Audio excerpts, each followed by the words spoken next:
Uh, Hello, everybody. Hello and welcome. It is I, troopersjp, and this is the Academic Foxhole, and I am here and playing with you all. It is Friday, and also I don't know if I can hear. Hi, everybody. I don't know if I can hear anything. Let me do a test because I know that I'm here, but I don't know if you are here. Oh, okay. So hold on. Let me see. Let's try this and see if I can. Oh, I hear stuff.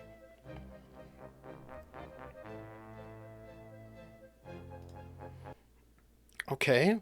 If I hear things, why do things feel so weird? I don't know. It is what it is.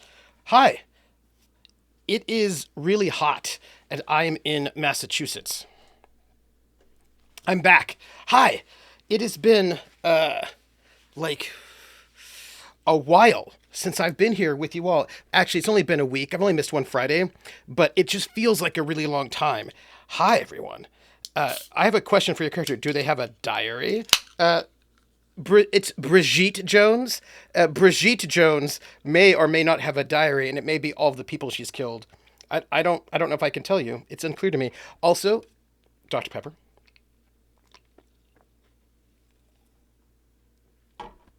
Oh, that's great. Hi. Hey, how's it going? So, thank you for joining me today. It's our Foxhole Fridays, and we are playing. We're going solo today. We're doing a solo RPG. I got in. Today's Friday, right? So I got in super, super late on Wednesday night, and then I spent Thursday prepping for this and prepping for the AD&D campaign that's starting in 2 weeks.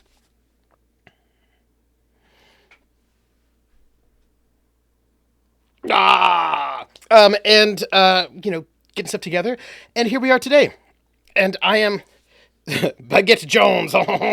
I'm so excited, and I thought, okay, look, we've got 2 Fridays before the AD&D starts, and I've been working really hard on getting that ready, which I probably should not have been working that hard on it, but I am extra. That's all I can do. By the way, if this sounds a little bit weird, I had to keep the door to the office open because it is, as you know, hot. So I'm super happy to. So look, I've missed you all. I'm so hey, hype for day. Hey Nugget, I don't know if you saw, but I dropped some prop lore documents in our green room chat, and once I get done with my solo RPG today, I'll be doing the sort of plain text versions and getting those. I was going to do it last night, but something was wrong with Google Docs. But I'm going to get that ready. I'm very excited. I hope you've looked at them because I worked so hard on them. I'm so excited. Mm-hmm. Nugget has read them and is intrigued. So before we start, I'll just give you a quick rundown. Yes, you do. Once I get headshots from everybody, I can start putting out the teasers. But it's just for the summer. It's like 13 to 14 sessions, and I've just started doing complete world building, which I probably should not have done, but I have, and I'm very excited about it. I'm so excited about how it goes. Yeah, I'm really excited. Prax is working on Fate. I've been working on this. You know, well, I always try to get headshots for the advertisements, you know? But because we've got 2 weeks before AD&D starts, tonight we're going to be playing Rune, and then tomorrow next Friday, I cannot tell you what we're doing yet. Because it depends on how much work I get done between now and next Friday. I'm hoping I can do, but we will see. I don't want to say because I don't know if I can get it done by next Friday. But in 2 weeks, we'll be starting the Summerlands, which will be a short AD&D 1E campaign that I have done a lot of prep for. But tonight, we're going to be playing Rune.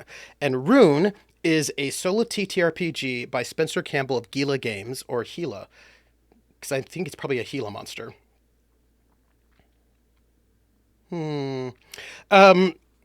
Oh, I'm supposed to do the thing I didn't do. Right. Hey, if you want to support me, the best thing you can do is by being here right now. Woo! Thank you. What I want to be doing between now and next Friday is working on all the end of season stream stuff, the after action report, and get all that stuff in there for you. So we'll see how it goes. I have a lot of data to crunch. But anyhow, not the point. point is that thank you for being here. If you want to support me, be here. Woo! Chat and chat so I can read it. And, so are we doing then? So the best way you can support me is just by, chatting. Ta-da. If you're here live, chat. If you are watching on YouTube, like, subscribe, leave a comment. That's the best thing you can do. You can also repost you can boost our Bluesky post. Repost that if you like. You can tell your friends that I'm live and have people join. You can join our Discord, hang out with us. You can give tips and bits if you like. If you do and leave a message, I will read them out at the end. You can also join our Patreon.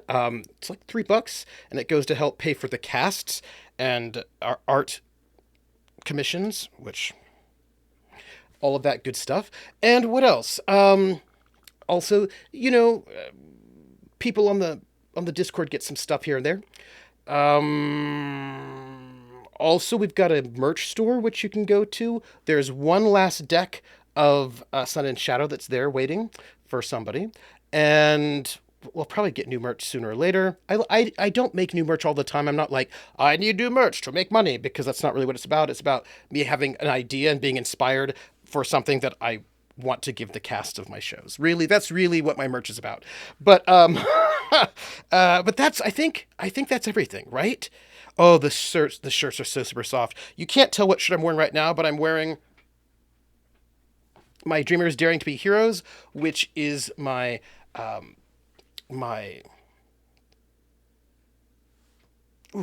table story t-shirt. So let's talk about what we're going to be doing today. Tidal Blades. So today it is Tidal Blades. It is 100% Tidal Blades, Artie. I know, Nugget. Drynax will be back. So this game I have played once before, but that was when it was still crowdfunding, and now I've got the full rules for it. And I thought that I would share this game with you a little bit to see what you think about it. So this is Rune, which is described as a Souls-like RPG with narrative exploration and tactical combat. The kindergarten puzzle game has forever ruined the name Nugget for me. I support it. So let me paint the picture of this game for you. This is by Spencer Campbell, who's done a bunch of different games, and he does cool stuff. I appreciate that. So let's do a little bit of... you have a session of your D&D? So, I'm going to go and read some of the flavor text, because I would like to, and also I want us all to get in the mood to sort of get the vibe of this game.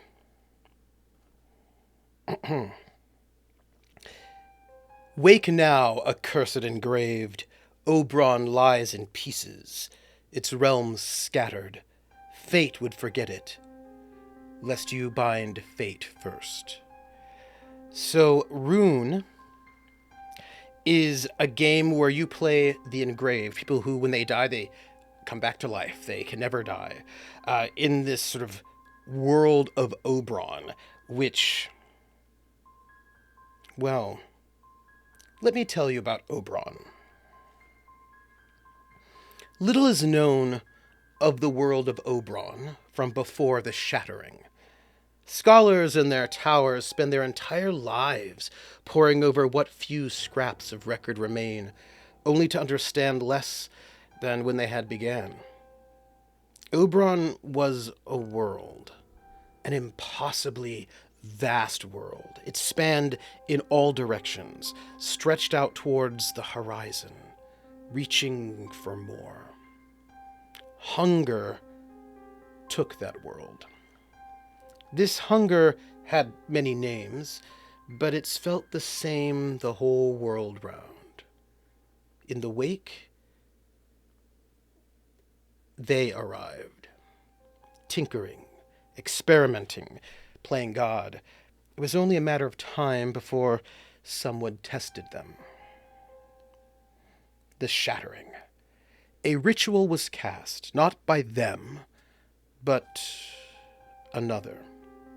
The world of Oberon was blessed with power untold, and its people were revitalized in it. Though unpredictable and dangerous, even heretical, it no doubt saved the world. For a time. They didn't look kindly upon this.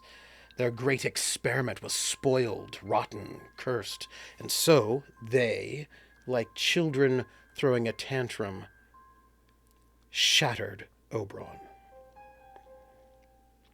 The raw power required to shatter a world is immense, and it forced them to recoil back to whatever hole they had crawled from, but not before they stole one last glance at Oberon. They saw a world broken to pieces. These pieces were scattered and isolated, a roiling storm separating them. A world of islands, lost at sea, struck down and abandoned by their gods. The pieces of Oberon would be known as the many realms. Their number is impossible to estimate. Each sits as its own world, separated from its kin by the fury of them. Many have tried to make the journey, and all who tried died. Power was required, and power was found. The runes and rune lords. The power of the ritual still coursed through Oberon's veins. It coalesced and consolidated itself in each of the realms, a fragment of the whole. These founts of power would be known as runes. Those who claimed them would be granted untold power. But most importantly of all, they gained hold of their own fate. Naturally, there came war. Those who prevailed claimed the runes and became the rulers of their realm, Rune Lords, they're known as, for they are those few who can walk the waters between realms. It is said that the runes are bound to their lords, that none may separate them. That they said that until the engraved emerged.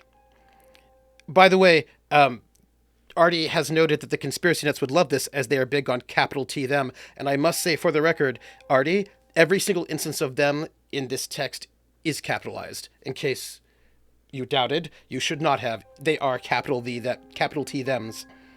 But I am an engraved. Cursed wanderers, who have no realm to call their home.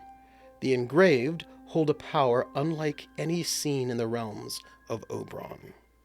Since before the creation of the Rune Lords, the power to carve runes.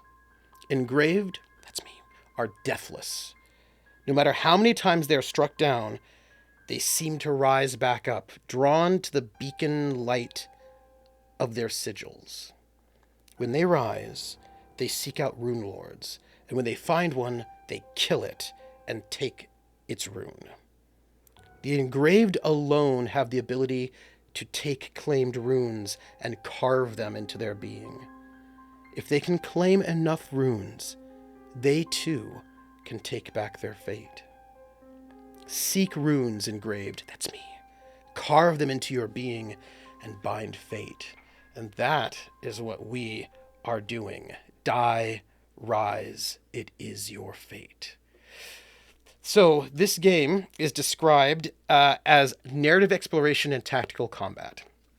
So it is a point crawl game where you have maps and you go around, and there's like there are different realms, right? We did the starting realm, the sort of like the realm that was available for people during the Kickstarter, the Grim Shores, Grim Islands, Grim something or other. So they are players in an MMO. Do they have to behead the Rune Lords to claim their power? Maybe. It's, I think you have to find out per Rune Lord. The Grim Coast. And that was the one that was in the sort of the starter realm. And we played through that. But now the full thing is out. It's been out for a while. And I thought there was a supplement called the Realm Atlas, which has, I think, 6 realms in it.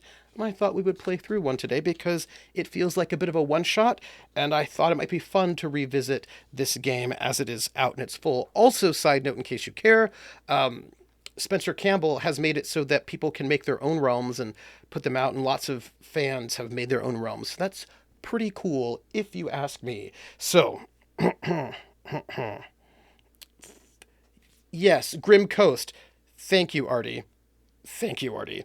So, if you recall last time, we played a character named Brigitte Jones, sort of red-headed black woman who's like a mix between Brigitte Nielsen in Red Sonja and also Pam Grier, who was, like Foxy Brown and Cleopatra Jones, who's actually a different actor.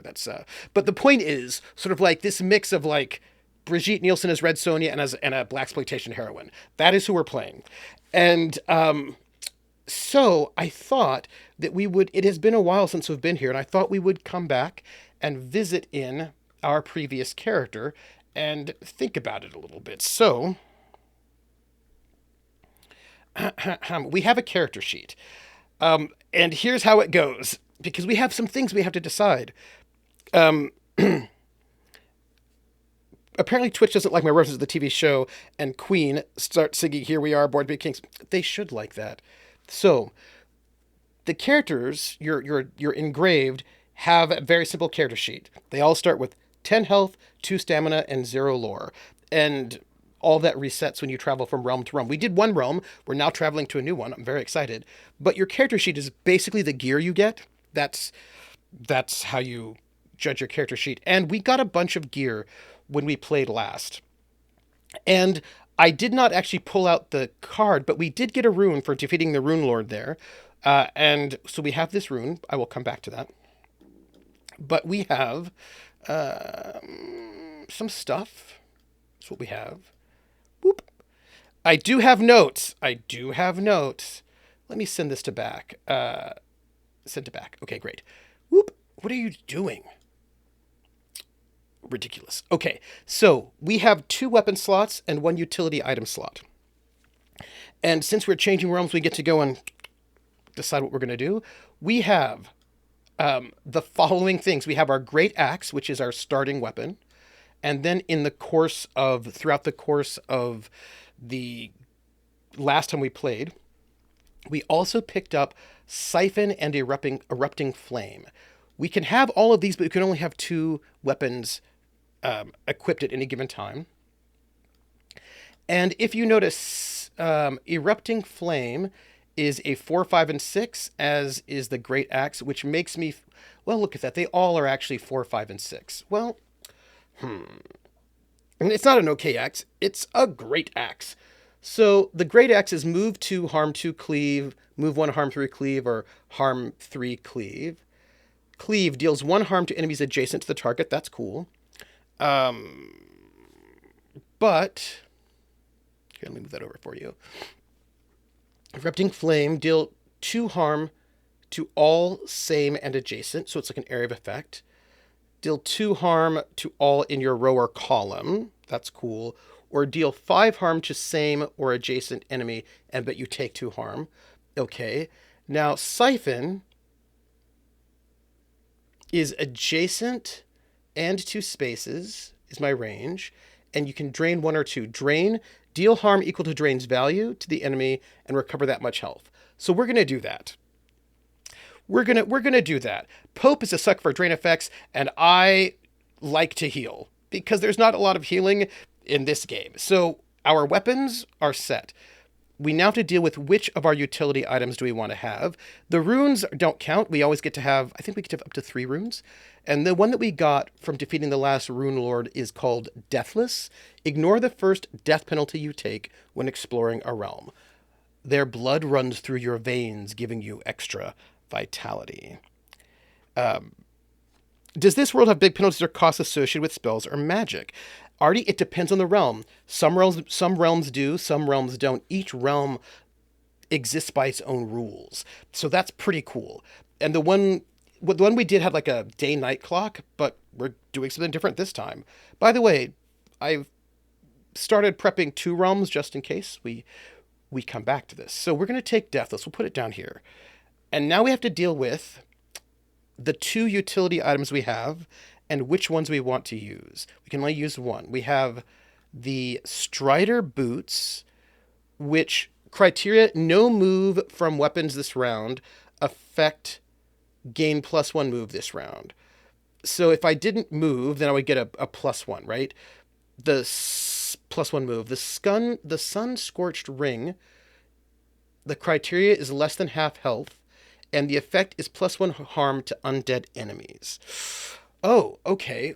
I don't know what this... So the last realm we were in, I think, had a lot of undead. I have no idea if this realm does or not. So I don't know which one. So if we use Siphon, we could use the boots. That's true, we could. Yeah, so I don't know if we're going to have undead, so why don't we use the Strider Boots? I feel like that might be the way to go. We're going to go Strider Boots. Yeah, we're going for the boots, because movement might be really, really important. So let's just do that then, shall we? And we'll just put this over here for fun. Okay, so our character, Brigitte Jones, is set. Artie is like, it's less situational, and this is true. By the way, I am very excited for all of you all to kibitz with me and advise. So the next thing we have to do is just note, hey, look, here's our combat grid. Yay. Here is our map of the Fellwoods, where we are starting. Very exciting. But also, in the full book, they have these realm sheets, which I think is pretty cool. So they tell you what the clocks are. So for the Fellwoods, there are 2 clocks. There's the Plague Clock, which is an 8-click clock, and it's cyclical. And there's the Siege Clock, which is not cyclical. Are we doing logic puzzles? I love logic puzzles, Artie. Totally normal forest. So the Plague Clock. You mark the Plague Clock when moving between points and when completing any action at a point. Any action. Any action. And once it's 8 things, and once you fill it up completely, you put 1, you reset that Plague Clock, and then add +1 to the Siege Clock. Yeah. So mark Siege Clocks marks the Siege Clock when the Plague Clock fills. When the Siege Clock is filled, you must fight the Rune Lord. So that's what I've got. That's what I've got. Oh, I should remind you. Sorry, there's some rules that I will remind you. I'm probably going to look up things since it's been a while. I've got 10 health. I've got 2 stamina, and your stamina tells you how many dice you get to roll on your turn. And then lore is how much information you have gathered about the realm that you are in. And since we're just starting a brand new realm, we have lore 0. And lore, to gather lore, takes an action, but it's probably good to have as much lore as possible. You know what I'm saying to you? Okay, so the next thing. It says here, lost points. When a Plague Clock fills, a point is lost. And by point, we mean points in our map. Our point crawl. Roll 1d6. Oh, lost, like totally lost, like destroyed, lost. That seems bad. On a repeat, roll again. If repeated twice, mark the Siege Clock instead. That also seems bad. Cool.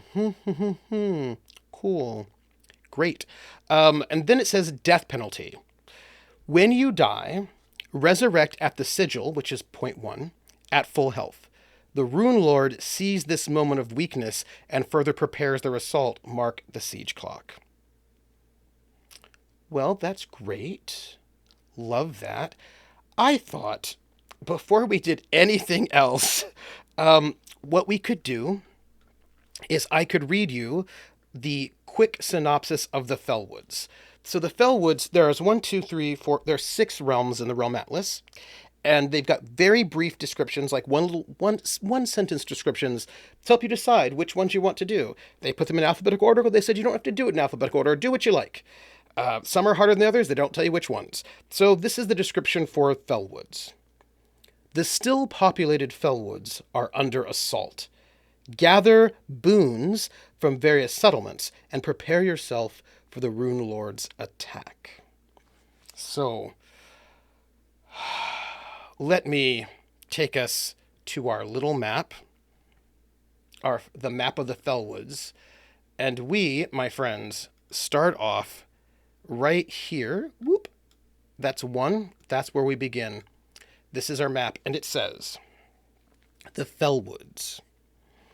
The taint of runic influence hangs heavy in the air. Horrors lurk between the trees of the Fellwoods. The people of this realm look battered and broken, but resilient. Perhaps there's a chance to mend their fate along with yours, mine. Or perhaps my bones will fill a beast's belly.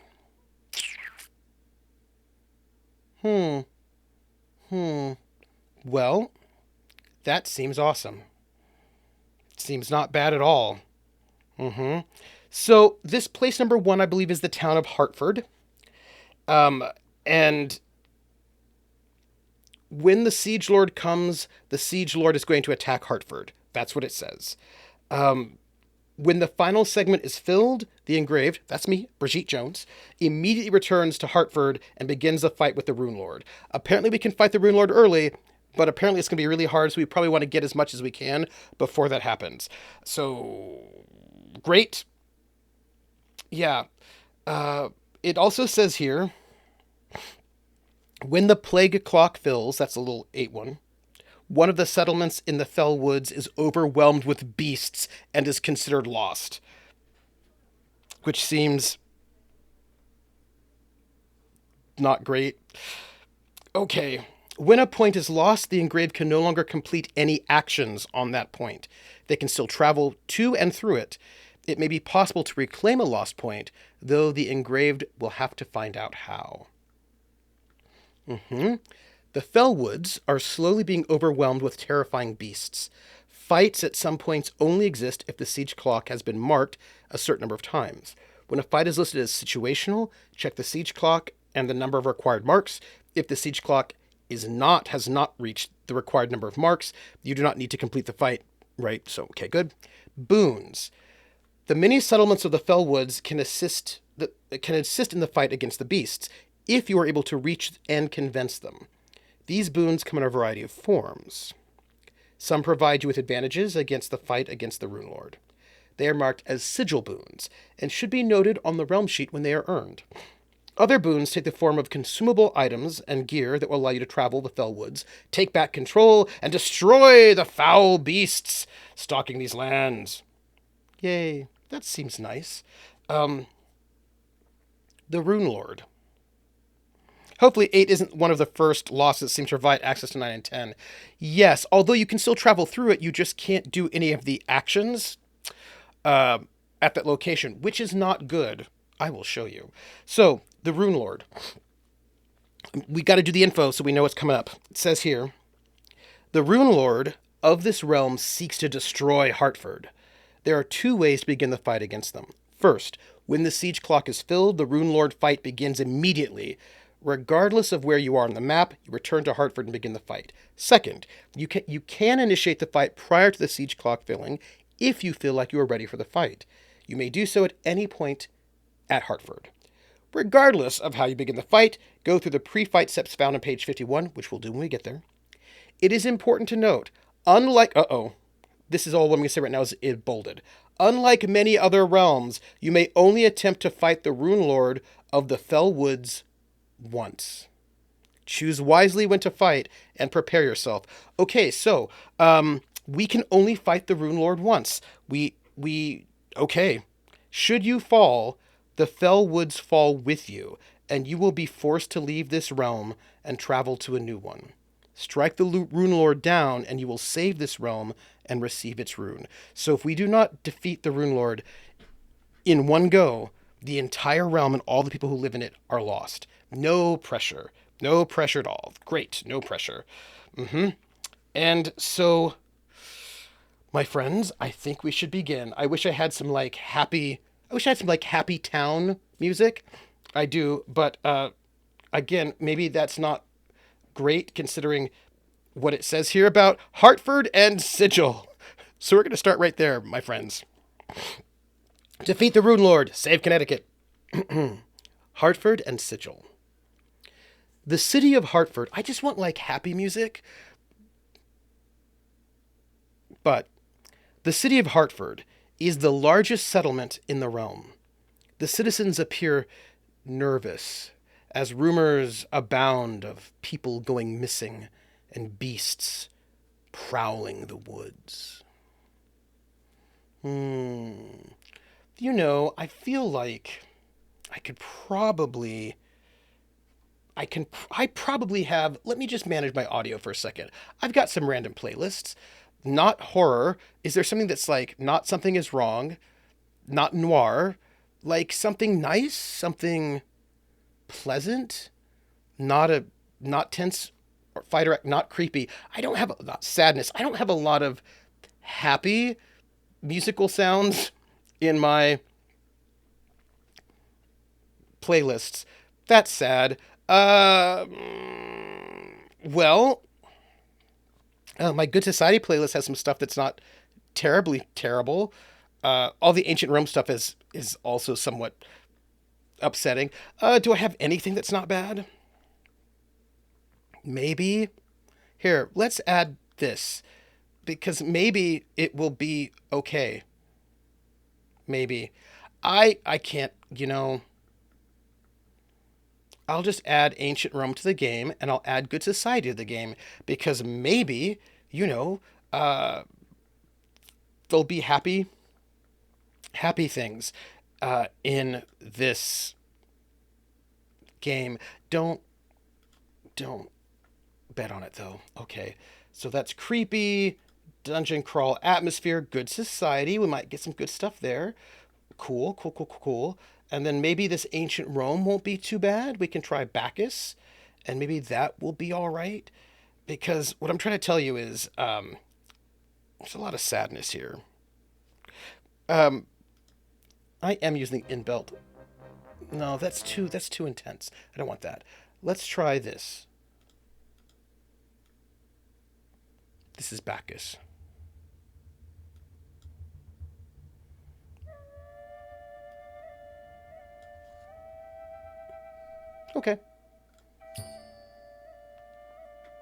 Okay, this might be fine. So, the people in the town of Hartford are nervous because people have gone missing and beasts are prowling the woods. I can deal with this.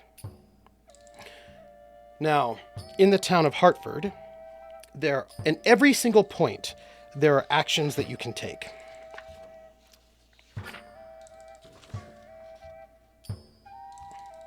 So in the town of Hartford, you can rest. It's the only place you can rest. You can learn. You can delve. There are 2 different delves. There are 3 different delves. Oh, interesting. I'm going to tell you what's here. But remember, any action we do is going to click our clock forward some. Ooh, Halfling Festival by Tabletop Audio. Thank you. I will put that in mind. So the 4 main actions you can do at a location are fight, learn lore, search, and then delve. And delve is delve is going to get you important things, but it's a bit more intense of a thing, where search, I think, is pretty mellow. So here we go. We are here. Let's see. Brigitte Jones strides into town, having just found herself here in this realm for the first time. She sees the immense woods and this fairly large village. Just don't delve too greedily or too deep. I know I have to watch out for it. This sort of large, there's fairly large village, the capital, nestled amongst these forests, the forests which are dark and foreboding. So I'm going to note the requirements for delving here.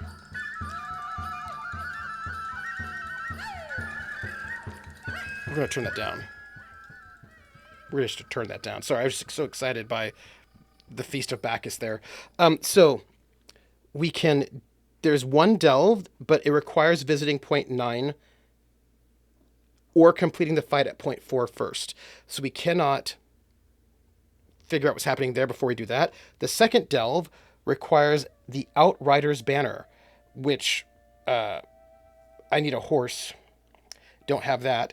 I don't have the Outrider's Banner, so I can't do that. And the last delve requires you to begin the final fight of the realm, call out and challenge the Rune Lord. So that last delve is fighting the Rune Lord. So we're here in this town. I know the woodwinds are doing it, Valtiel. As I walk through this town, I see the villagers. They look nervous and afraid. They hide their eyes from others while always seeking something, danger. If there is a Rune Lord here, and I know there is, I can taste the Rune Lord in the air like I can taste a storm about to arrive. I need to find out what and who the Rune Lord is and what their weakness might be. And so, I will take the action learn. I'm going to take the learn action. And I've got to cross it off. Learn.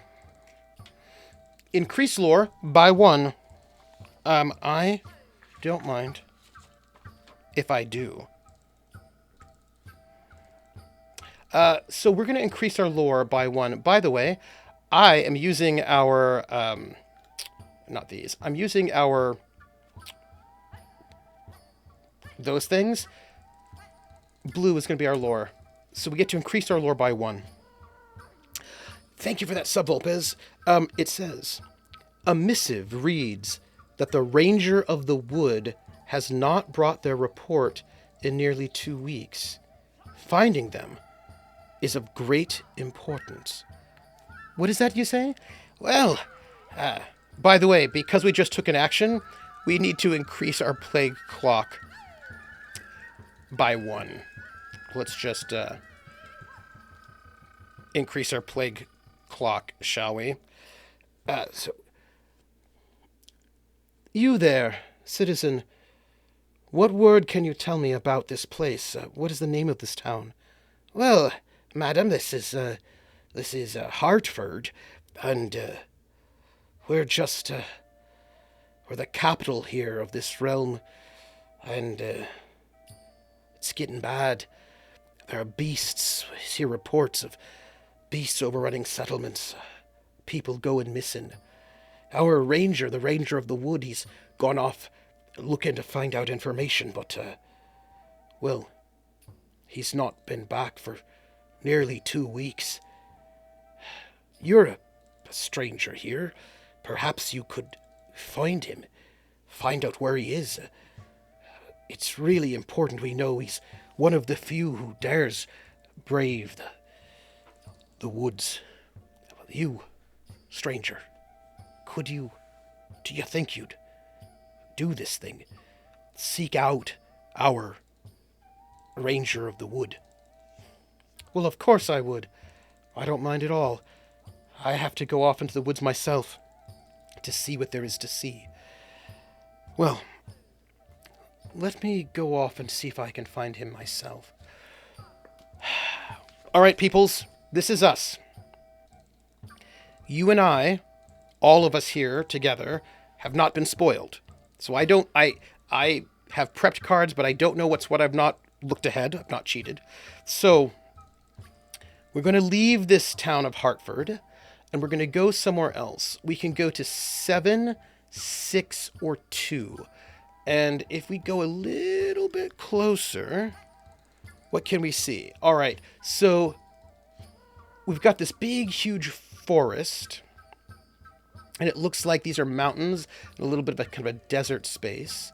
So 7 is like a little town that's in a clearing right deep inside the forest. 6 is just deep in the forest itself, and 2 is like a little town in the foothills, mountains. We need the read ahead minion from the souls of Saraku. We do. We need our little noodle face. By the way, I'm gonna be editing my videos. Okay, so, let's see. I think 7, 6, or 2. We know that the ranger's gone missing, so why don't we go to 6? I feel like if I'm a ranger... Yes, see, Artie, you're thinking exactly the same way that I am. 6 seems the most likely place to look for a ranger of the woods. I agree. So we are going to head to 6. I don't know what is there, but we are going to find out. Shall we? 6. Crossroads. Multiple well-worn roads of the forest meet at this point.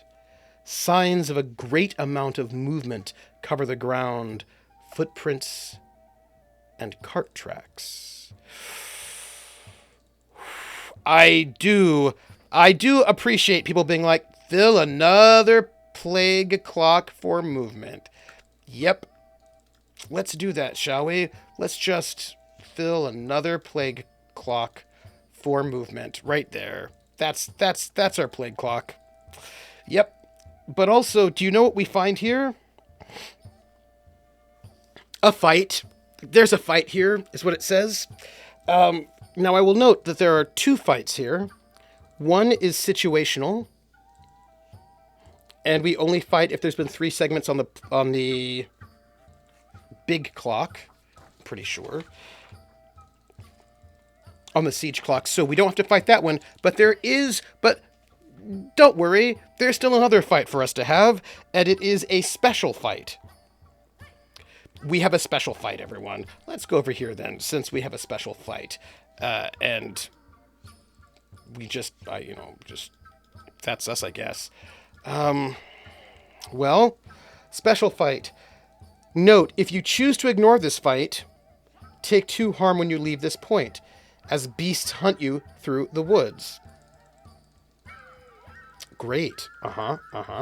So, I, Brigitte Jones, am striding through the forest, following the road out of Hartford.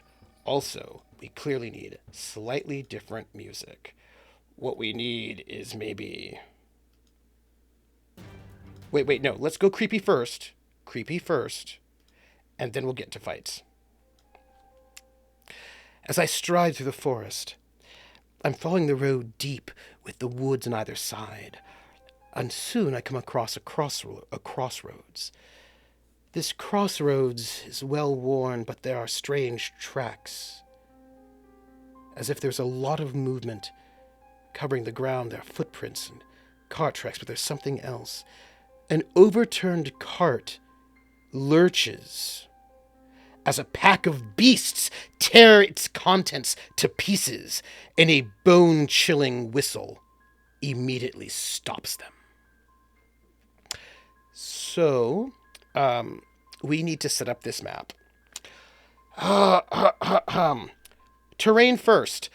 Our terrain, we have permanent terrain here on A1. By the way, we're just using these crates as permanent terrain because I think that works for me.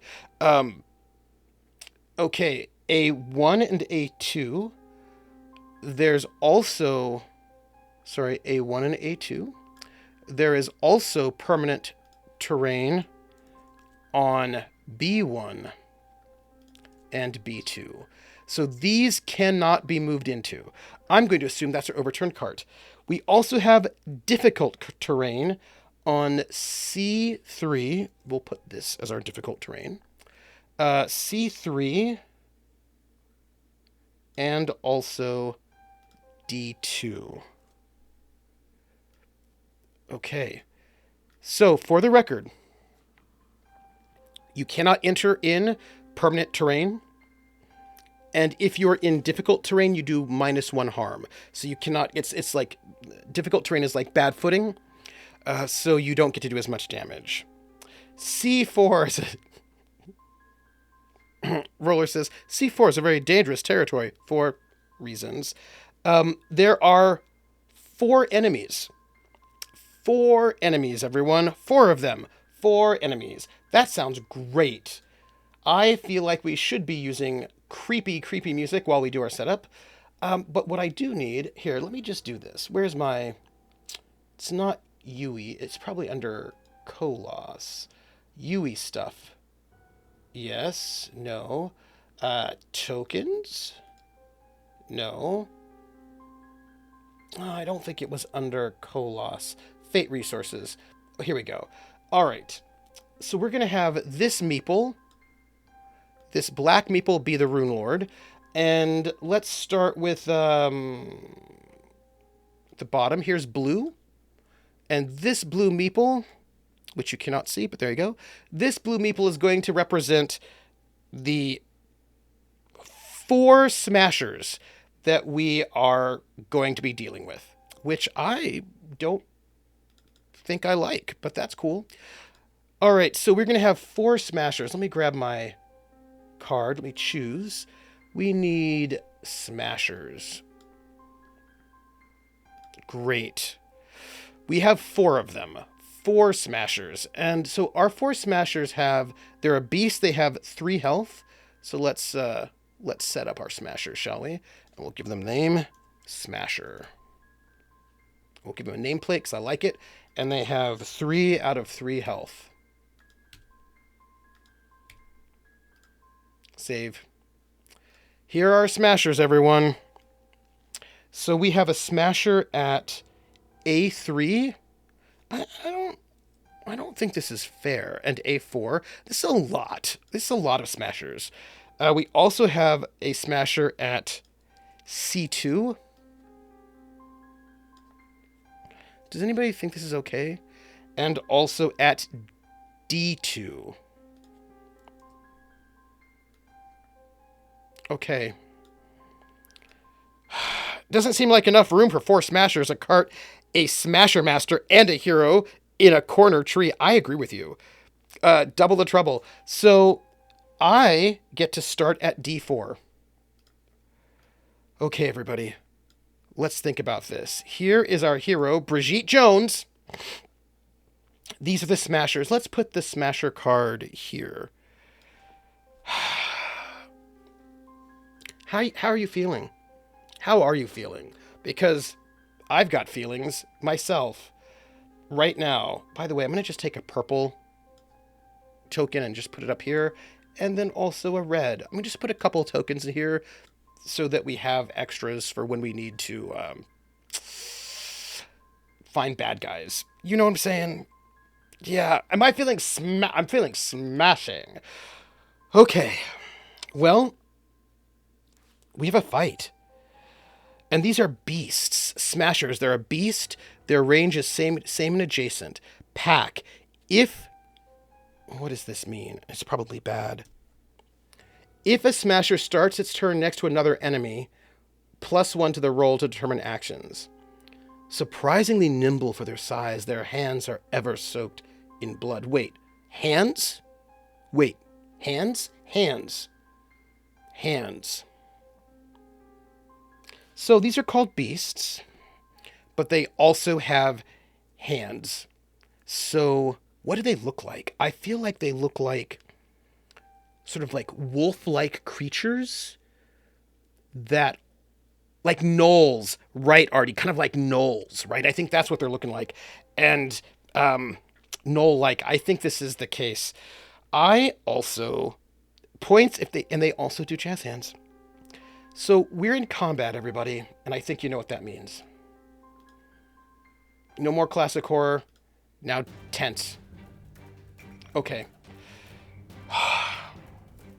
Here's how fights work, everyone. It's been a while since we have fought, so we're gonna have to get ourselves refreshed in combat. Combat has 5 phases, but I do not think. But as they noted, the phases go by really quickly. So. Sorry, I'm just like, golly. Okay. We've done our setup. We go and we come across this overturned cart, and these strange sort of like gnoll-like creatures look up, and I can tell that they have murder in their eyes. So each round, 5 steps. By the way, all damage is simultaneous. Just note it, all simultaneous. Yep. So here's how we do it. So they've got great. Okay. We have to determine enemy actions. So what we do is we're going to roll a d6 for each enemy in the combat. So these are the phases. Determine enemy actions. Move enemies, and they do non-harm actions. And then I determine my actions, and I move me, and then we do all the harm together. Right? I wish I could have a first strike. That would be great. So there are 4 of them. We've got to roll a 4d6. Let me change my macro, because I did not have a 4d6 macro, but that's fine. Let's fix it. We'll just fix it. It's cool. Don't worry about it. Just add a brand new macro. 4d6. Roll 4d6. Great. Save changes. Here we go. Boom. Boom. 4d6, everybody.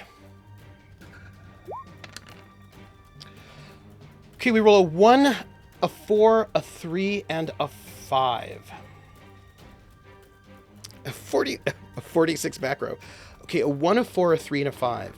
So 1 is move 1, harm 1. 1 is, and by the way, we're going to go start the bottom left and then go around clockwise. So a 1, 3, 4, 5. Okay. So let's see this, and we're going to do this in order that shows up on the little roll box. So the first one is a 4, which lets you move 2, harm 2. Actually, hold on.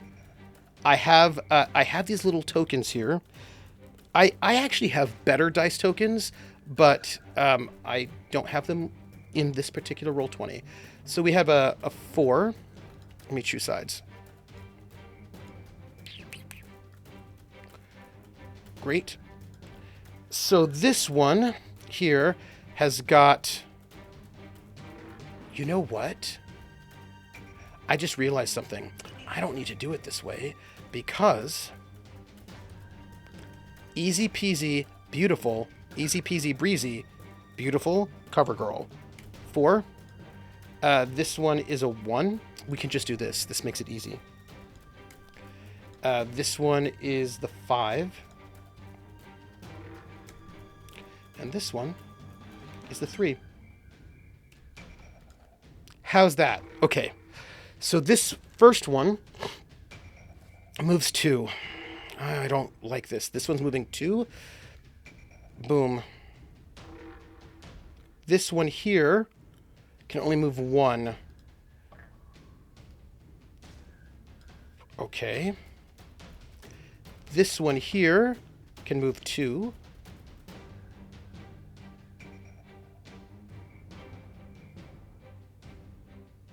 Wait a minute. Wait. I need to do one more thing. Because they've got pack tactics, right? And if they start their turn next to another enemy, they get a +1 to the roll to determine actions. Right? Which means they all get to increase their number by 1 extra. So this one is a 5. This one is a 2. Don't like this. Oops.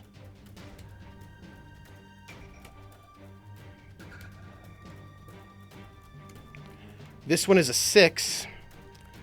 My life is so good. And then this one is a 4. Great. Sorry, I just was like, diagonal is not a valid move. So move 2, harm 2 means move 2 or harm 2. No, it means both. It means do both, sadly. Yeah, it's move 2, then harm 2. Yep, absolutely. Okay, so they get an increase. Now, there is one thing that I need to think about, and it is about movement.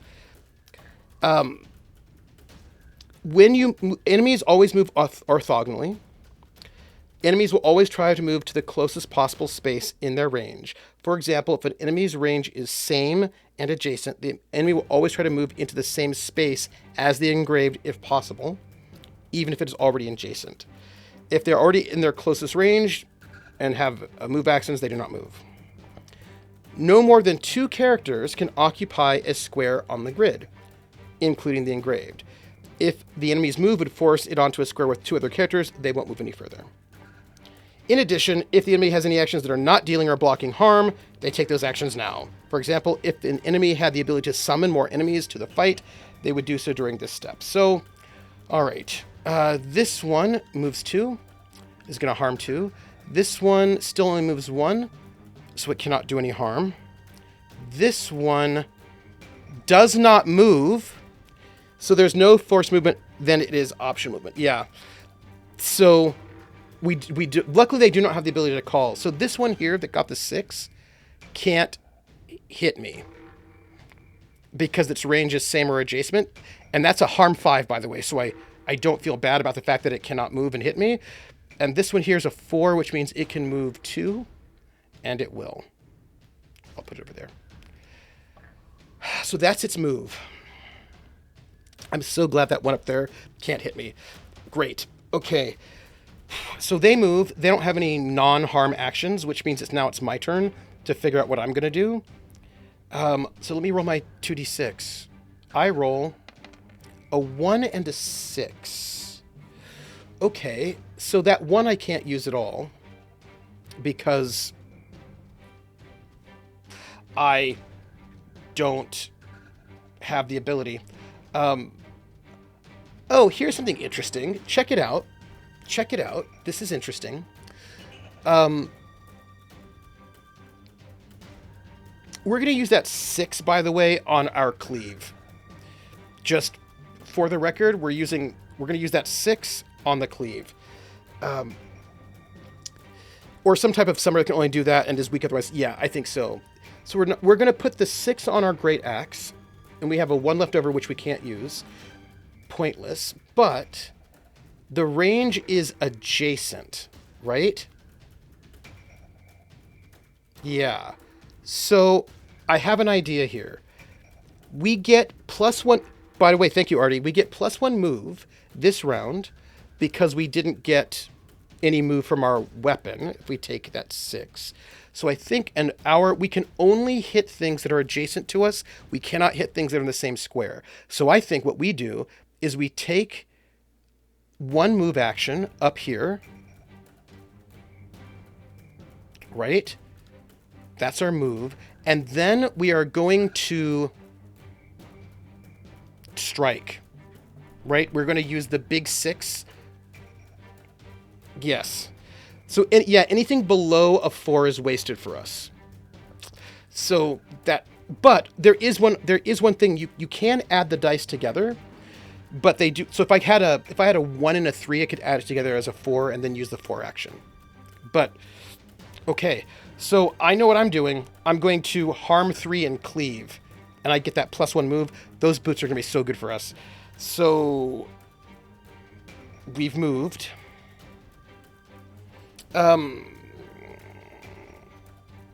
Okay. Now we deal harm, everyone. And then complete other actions. All harm is done simultaneously. This smasher cannot hit me because, again, everything it has to be orthogonal. So that's fine. This one cannot hit me. Well, you know what? Let me check something on range, because does diagonal count? This is a question. Let me check, because it might matter, right? Let's see. Rounds and moving enemies, engraved actions, move, engraved, harm. After everyone is moved, it's time to deal harm. For each character, if they're dealing harm, check to see how much and if they're within range. If they're within range, deal harm. Any harm that is blocked or avoided is reduced. Okay. When an engraved deals harm, choose a single target. It's great. Deal harm simultaneously. I think the question I have is... the question I have is about range. Fleeing a fight's really bad. So, range. Range or distance on the grid is tracked by the number of spaces away something is. Range of weapons or enemy actions tell you specifically how far away the target must be for the action to have effect. For example, a sling has a range of 2, meaning it can only hit enemies that are exactly 2 spaces away. The term adjacent is used to describe any space orthogonal to the current target or targeted space on the grid. This does not include diagonal spaces. Yep. Artie, you are correct. Diagonal does not count for adjacent, which means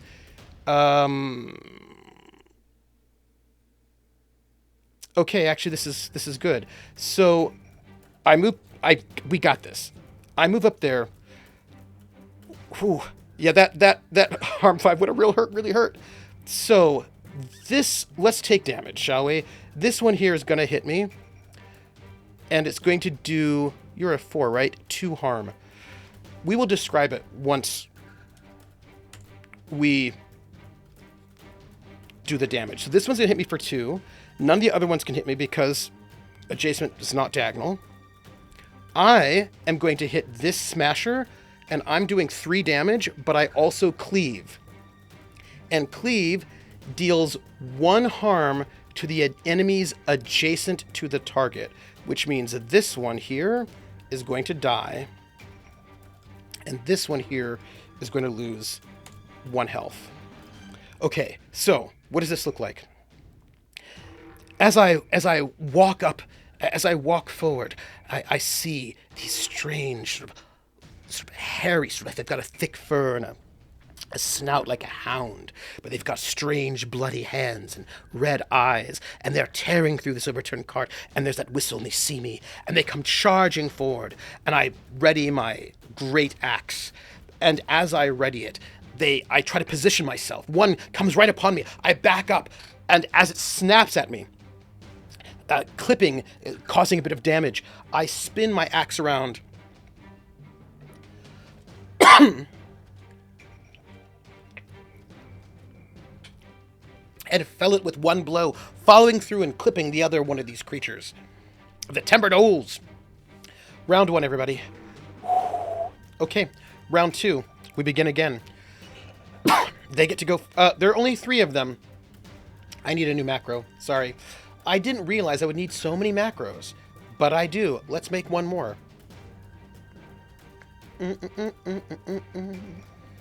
New macro. 3d6. 3d6. Save changes in bar, but also I don't need any of these non-d6 macros. I'm going to get rid of them. Perfect. Okay. I don't know if you're excited, but I am. Let's see what they're going to do. We roll for them a 5, a 2, and a 4, which... This is not... I assume that diagonal would not count for them being next to each other. I think so, actually. I agree with you, Artie Snack, that says if they are next to... I don't think that would count, because it's orthogonal. So, we have got a 2... And we're starting basically at the bottom going around, right? So this is going to be a 2. And they're not going to get any bonuses, by the way. Because... Combo breaker! Yeah. So this is going to be a 2. This is a 4. And this is a 5. Well, at least it's not a 6, right? Because 6 is bad. Okay, so...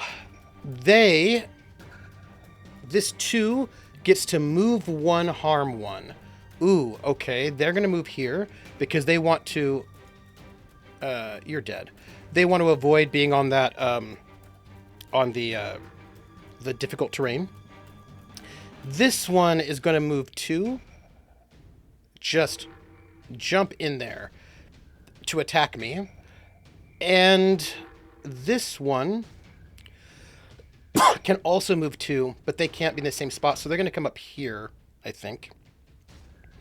Oh, they can come here, though. Yeah, I think that's a better move for them tactically, because it makes it less likely that I can get out of the way.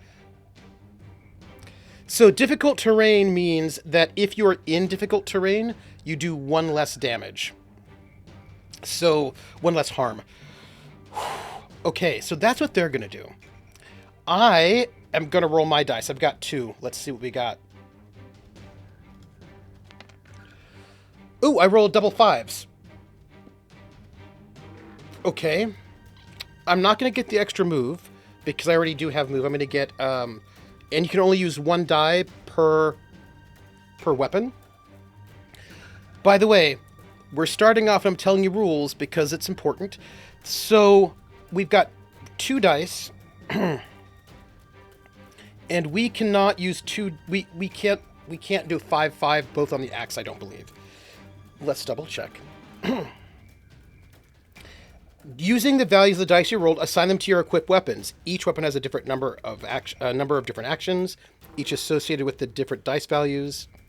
When you assign a die to a weapon, you gain access to all the actions that weapon would give you for that value. You cannot use a weapon twice in a single round. Right? So we're gonna use the axe and then also siphon because we can't use the same weapon twice. And the 5 axe lets us have 1 move. And then we can drain 1. So let's... Ooh, where do we want to stand? And remember, our axe is adjacent, not same. So we have to step out of range. I think what we do... So tell me what you think. I think that tactically it makes the most sense for Brigitte Jones to step... Oh, golly. Okay, this is a little bit tricky, right? Because... Ooh, okay.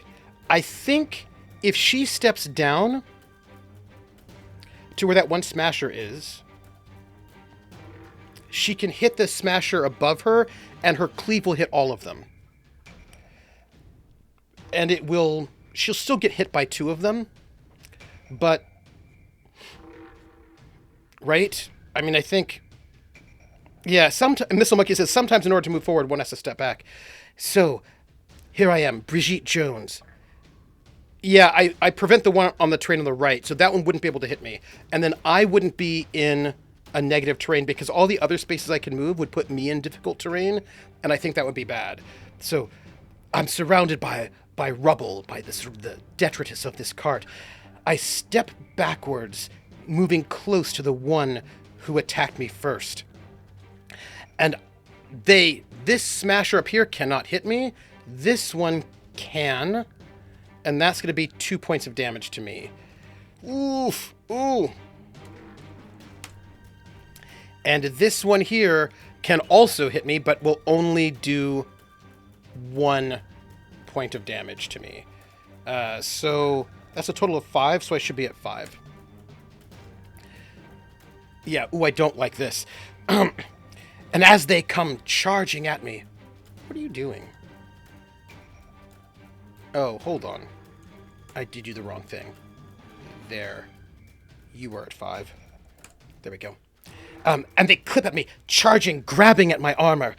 It's looking desperate, but I swing with my great axe. This one here, I'm going to hit that one for my full 3. Thank you, Artie. And this full 3, this will take this one out. Right? This one kills this one. And then I get to do 1 damage to each of these. Work with me here. Work with me. Work with me. -1. Right? So with this great movement, I swing my axe, killing my target, and being able to hit the ones on either side of me. I'm being surrounded, but slowly I'm taking them out. And then I move forward with my hand, and I cast a spell, and I siphon the life out of the one that is right on me right now. And this will drain it for 1, which will also kill it. So this one, so I go back up to 6 health, And this one right here is also dead.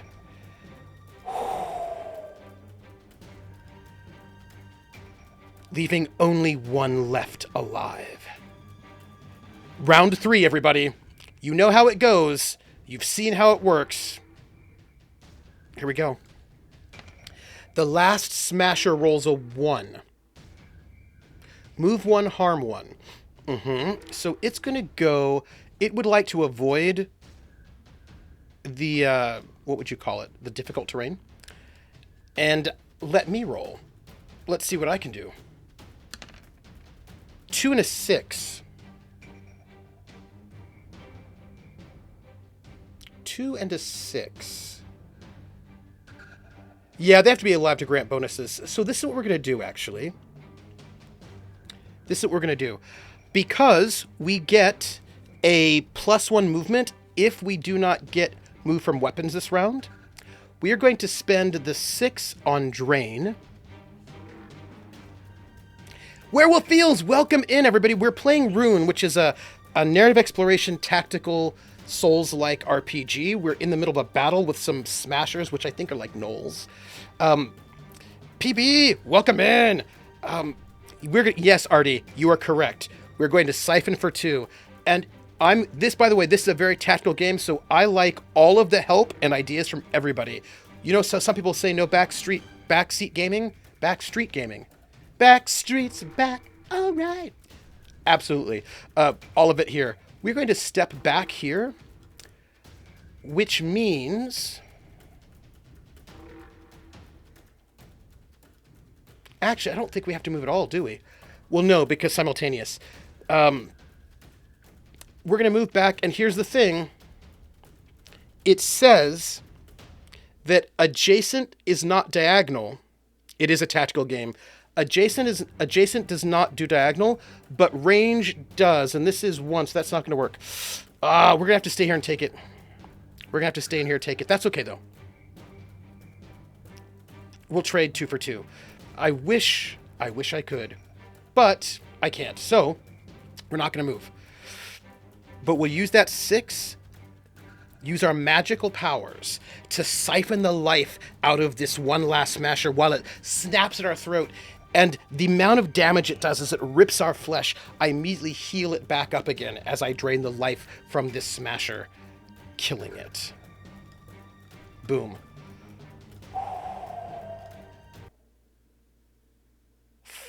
Okay. We did it. We killed them. All 4. We have taken quite a bit of damage. I would like to just throw that out there for the moment. The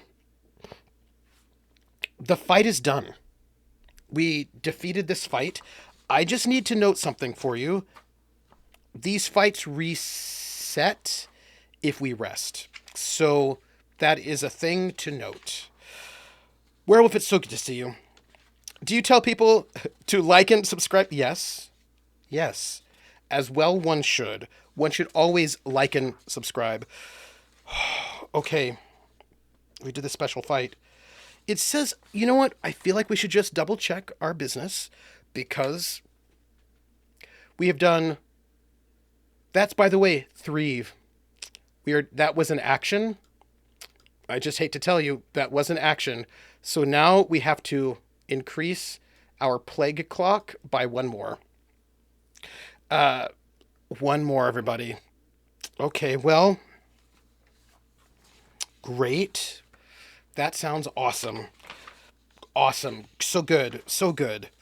All right. Situational fights. When a fight is listed as situational, check the siege clock. It's fine. Okay. Well, we know what we just did. We attacked a bunch of smashers. I am going to put this smasher card right down here. So it's there if we need it. And we're going to go back to our map.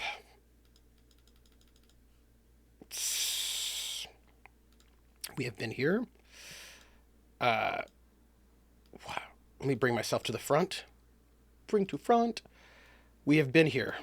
Okay. Oh, wow. All right, everybody, let's think about this. We need some advice. What? I don't even know her. I didn't even run away. I was here.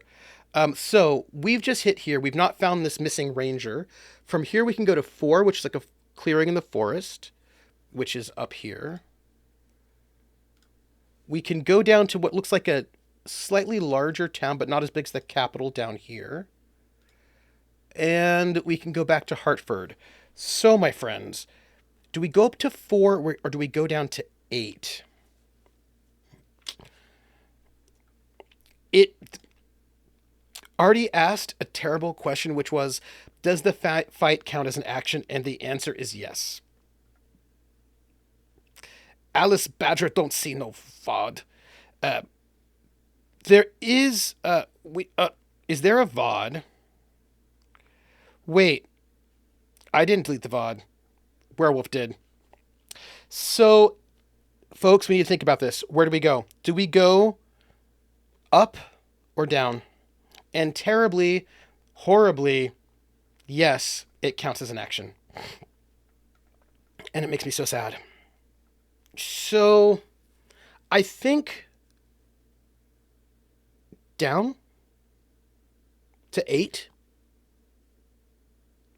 I mean, the ranger might be in 4, though. If we're looking for the ranger, 4 might be the way to go. But we've just been hit badly. So maybe we want to go to a town where we're less likely to get into a fight.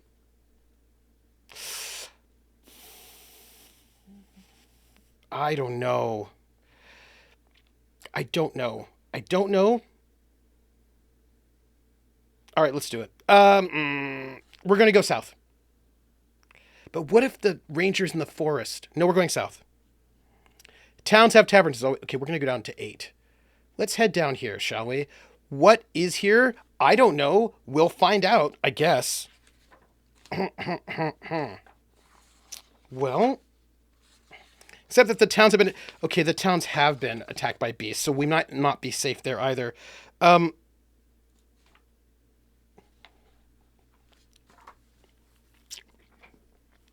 Hi, how you doing? So, you know how Artie Snack said, except that towns have been attacked by beasts? Remember? And maybe it's because he's smart. So we're going into the town of Hinselton. Hinselton. So Brigitte Jones, defeated those smashers in the town, and I decided to try to take it a little bit safe. Head down. I knew there was a town south of here, a town called Hinselton, and I decided to walk that way. It would probably be safer than going further into the woods. Now, Hinselton, while not as large as Hartford, the small city of Hinselton acts as a place with a formidable power. Its walls are ravaged with claw marks and soaked in blood. So as I walk upon this small walled city, I notice that the entire city walls are just... It's like somebody took buckets of blood and just threw them on those walls, and there are claw marks everywhere. And I thought, well, that's not great, I think. And as I'm approaching the city gates of Hinselton, I just would like to point out that there is a fight. There is a fight. So, right. First off, I decide to move to Hinselton, which is another action, which means I need to advance my plague clock, because every action advances, and also a fight also that's another action. So now we're here. We're at 5 out of 8. Sounds great. So as I'm walking towards the city gates, and I see that they're marked with blood and claw marks, and I think, oh, that's strange. And as I approach, as I turn, there's a curve in the road, and as I turn the curve, I can start seeing the city gates themselves. And in front of the city gates, charging towards the city gates, is a massive wave of beasts. And these beasts are surging towards the city gates, while the city's militia valiantly and desperately tries to stop these beasts from getting in. And I think, well, I'm a hero. I will have to help them. And the first thing we've got is a fight. It's a fight. I'm going to just mark off fight right there. I wonder why that other fight was marked as special. Oh, I know why. Because if I try to avoid it, I get attacked. Great.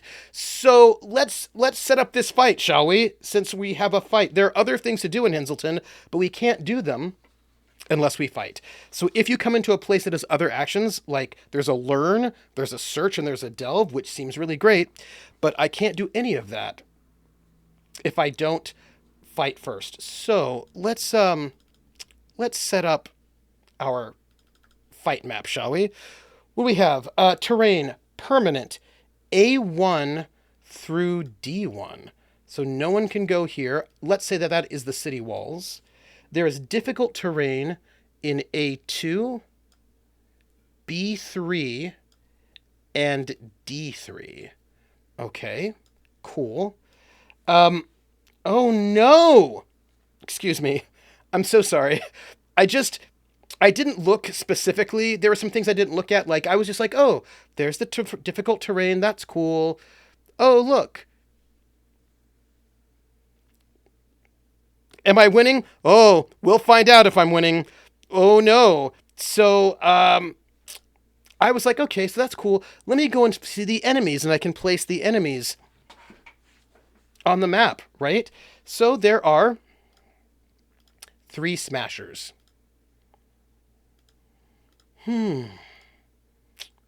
Seems great. So this smasher is B4 through D4. I'm not on the map just yet. So cool. Oh, Artie and Crit. It's no hot springs on this times. So let's just start with the 3 smashers right there.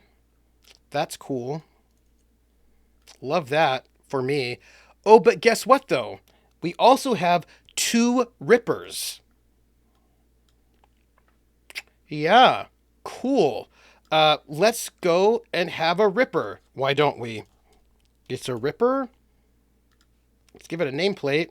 Yeah, no, we get 2 rippers. Let's grab the, let's see, ripper. That's a ripper. Cool. And also, by the way, a stalker. We also have a stalker. Cool. So the ripper is a beast, and it has 3 health, so just like the smasher. Awesome.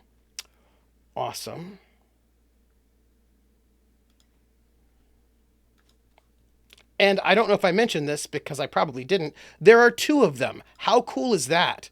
So cool. Let's move this down here. A ripper is what you have when you eat too many beans. Yes, that is correct. By the way, what it says about the ripper,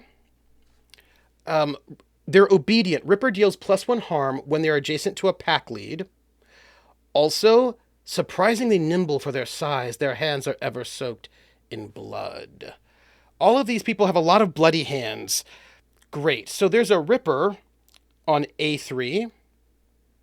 There is also a ripper on A4. Cool. Take out the stealth generator on the stalker first. You can loot it. That's what I should do. And then we finally have a stalker. And this stalker is only health 2. But it can leap. What can this thing do? What is this? Move 1, harm 1. On 5 or 6, it can move 3 and leap. Leap deals harm equal to the number of spaces moved this turn. Outlanders are taught early on to sleep with one eye open and a knife close by for the stalker. Okay, so who likes this? Not me. Cool. Let's make this stalker. Let's give him this white meeple. Not saying anything. I am loving my life right now. So good. Yeah. Okay. Cool. And where do you live, Stalker? Stalker lives on D3. So Stalker's over here. Cheeky.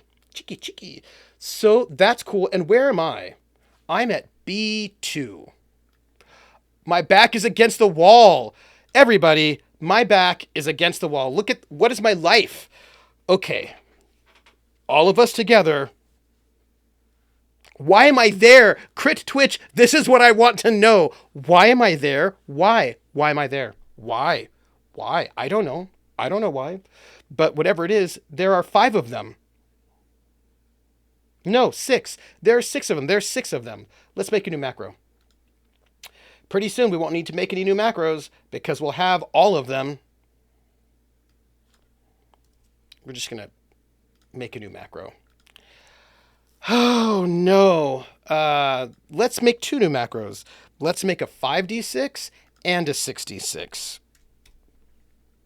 Save those changes, and then one more. Oh, no. All right, everybody, I'm going to need all of y'all's help to really strategize this one so we don't die immediately. Okay, I'm ready. Am I? I'm not ready. I just needed a drink. Okay, so there's 6 of them. The Smasher, the Ripper is like the Smasher, but it does more damage at base. The Smasher does like 1, 2, and then 5. The Ripper does 2, 3, and then 5. And then the Stalker has a lot more, has this move leap thing. Okay, so at least if more than one comes at you, they'll be on difficult terrain. This is true. This is true. So let's start, for the dice, we're going to start with that Stalker, and then we're going to go clockwise. That's how we're going to do it. All right, everybody. 2, 5, 6, 6, 3, 6.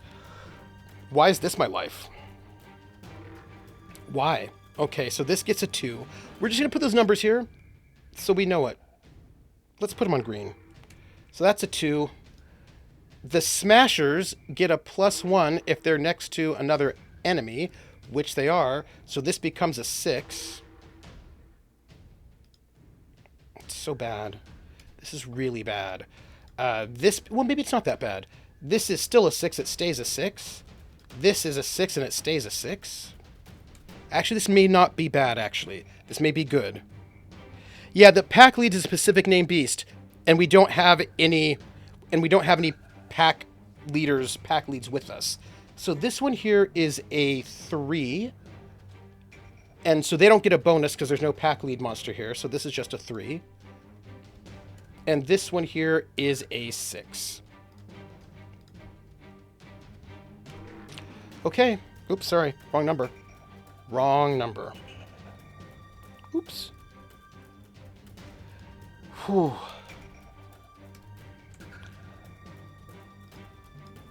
Six. Okay. Yeah, this is where we want them to get 6s. Okay, so this is what we've got, right?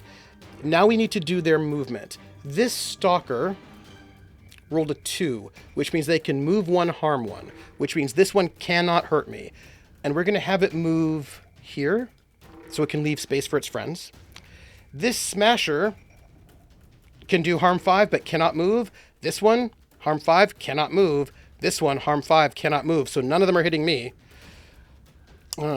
This Ripper rolled a 3, which lets it move 3, harm 3. And it needs to be same or adjacent. So this one's going to go 1, 2, 3, right up in my face. And this Ripper can do harm 5, but not move. Okay. Okay. So that's where they are.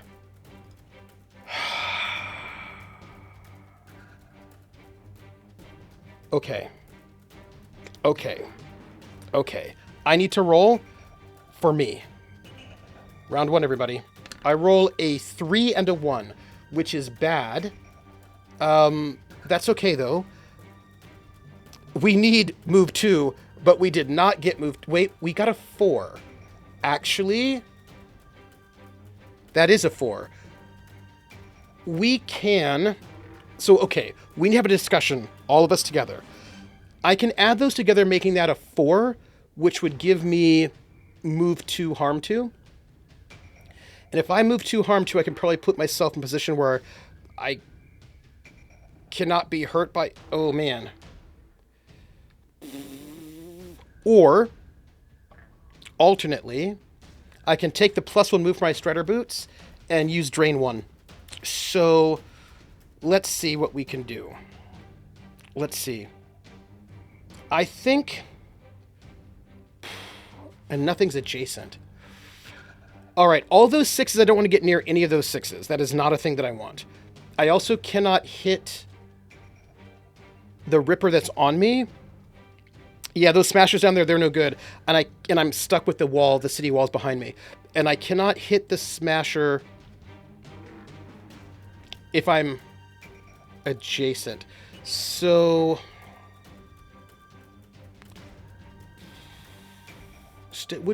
the problem if I stay put... Well... I do have a range of 2 on my Siphon, which means... I could... Yeah. I could move to the Stalker and harm it. Yeah. Okay, the Ripper... Oh. Yeah, I could do that. So, we're talking about stepping forward 1 so I can get to the Stalker, taking out the Stalker, and I would get hit by the Stalker and the Ripper. It would not prevent harm from that Ripper because they can do adjacent, but it would take out the Stalker. I feel like it's probably worth it. So, I, Brigitte Jones, am with my back against the city's wall. Hordes of beasts coming from the forest. The militia to the side attacking as best they can.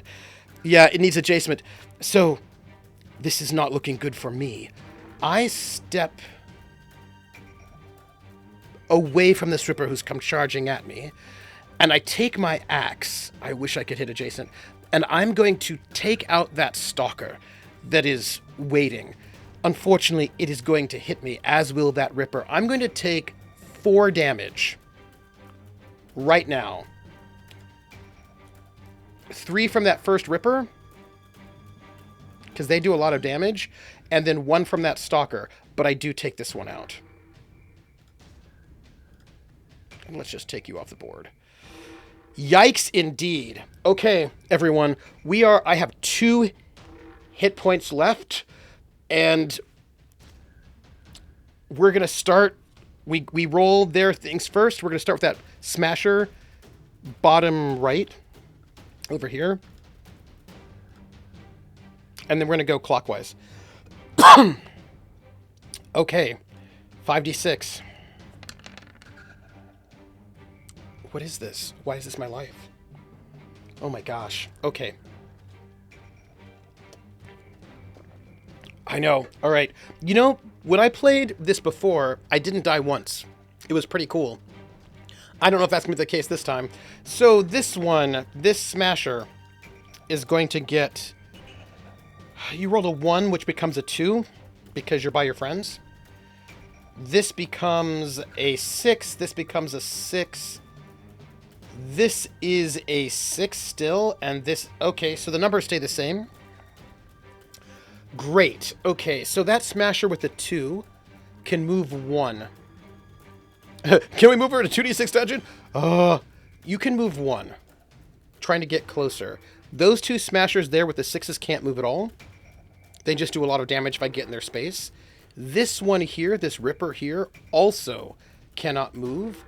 But this Ripper here, again, absolutely can move.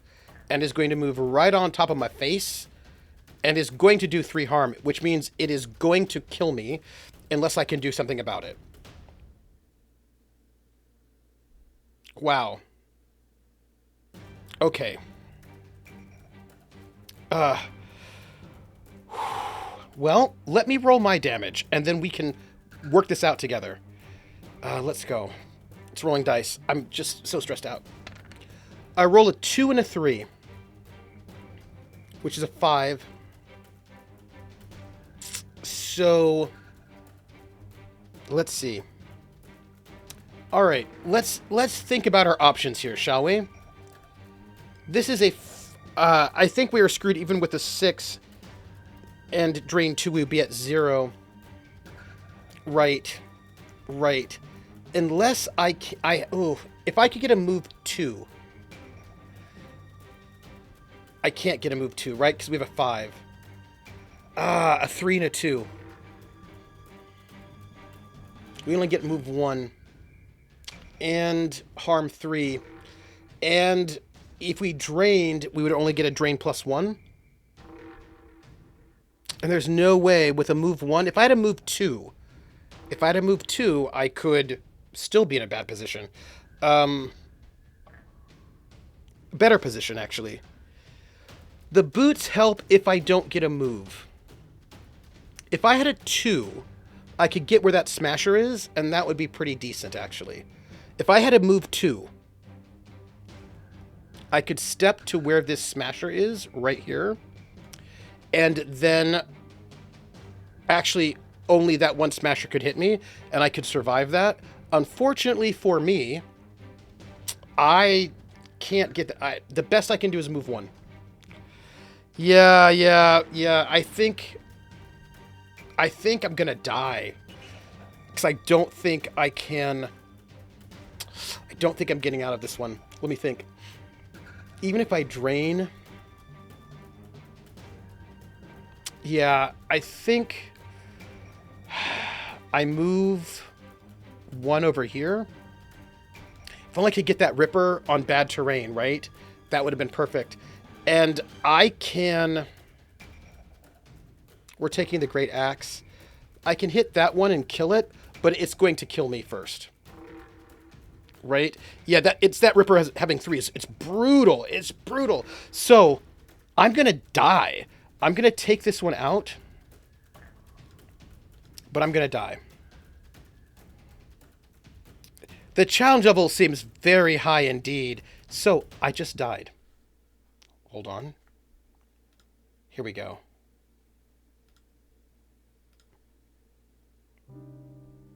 Now what happens? I'm dead. I need some healing things. Okay, but I am engraved, which means I am reborn. I wake up again.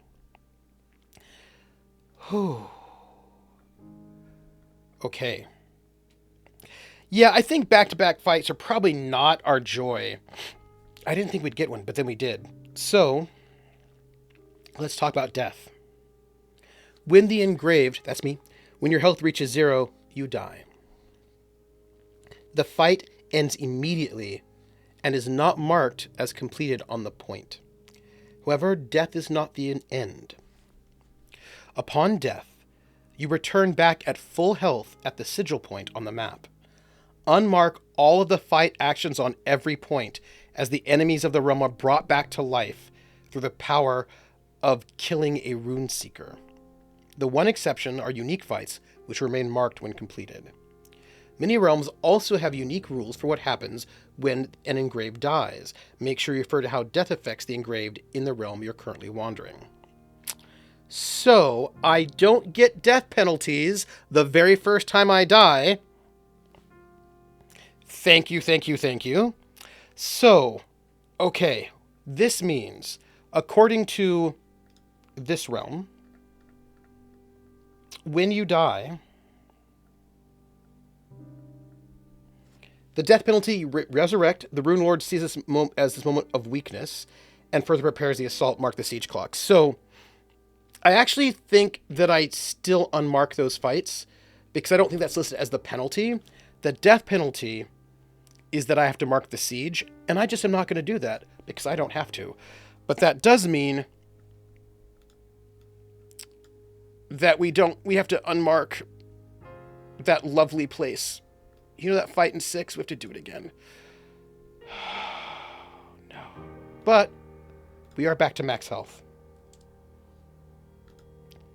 And, if it helps, we don't have to mark the siege clock.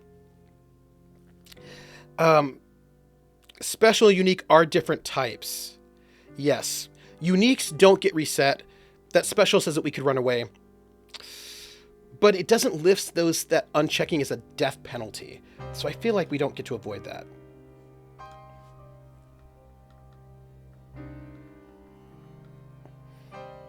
Yeah, it's not listed as a penalty, so I think we still have to deal with it. Ignore the first death penalty you take. Yeah, I think that's just what it means. So we're here.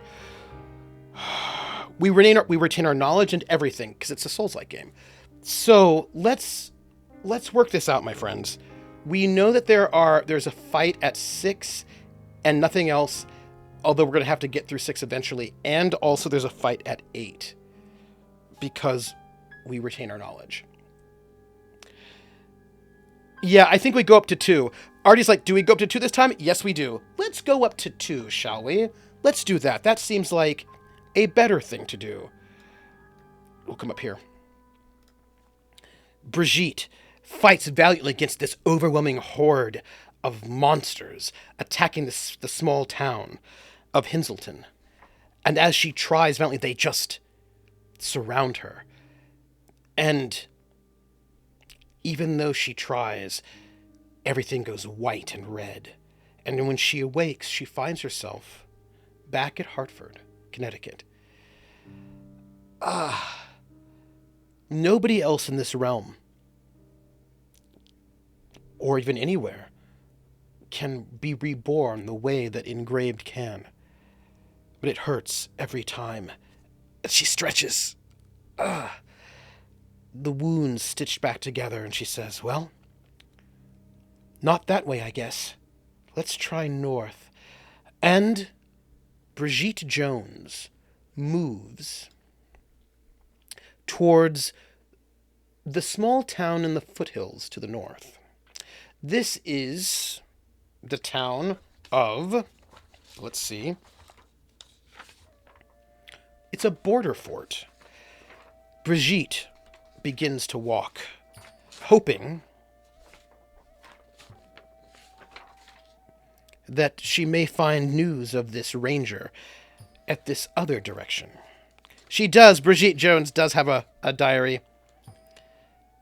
Tucked within the foothills, along the northern border, this fort has closed itself off from the rest of the world. Hello? My name is Brigitte Jones. I'm writing a diary of this realm. Would you let me in? Skeptical eyes watch me from every wall and tower. So, by the way, I just moved from one place to the next, and that is, I'm afraid, going to increase my plague clock by 1. Meaning I'll just have two ticks left. Yeah. In the border fort, I have 2 options. I can either learn or I can delve. But in order to delve, I need a city mark, and I do not have a city mark. So I can learn, which, by the way, is also an action. That's right, everybody. Everything brings me closer to my doom, and also closer to the Rune Lord attacking before I'm ready. Awesome. Great. Look at that. 1 pie left. I assume that moving back to Hartford when you die doesn't count. It doesn't count as movement. But then moving up to the border fort does. I will learn. It's always good to learn. Education's important, everyone. I get to increase my lore by +1. Let's increase our lore. So their lore is now 2. Let's do that. That sounds good. We learn. Check off my learn. Because I want to. I, Brigitte Jones, peers at these suspicious people, their eyes watching me, and I notice a massive pyre billows black smoke into the air outside the border fort. Bodies of man and beast intermingle within. For a moment, one appears to move, reaching out to me. This place seems important, but until I get a city mark, I cannot explore this place further. There are certainly secrets and aid here for me, but they do not trust me yet. So, I must move on. So, my friends, let's just talk about how my life is sad. Not that sad, but sad enough. Let's just take this ripper. Let's take a ripper down here, a smasher down here, and a stalker over there. And let's just delete the rest of these, shall we? Not that we're going to get into a combat, but just in case we did. We need to leave. We can't stay here, because there's nothing else for us to do until we get a city mark. So we need to travel. Let's travel here to 3. And you know what that means. That means that we have filled the plague clock.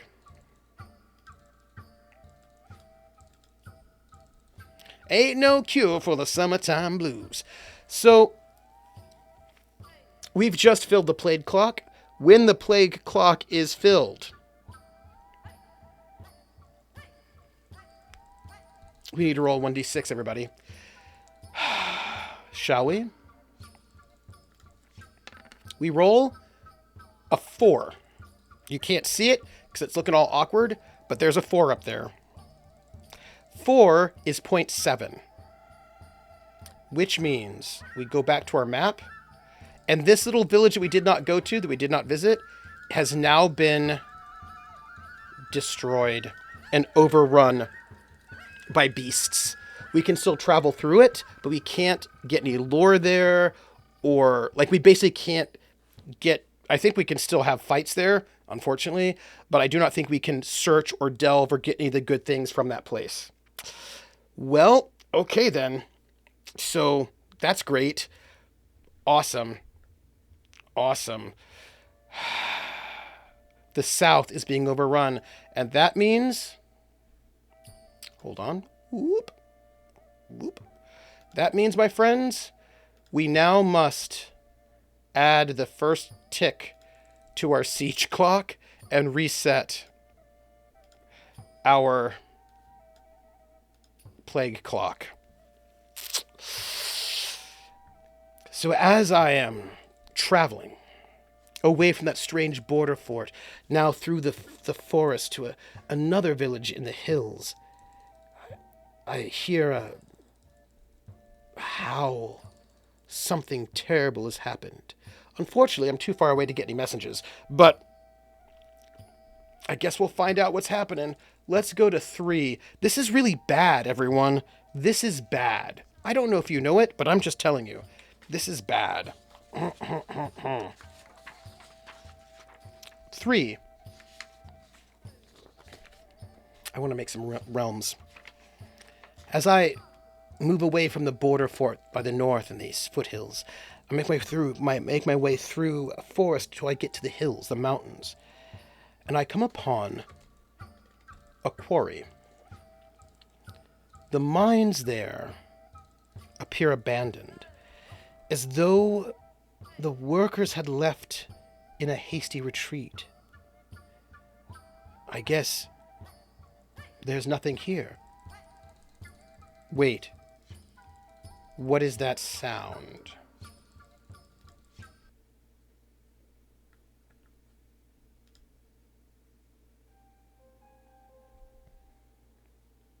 I hear the snarl of beasts echoing from the quarry below, and before I can do anything about it, there is a fight.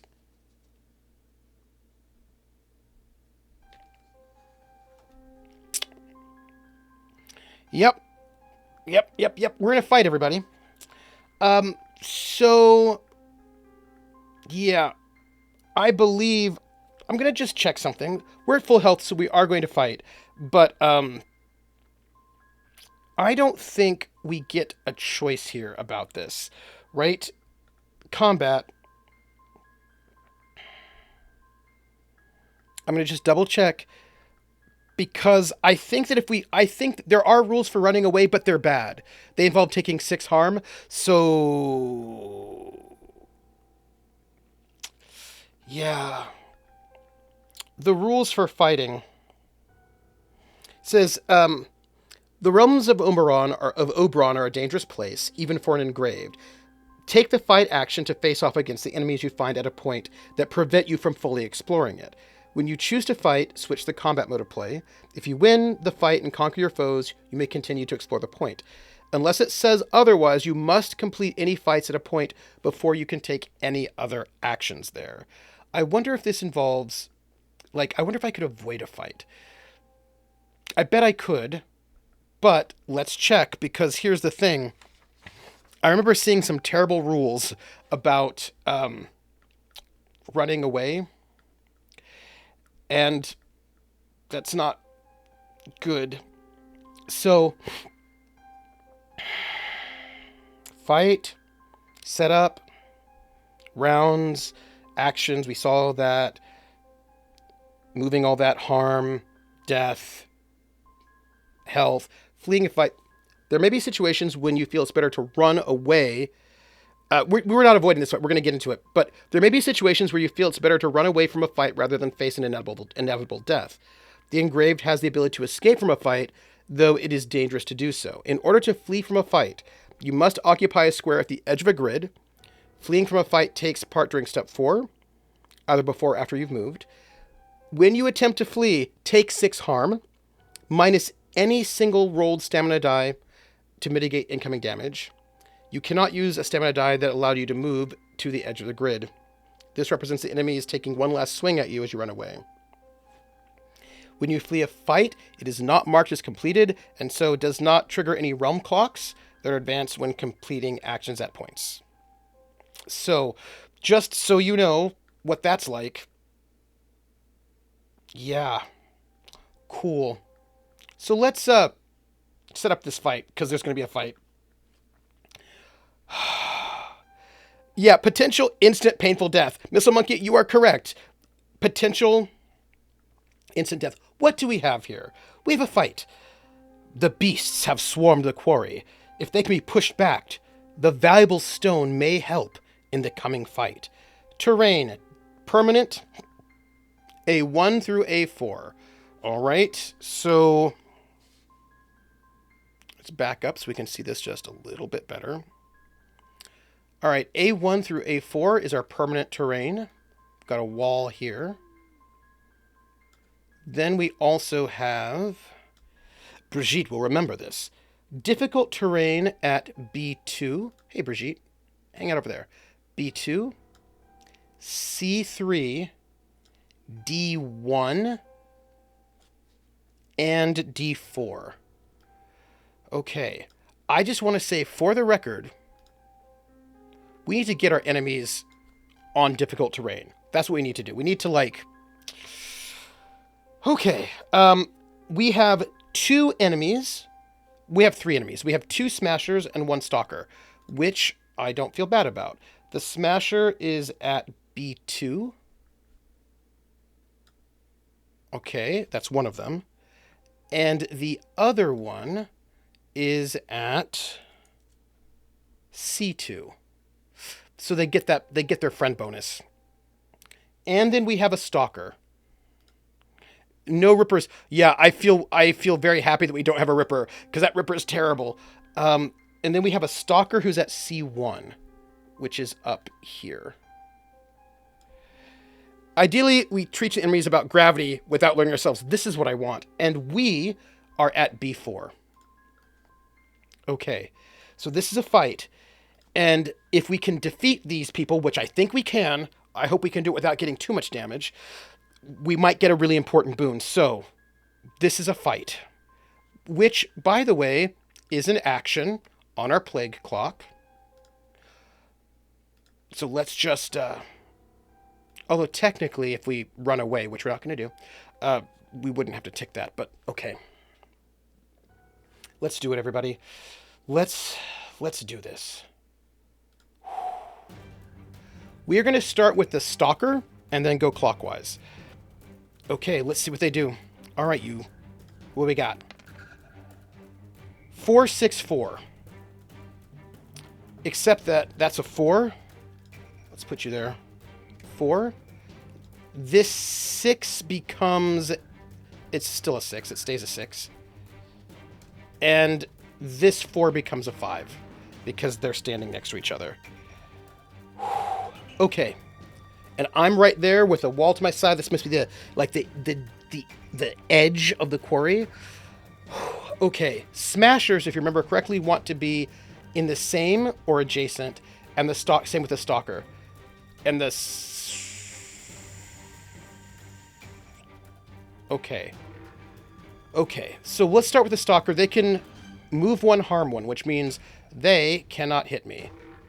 We're gonna put them where the smasher is. We have 2 smashers. This one with the 6 cannot move, which I feel great about. And this smasher here with the 5, they can move 2, harm 2, and they're gonna come right up in my face to do harm 2. Right? Okay. The thing we've all learned about gravity, it hurts a lot. It does. Let's roll ours, shall we? And see what we get. Okay. So we roll a 1 and a 5. And a 1 and a 5 can turn into a 6, which...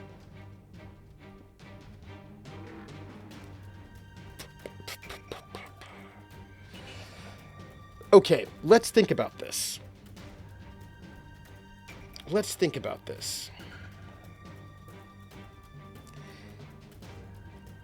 I think what we do is... Here's my thought. Work with me. I think we add that together to make it a 6 and siphon 2, right? Because our siphon is drains 2. And the range on siphon is adjacent and 2. So either right adjacent or 2 away. So I think, since it's all simultaneous, right? I think we step back so the smasher is not up in our face.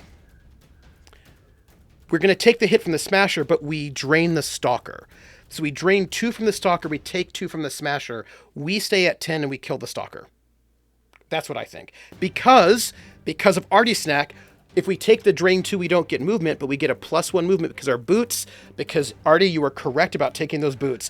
That was 100% correct on that one. So I think what we do is we step back here. And then we drain the stalker. So we siphon the stalker as that smasher attacks us. But that will kill the stalker. And our health will stay the same. Let's take this off the screen. Right? I think that's the way we do it. Yes. So, as these beasts come out of the quarry, one has me, tries to have me backed up against the quarry's edge. I move back, blocking it with my great axe. Oh, those boots, man. And as I do, as this one beast comes at me, gnawing at me, I siphon the life out of the stalker above, healing myself as I simultaneously wither that stalker. Round 2, everybody. Okay. Let's see what we got. And we're starting smasher next to me, then up clockwise. So that's a 5 and a 3. The 5 won't... They're separated, so they don't get their big bonus. And we haven't seen the undead. I don't think this is a world with undead, so I think that was the right call. So that stays 5, and this becomes a 3, which I don't think I like. But... Okay.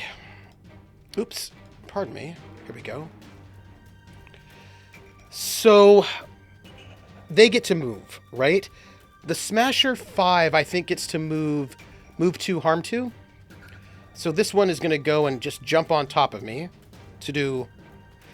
I know, don't do it. And this one here has a 3, and a Smasher with a 3 can also do move 2, harm 2, but cannot step in the same square because you can only have 2 people per square.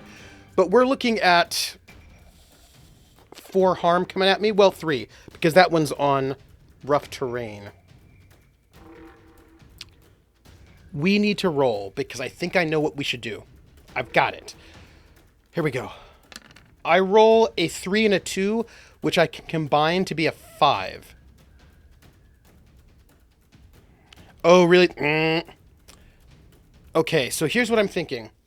If I do a 5 on my Great Axe, that'll give me a move of 1.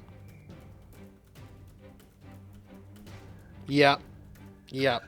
Okay. I'm going to move. Tell me if you think this is right. I move here. Q does make me think of Star Trek. I move here, which means this one up here cannot hit me. But I can hit this smasher here for 3, which will kill it. And I can cleave and hit that one for 1. And this means I wish I had a slightly different thing I can do, but that is my life. So that one will be dead, and this one will have be injured. That one can't hit me, but this one will hit me for 2. I'm so glad we don't have a Ripper, because that's the worst. I think that's the best option. And by the way, if you see better options, just please let me know. Okay, round 3. So far, our combats are taking like 3 rounds. It's not bad. There are 2 of them. They get to roll first. They roll... we're going with the top one, the bottom. Because I think of it's like clockwise from Brigitte. They roll a 4 and a 3. But they are next to each other. So this becomes a 5. And this becomes... Oh, you're dead. Wait. That one's dead. So it doesn't... that stays a 4. Oh, thank goodness. Sorry about that. Whew. There's only one. Okay, so that one gets a 4, which means saying the word quiet in a retail food service or first response is the worst thing you can do, and it's cruel to do it when you leave if you don't close. This is fair. This is fair. It's got a 4, right? Which means it can move 2, harm 2, and it will definitely want to do that because it wants to. I need to roll. Let's roll really well, shall we? I roll a 4 and a 1. That's a 5.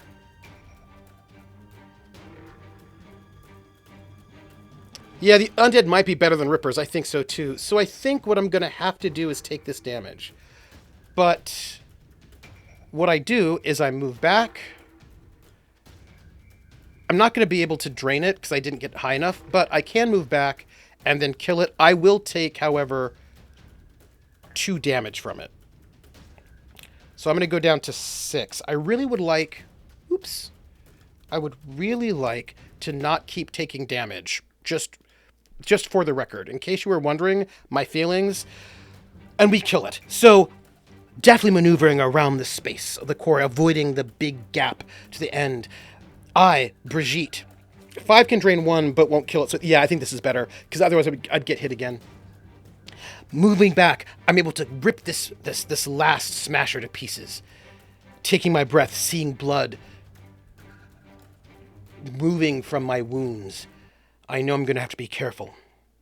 But it says here, we do in this fight at 6, man. It says here, if the engraved wins the fight. Oh, I get to mark off that I beat that fight. And that will only reset if I die. If the engraved wins the fight, they received the reinforced walls boon for the final fight against the Rune Lord. My friends, we just got something, and I think that's really good. Let's put this here and say that we have reinforced walls. Reinforced. This is too big. That's okay. We'll make this a little bit smaller.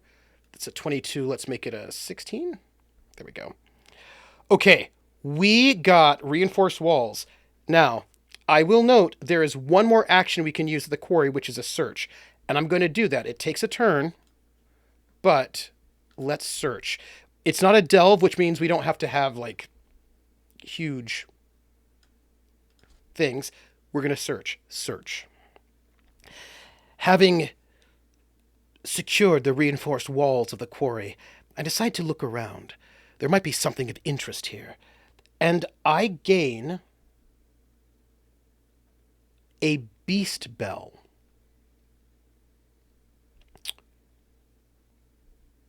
When used during combat, it has only one use, but when used during combat, all beasts skip their next turn.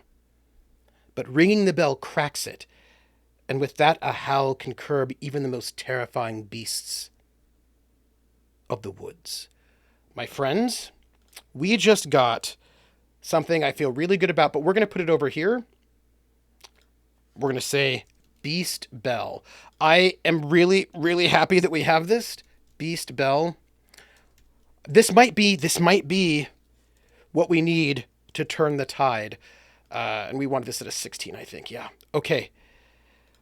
The tone that shook the hours. My friends, we have a Beast Bell. Also, this Deathless we've already used. Whoop.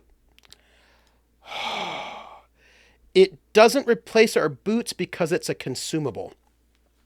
So as a consumable, we can have basically as many consumables as we want because they're one uses. And okay, my friends, I think with that we definitely can put an X right there.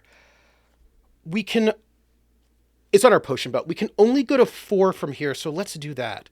Let's move over to 4. And doing that is going to put a tick on our clock. This is really stressful. I like it, but it is stressful. Okay.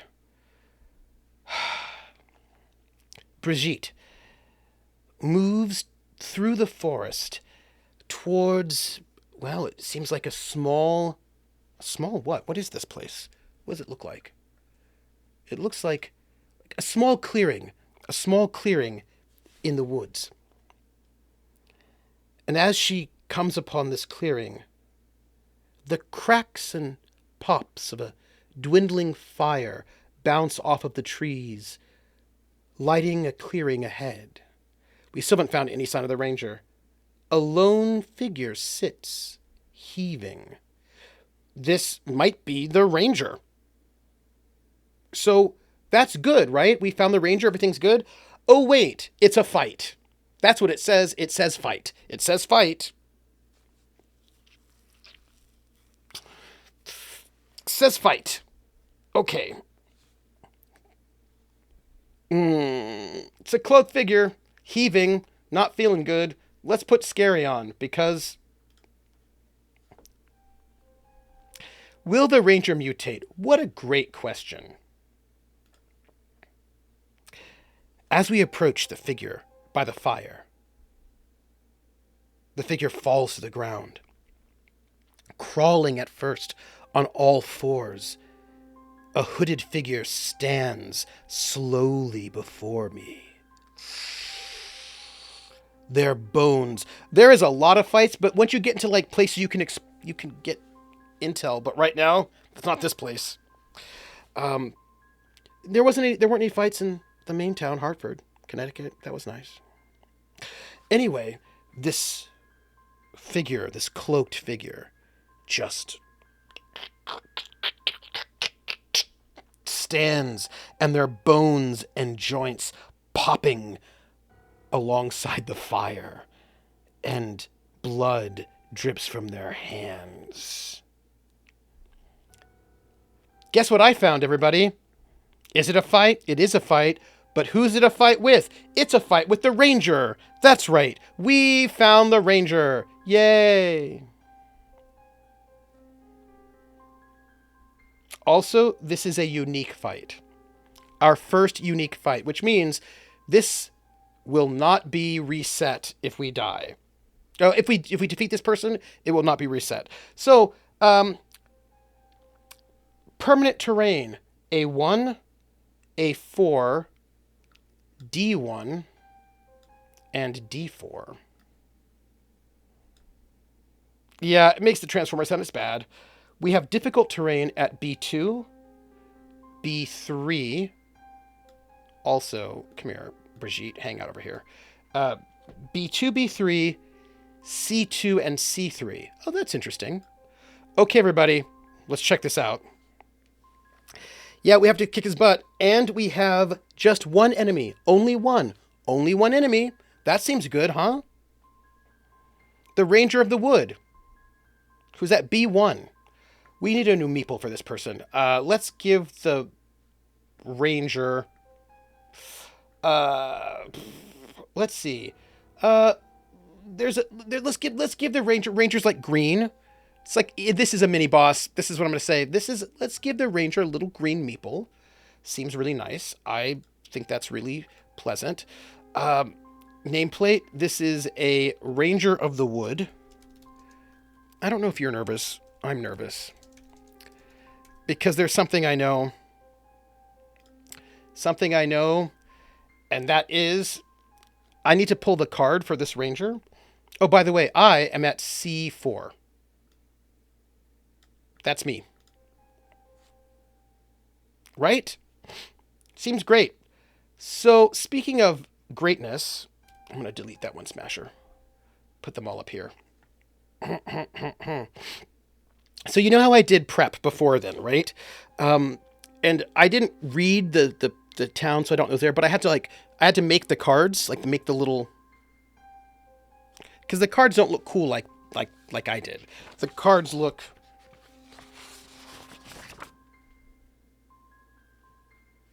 like that. And I, cut them out and put them on there so they look really cool because I like a good aesthetic. But there are two cards that are not vertical. They are horizontal. And the Ranger of the Wood is one of these horizontal cards. So this is the Ranger of the Wood. They have 7 health. It's awesome. Awesome. It's horizontal. 7 health, not 3. Cool. Their range is same and adjacent. That moment when you realize Minsk and Winnie the Pooh are voiced with the same VA. Yeah. So they have move 1, harm 2 on 1 and 2, move 2, harm 3, and block 1 at 3 and 4. 5 is move 1, harm 2, block 2, and 6 is move 3, harm 4. Special. Roll 2d6 and choose the highest when determining actions. And it says, matted fur and broken claws mark the beginning of a cruel transformation of this once proud hunter. Well, this seems great. Seems really good, everyone. Let's just put our Ranger of the Wood right there so we can look at it. How great is that? I think it's so cool. Okay, so we need to start this fight, but before we do, werewolf, their castle.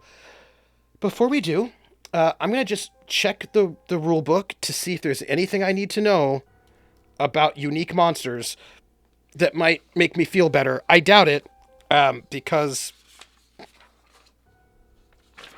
Nope, I doubt it. But let me just check, because maybe there's a rule that says if you meet a unique monster, you get a bonus of 2 health right away. Also, we'll note that this is not a beast, so my little bell does not help. Well, unique world, unique item, unique action, unique fights.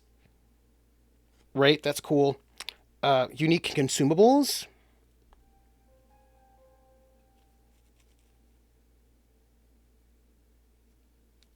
Unique enemies.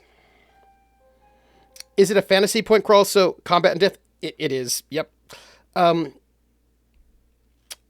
Okay. Most of the enemies of Oberon have no name or notoriety. Among these, a select few have carved out a name for themselves, standing out in their power and infamy. These enemies are considered unique enemies. Unique enemies are marked as such on their enemy card. Unique enemies tend to be some of the most dangerous enemies the Engraved will face in their journeys, outdone only by the Rune Lords. Slaying unique enemies provides great boons to the Engraved in the form of new equipment or important information about the realm. While fights are unmarked whenever the Engraved dies, fights that have a unique enemy are not unmarked. Once these enemies are slain, they remain dead. you might find yourself in the rare situation where both you and a unique enemy deal fatal harm to one another at the same time. In these instances, the unique enemy is considered dead and the fight does not reset as you resurrect. Okay, so this is us. Okay, everybody, I don't know about you. I need all of, I am stressed about this fight. I am excited for it. Let's go.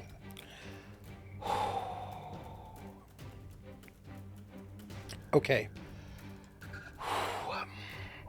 Shall we? 2d6 for this Ranger of the Woods. He rolls a 3 and a 4. We take the highest, so he gets a 4. He's a 4. All right. Well, he's a 4. And a 4 for him is move 2, harm 3, block 1.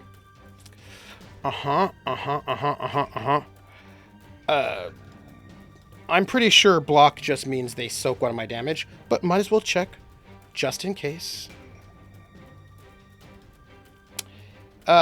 Yeah, I was right. I knew it. Yeah. Great. Okay. Cool. So he's going to come and do... What's his move? His move is move 2, harm 3, block 1. He can't reach me. By the way, he cannot reach me this turn because he can only move 2. So that's cool. Let's grab him. 1, 2. Right? He's going to move right there. So this strange transformed ranger turning some sort of werebeast begins to stalk towards me. He cannot... Wait.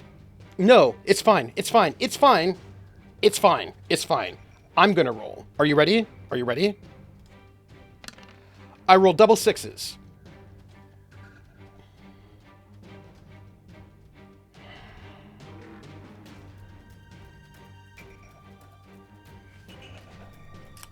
Okay, everyone, here's the thing. I was going to stay at range.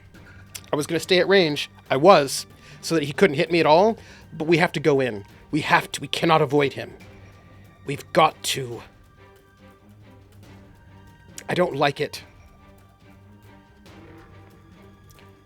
But I think we can't avoid it. Brigitte Jones takes the Strider boot +1 move. Harm 3, drain 2. That's it. Steps forward. Although it'll be harm 2 because we're on difficult terrain. Stalks forward, climbing over the sort of like the broken ground. And wait a minute. Hold on. Wait. Drain 2. If I'm on that broken ground, I'll be -1. He's got block 1. So I will actually do that damage because... Yeah, I can't... I'm going to have to waste that because... I can't do it because I'd be at -2 because of his block. Yeah, Bramble Patch. So I think instead, I'm going to move 1 this way. And then I'm going to drain 2. Aware of the danger of this beast, I begin to circle around it, but I reach out with my siphon and I drain slowly life from it to feed me. This will bring me up to an 8, my friends, and it down to a 5.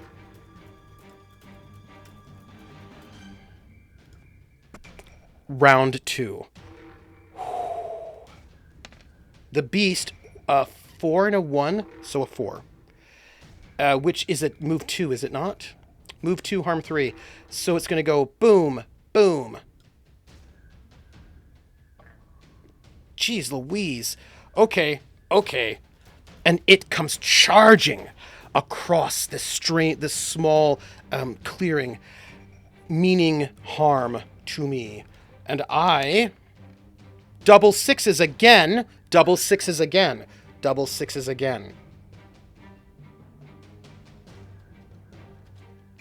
By the way, it has block 1. So I didn't get 2, only got 1.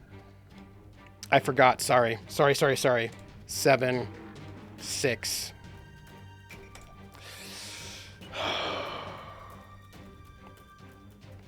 Missile says, as long as you keep the pattern, you will win, but life's best moments happen when fate has a drinking problem. Okay, so here's the thing. At this moment, I could take 1 move. But then I couldn't hit it. Oh. Well, but the drain is harm. So it counts. So here's the thing. We all have to decide this, right? We have to decide this. Where we're at right now, neither one of us is on bad terrain, which means I would not get that second -1. So if I stay here, because we're double 6s, if we stay here, I can do some serious damage to it, but I will be taking 3 harm from it in return.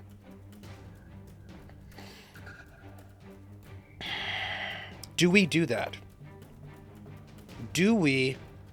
I think we have to. I think we can't waste this double 6, right? Right? Yes? If we do this, I'll be able to drain 1 and do 2 harm to it. And then I will take 3 harm from it. So basically it's a 2/2. Does the block apply to both strikes or only the first one? What a good question. What a good question. Between a swamp and a hard place. So we do know, let's see. I'm going to just double check. Any harm that is blocked or avoided is reduced from the total harm the character would take. Oh, hold on. Let's do an interpretation, shall we? I would like to read this to you, and I would like your interpretation.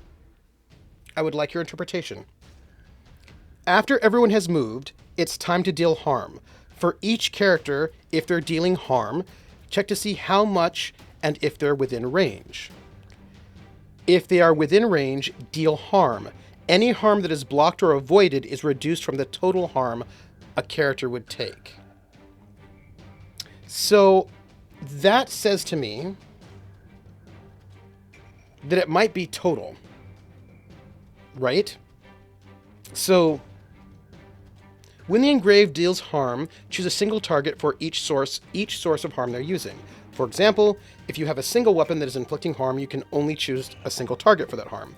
If you have 2 weapons, each inflicting harm this round, then the engraved can choose a separate target for each, or have all of the harm focused on a single character. I think you're right. I think it does sound like that harm only hits once. I agree. That is, because it says total, right? So I am... When a character takes harm, reduce their health total. Okay, this is what it says. A fight is tracked by the health of the characters. Health represents a character's vitality. Health is most typically reduced by harm dealt through attacks and other actions. When a character takes harm, they reduce their health total by that amount. Some weapons or actions may allow the character to take less harm, like block. So yeah. Already says, so I would say blocks 1 from the axe since that's the first instance of harm, and the drain would be 2. I agree with you. So, yes. I appreciate. Yeah, I agree. And so I appreciate that we had this talk, because I think that's fair. So I do not think I move. I think because you take defenses from the total, then yes, it would only matter on the first attack. I agree. There is no special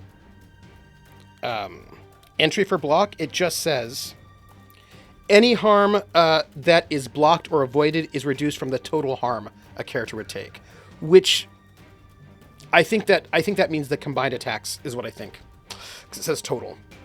So yeah. So this Ranger of the Wood is going to do 3 harm to me, which I will take. But it'll only be 2, because I'm... No, wait. I'm going to go from 7 to 4. We'll do this by the numbers. And then I'm going to do 3 harm from my Great Axe, and then 2 harm from Drain, which is 5 minus 1 for 4 damage. And I get to get 2 back, bringing my health back up to 6. That's round 2. Yeah, Buck is that much blocked around, not per attack. I think that's right. Which I think also means, yeah, block when we're just, yeah, I think that's what it is. So this, I stand there. Brigitte Jones, as this werewolf ranger comes raging at me, I do not back down. And as its claws gash at me, I swipe with my Great Axe, cutting it. It's able to sort of like, its tough hide block some of that damage, but then I reach forward, draining it of its life essence, feeding me in return. Round 3, again, so far our fights have only lasted 3 rounds. It rolls a 1 and a 2, which means it takes a 2, which means it can move 1 and then harm 2, which I think is okay, right? And it has no block. It has no block, everybody. And it, since it is same and adjacent, is going to step right up into my face. Let me roll. Please let me roll well, everybody. I roll a 2 and a 4. A 2 and a 4. Which is a 6. I could drain 2. It would block 1 of that damage. But I think that might be the way to go. Right? So I will step back because I have to. You're right, it has no block. Artie, yes. Yes. Thank you, Artie. You are correct. It has no block. Yes, indeed. Thank you. Yes. Yes. So we do the dance. I pivot around. I back up. And as it comes to lunge at me, its claws and fangs gleaming. And as it does, I reach out and I drain as much life from it as I can. It has no block at all. You are all correct. Thank you. And as it tears into me, whatever damage it does, I heal. And at the end of the moment, it lies dead. It does 2 to me, but I drain that too, so I stay at 6. Thank you, Krellin. Thank you. But I kill it. It is done.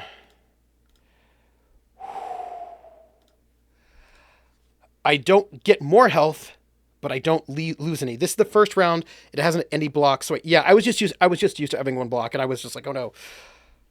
We defeat it. It's defeated. So what happens? Well, what happens next? When defeated, I find a healing tincture. Recover 3 health during combat or 4 during exploration. That's not bad. That's not bad. We have a 1-use item that we can keep on us. And, okay. Healing tincture. Okay, this is good. Healing tincture. And luckily, it was not an action. So we don't have to up the counter. Yeah, okay. Okay. Everybody, we did that. And we get to cross off that we defeated the guy.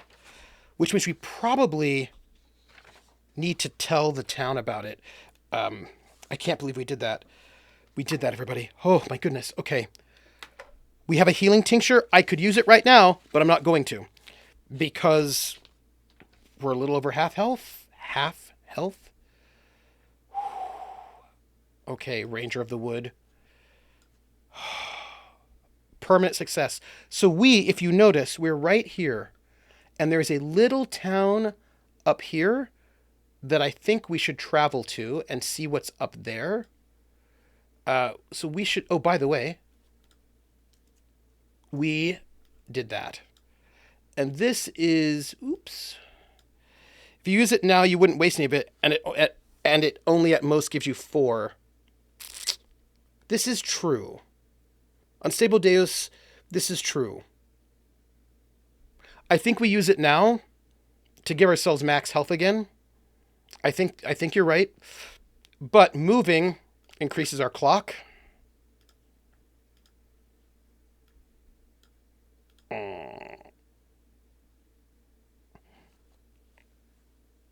Yeah, I think you're right. You're right. We are correct. We're going to move, which is going to go and increase our clock. And also, we're going to take the potion before we get to this town in case there's a fight there. Because, hello, Hawkeye. We're heading to 5. Right? 5. So, I'm disturbed to have found out the fate of the ranger. Nice naps are important, Hawkeye. I hope that I can bring news of his fate to others. And I head off to the far north. There's a small something there, and as I make my way to this small place in the far northeast, there is a tower hidden deep in the Fellwoods. A tower that belongs to a solemn order of mystics. And they have a reputation of healing the most curious of diseases. I hope it's a treehouse. I will note that we have 2 search options and 2 delve options. The search option, we can gain a feral ward. So we can gain some stuff if we search. The delves, the delve requires you to have killed the ranger of the wood, and for the siege clock to have fewer than 4 segments filled. Both of those things are true. And then the other delve requires the gnarled claw and lore 3+, which I don't have. I have lore 2. Okay. Monkey says, I unfortunately have to slip away. I have to work in 8 hours. Oh, go to sleep. Go to sleep. You should sleep. We can do a delve. I think we delve. I'm very excited. We're going to delve. I'm going to cross it off. I'm so excited. Maybe we will survive. We died once. Maybe we will not. You know what? Delve. First delve. We have killed the Ranger of the Wood, and the siege clock is low. And so we delve. That, by the way, is an action. So let's just advance our clock.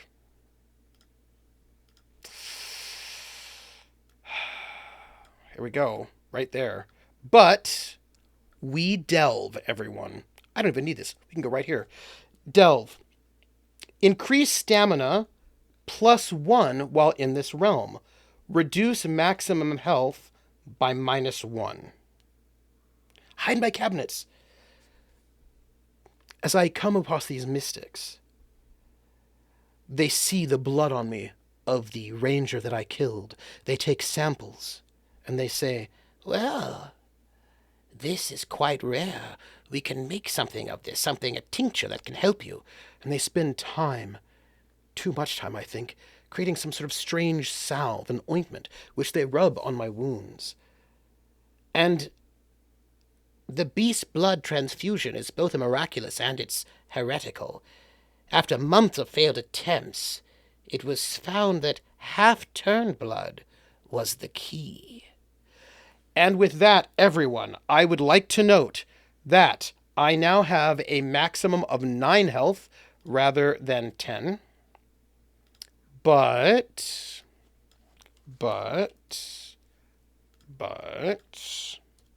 my stamina is now a 3 for while in this realm. So I get to roll 3 dice, everyone, not 2.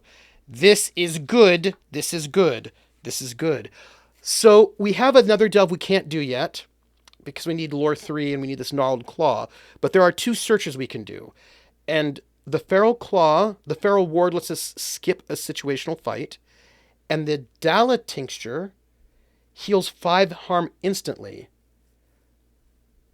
Okay. The loss of health is only for this realm. So it's yeah. So I think that is fine. Um, so I think we search for the Dala tincture. I think we search both. I think we take both of those things because I think we need them. It'll take us 2 actions, but where'd my pen go? There it is.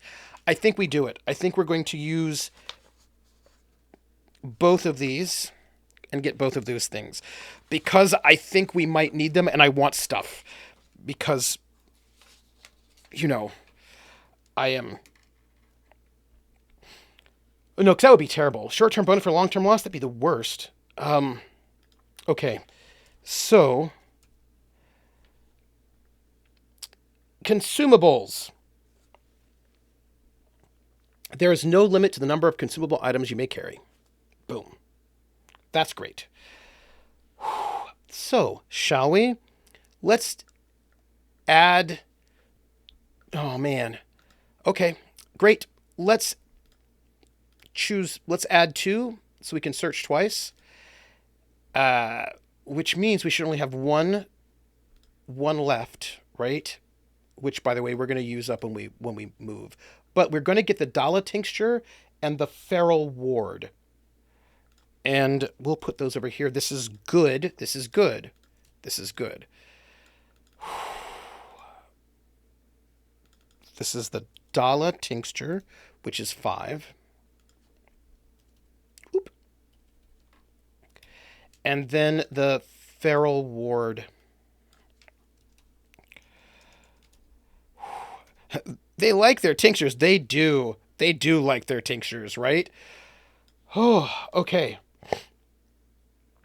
Note, if I use the Dala tincture, I heal 5 harm. I can only use it in combat.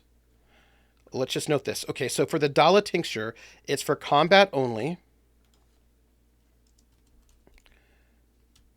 And I have to roll 1 fewer stamina die the turn right after I use it. Yes, we can. This one's done. Boom. Thank you. Boop. Great. Okay. There is still something to do here, but we can't do it because we don't have enough information. So we need to move. Do we move to 6? There's a fight there. But I think we do. I think we move to 6 so we can get back down to 8. Yeah. We're going to move to 6. Which, by the way,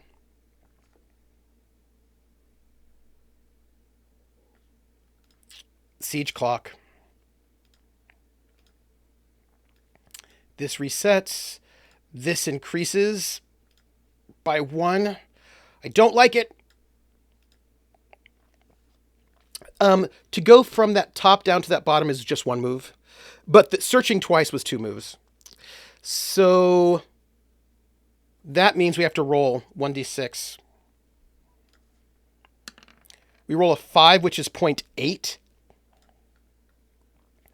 Oh, man. We lose this town. This is really bad because these towns have things that'll help us fight the Rune Lord. And we just lost a new town, which means we can't get lore there. We can travel through it, but that's bad. That's bad, everybody. It's fine. Well, that city just got Swordsman of the Rippers were too much. I guess that's what happened. They just killed them all there. So we're going to this crossroads, and there is a fight here, which we don't have. We don't have the situational fight. We just have the special fight. This is a fight that we can avoid, but yeah, we would take damage though. So there's a fight here, and we can avoid the fight, and if we do though, we take 2 harm.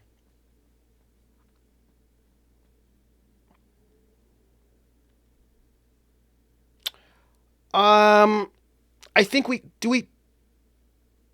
just avoid this fight, right? And take the harm? I think that's what we do. Because we don't have to go back this way again, I don't think. So let's just take our health down to 7 and avoid that fight completely. I don't think we have to go back through there because we can go around. We can go the long way. So let's just head down to here, which, by the way, will be another move.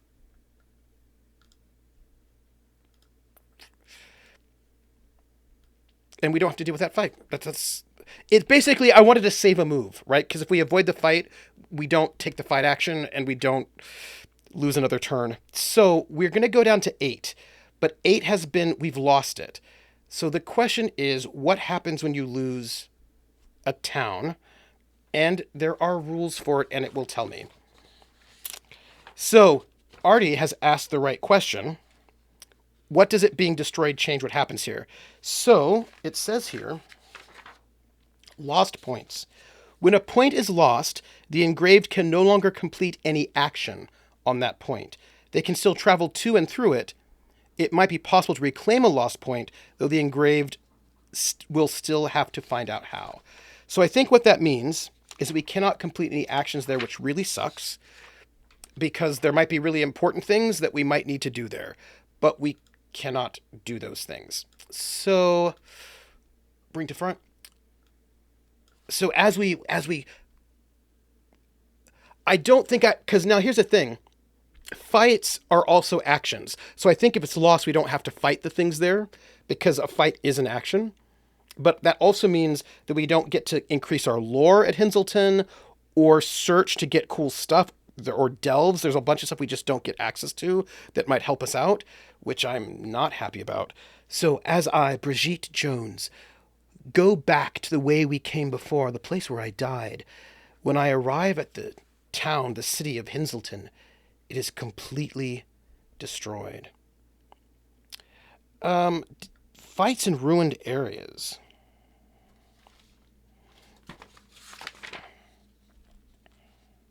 I'm checking. Lost points, situational optional fights.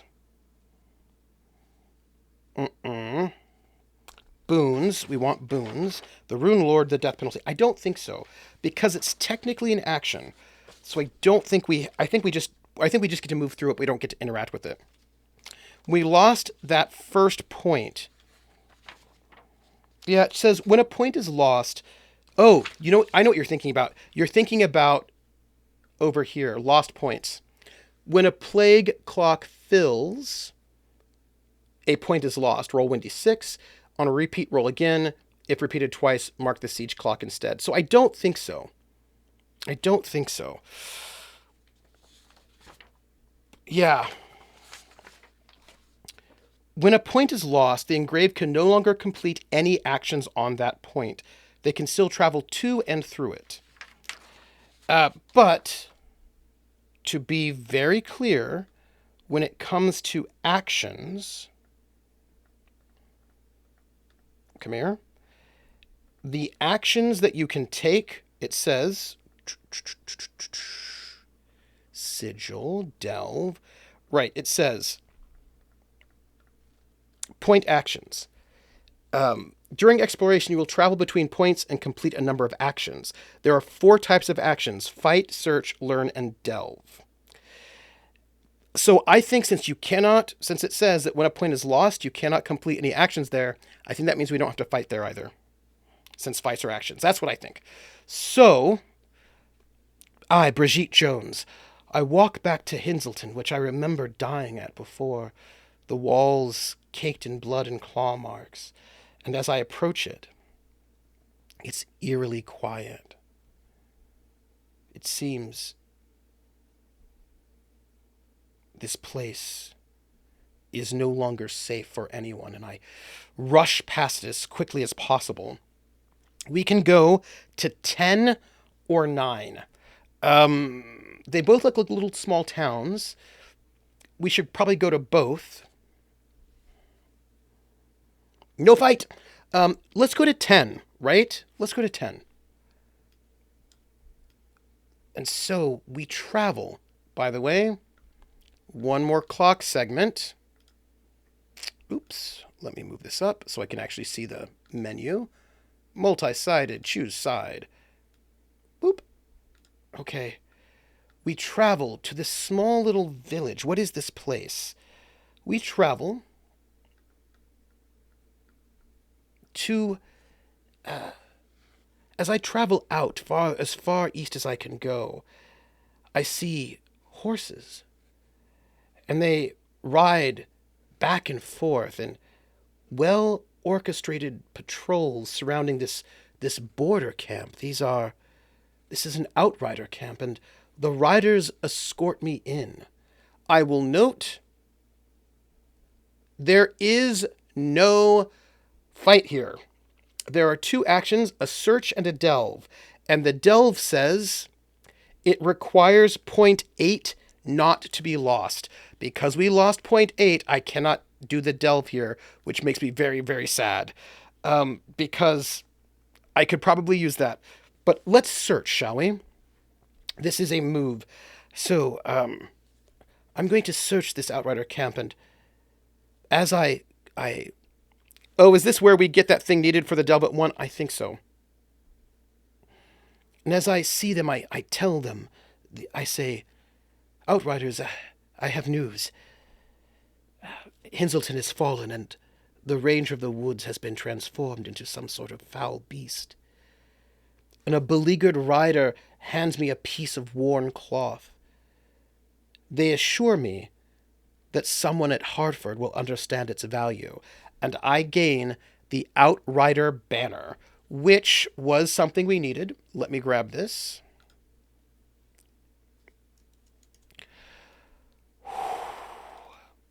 I speak with them. I notice that they are tired. Fighting beasts is exhausting, harrowing, and they are saddened by the news of the fall of Hinselton. I don't stay much longer than that, for there's nothing more to say. I did, if I recalled, I did not add the second point, so we're going to add the point for searching. So we're going to search for 1, which is what we just did. We're going to move back to Hinselton, and then move back down again to the town that's over here, 9. So we go up here, and then we're going to go down here to 9.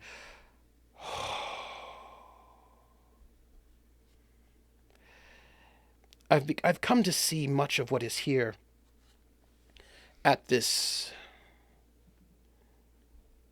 in this realm.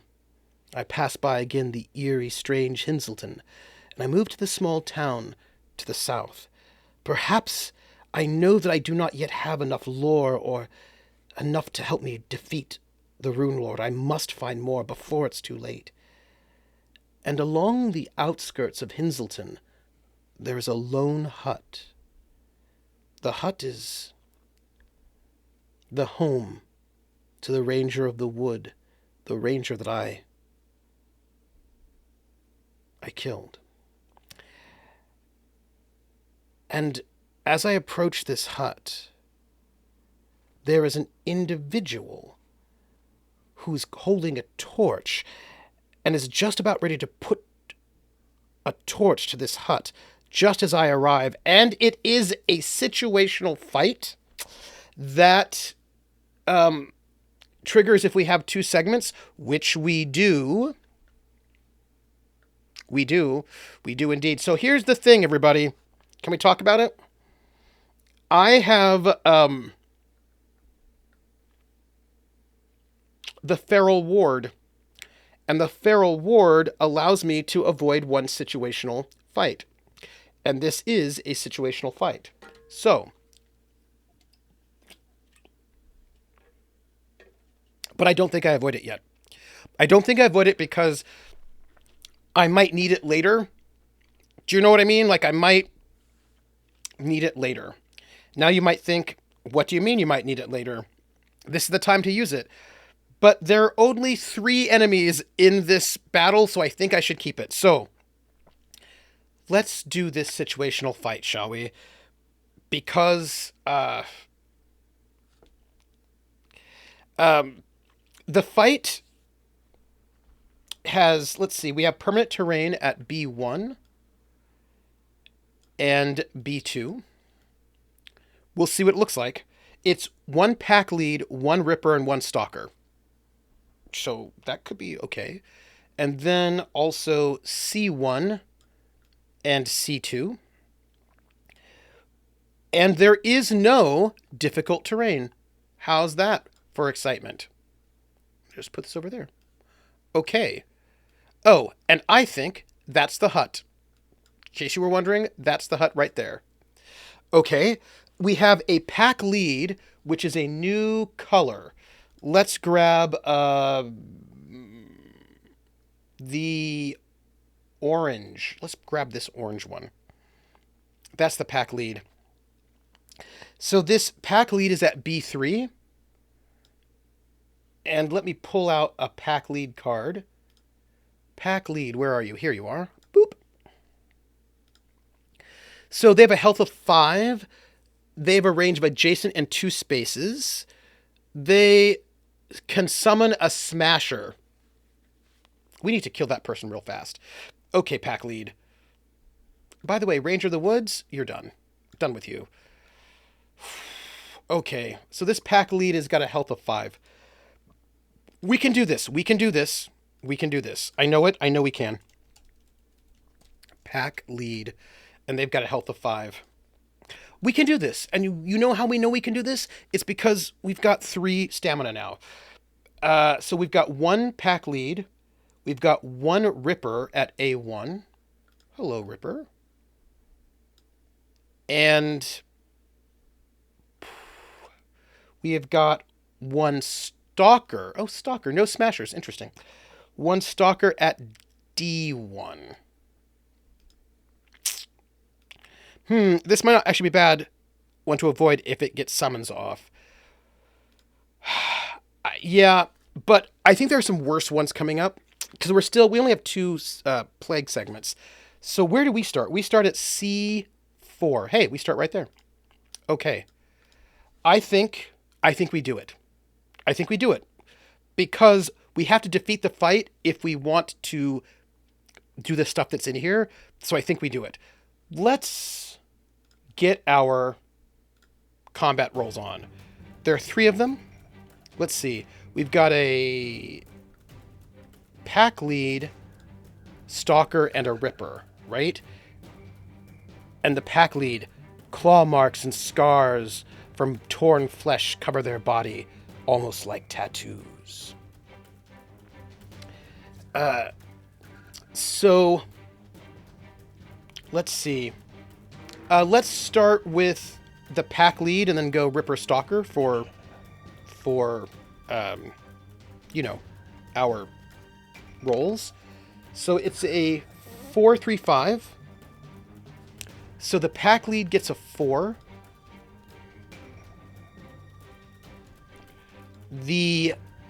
What is this? The ripper.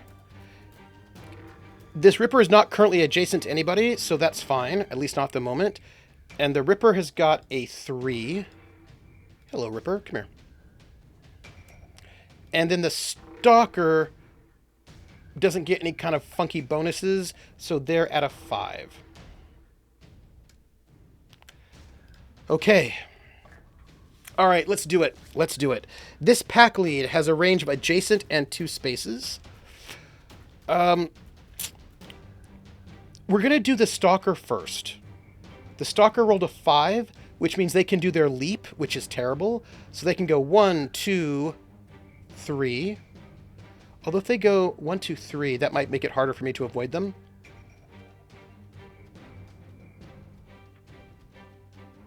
No, they're going to try to surround me. Boom. Right? They're going to try to surround me. I think that makes sense. If they hit me this round, they're going to do 3 damage. Just so you know. The Ripper rolled a 3, so they can move 3 and do harm 3. 1, 2, 3. Here. I think that's pretty decent, right? And the pack leader rolled a 4. So the pack leader can move 1, harm 1. So if the pack leader goes here... Okay.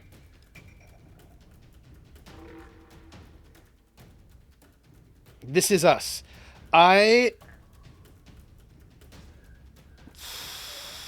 Yeah, I would like to focus far on that pack lead as well. So let me roll my dice. I get 3 dice. I get to roll 3 dice, and I'm going to. I roll a 5, 5, and a 3. Okay. Okay. So that's basically 2 5s. I can move 1 and cleave. And then I can also drain 1. Siphon 1.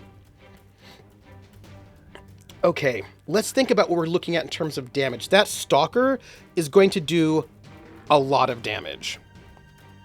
So, 3 damage. The Stalker's going to do 3. The Ripper, if it hits me, will do 4. And the pack lead is doing 1. So, I do not want to be in range of that Ripper at all.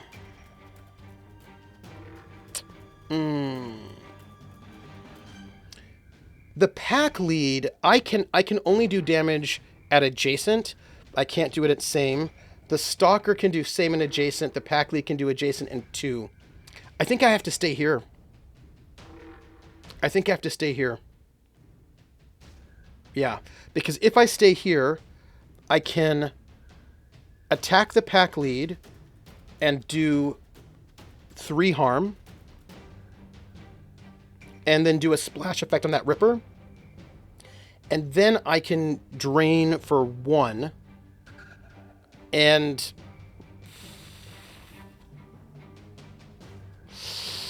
I'm going to take a lot of damage. Oh, I don't like it. Well, that's our life. That's our life. That's it. Okay. Take the 5-5. I'm going to stay here. I'm not going to move. I'm going to attack the pack lead. That'll be 3 damage. I think I will also siphon from it, leaving it with only 1 hit point left. And I'm going to go up to 8, but I'm going to lose 1 from the pack lead. That's fine. And I'm going to take 3 from that Stalker. Man. Okay. So as they surround me, I, Brigitte Jones, know it is not the time to run. No. So as they surround me, I stand firm, I stand my ground, and I focus right on the pack lead. I know this is the one I have to defeat. And with all of my concentration, even though they come at me, I just cleave this. Oh, I also have a cleave, which means I will take this Ripper down by 1. Just also. I cleave this axe, and then I siphon life from it. I try to give all I can. It is not enough. It still stands there, and it looks at me with an evil look. I cannot attack diagonally, but if I hit someone with my cleave, it hits creatures adjacent to it. So I can't attack diagonally, but I get that splash damage to the one above it. Round 2, everybody. They get to go first. Same order. 6, 6, and 5. This is bad.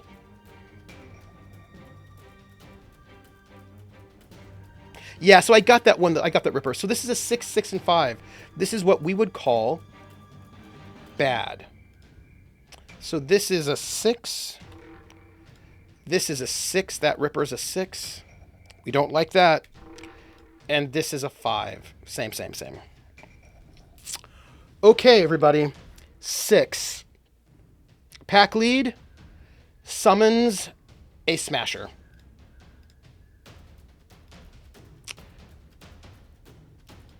Who doesn't get to act this turn.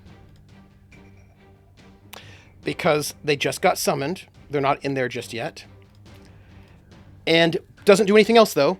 Doesn't do anything else, because that's all they get to do on their 6. The Ripper on a 6 does what?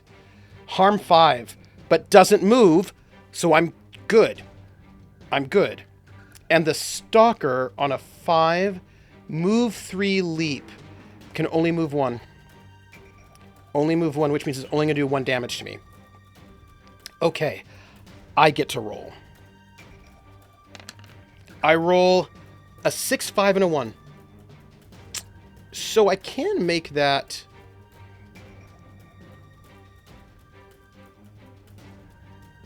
I can make that a 6, 6.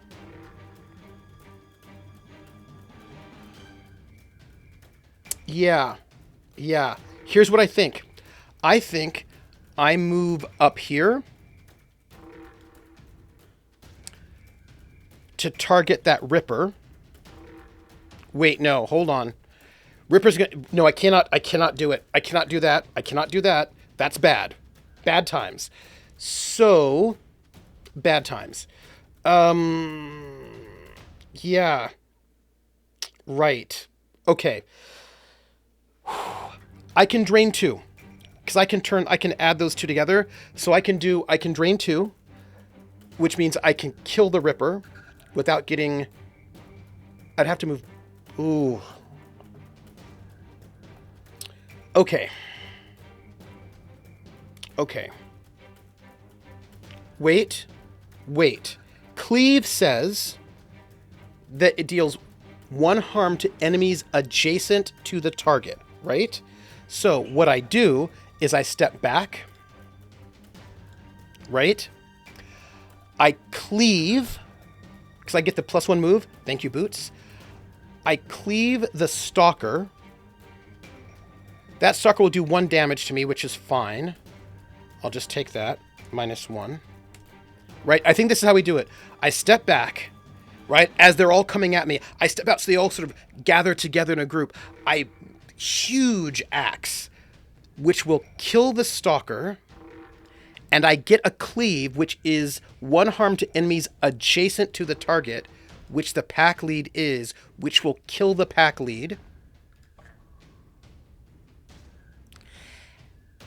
And I siphon the Ripper, which will kill the Ripper. And bring me up to 5 health. Check it out. What do you think? Right? That's what I do. And that it is a ballet of beauty. As they all converge, I back up, they gab in the middle, I huge smash down with a great axe, killing the Stalker, cleaving through the pack lead, and I reach out and I siphon the life out of the Ripper, killing it instantly. And I'm still injured, but there's just me and the Smasher left. And round 3, everybody. Only 1 Smasher. And it rolls a 3. And a 3 is move 2, harm 2. Okay. Okay. But no other bonuses. This is 1, 2. My friends, let's see how this goes. Can I drink the tonic since it is 5 in combat only? If I did, I would waste 1 point, though, of health. So I think I want to wait. I think I want to wait. Let me roll my 3d6. 6, 4, and 1. 6, 4, and 1. So here's the thing. 4 gives me a move 2. Right? 4 gives me a move 2. So if I go 4 and 6, work with me, and I move 2 back, I won't be able to hit it with my cleave, but I will be able to drain it for siphon for 2. Which is, I think, what I do, right? I think as it comes at me, I scoot backwards. Moving 2, I can't hit it with my axe. I'm too far away. But I am able to siphon life from it, bringing its health down to 1, and my health up to 7. Slowly, I'm trying to catch my breath. draining it, playing rope-a-dope, trying to keep it. Ooh, rolls a 6. It can't move. Bop, bop, bop, bop, bop, bop. It can't move, everybody. And I roll a 4, 2, and a 3. And I will combine that 4 and a 2 to a 6 and drain the last of its life. Which, by the way, only brings me to 8, but 8 is good. And it is dead. And I kill it. That was wild. Wild. Everybody, thank you. That was wild. I cannot even handle it right now. Whew.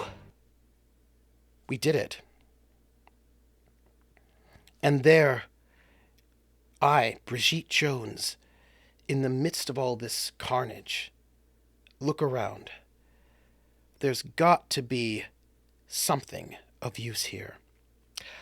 I am going to, if you do not mind. We just did that fight. Did we add the segment for it? Do you remember if we added the segment?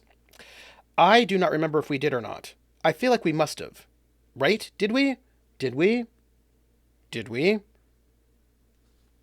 Somebody remembers if we did. You have to let me know. We will, however, increase a segment because we're going to learn. I need to cross off. Whew. People, this is good. This is good. This is good. Yeah, I think I added it. I think this time I actually did add it because I felt like it was like a... We're going to learn, which will increase our lore, and we're going to search. We're going to do both of those things, which, by the way, will bring our clock 2 closer. 1, 2. Woo! It's not good. We learn. As I search this hut, I notice scribbled notes describing unfamiliar beasts which litter the floor of this cabin. Upon one, the writer describes an unexpected ambush and seeking aid from the mystics to the north. I remember them. By the way, my lore now goes up to 4. I now have a 4 lore, which is good, actually. And I'm going to search. And tucked under a pile of bloody clothes is a long black-tipped claw. It is coated in dried blood. And we get the gnarled claw, which is a unique consumable that we also need for a delve. Okay. Okay. This is really good. What's not good is how we're going to have to lose another thing. But we cleared out this area right here. Everyone, this is good. Bring to front. Oops, that's not what I meant. Okay. All right. We have been to every part of the realm. Every part. We now have some things.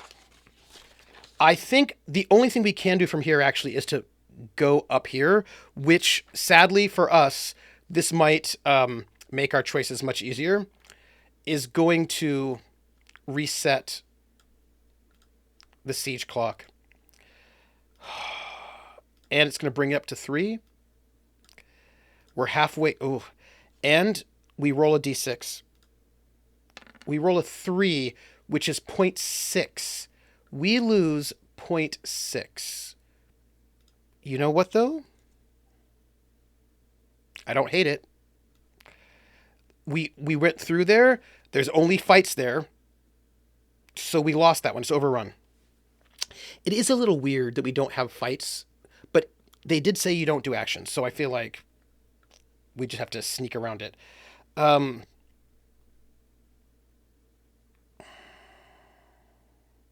The Outrider camp is not going to help us because we search there, and we can't delve there because point 8 is lost. So I think what we do... All right, let's talk about this. Let's strategize. We only have a couple of moves, right? There's 5, 2, and 1. And in 5... if we have the gnarled claw, we get something. We get a boon to fight against the Rune Lord. That's 2 moves. That's not bad. In 2, we would need a city mark, which we don't have. And in 1,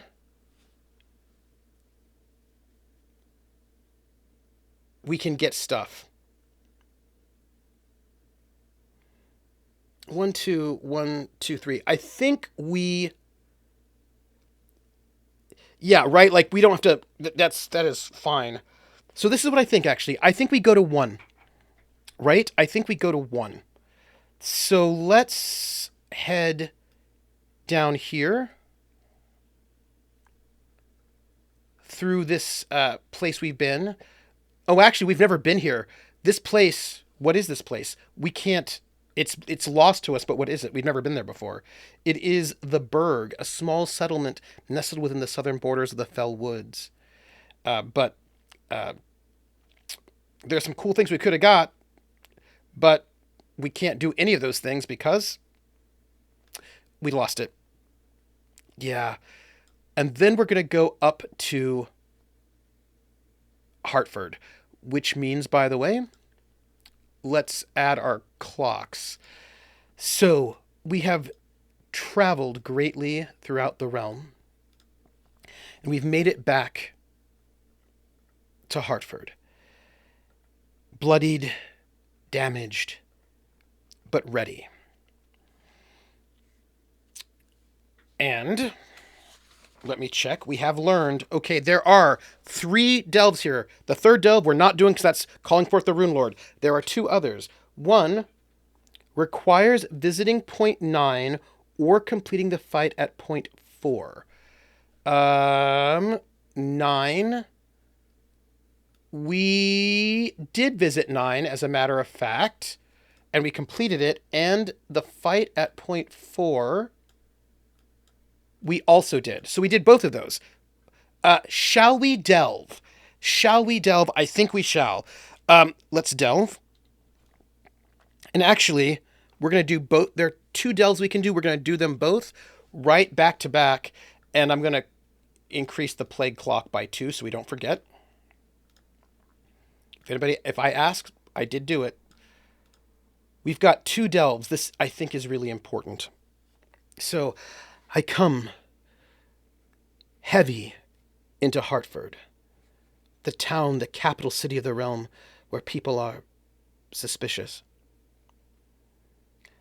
I walk up, and I say, I've found the Ranger of the Wood that you asked about.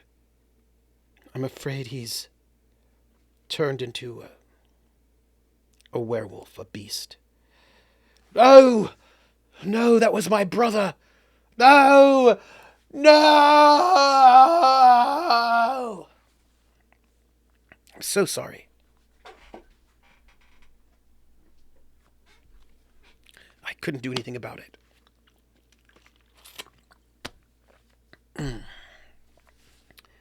All right, I understand. But thank you for bringing me peace. Here. Take this.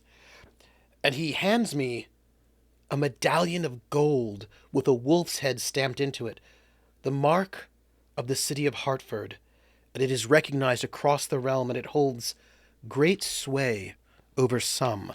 And we get the city mark, which is a unique consumable. And I do know there was a place that wanted that. So... we are in a good space there. What did I hear? Weird. Okay. I did not kill your brother, but your brother's killer. Oh. The beast inside. I brought your brother peace. Let's just say city mark. I'm feeling really good about this, people. And then our second delve. As I stand there and the man goes off, I say, but wait, I got this from the Outriders, and I hold up this cloth, the Outriders banner. And he goes, oh, right. You know, the horses of the Outriders, they're unmatched across the Fellwoods. You've done so much for us here in Hartford. We will trust you with one of our horses, because we recognize that, well, you might be our only hope to defeat the Rune Lord. And I gain a horse. I gain a horse. And a horse allows me to move twice before marking a segment of the plague clock.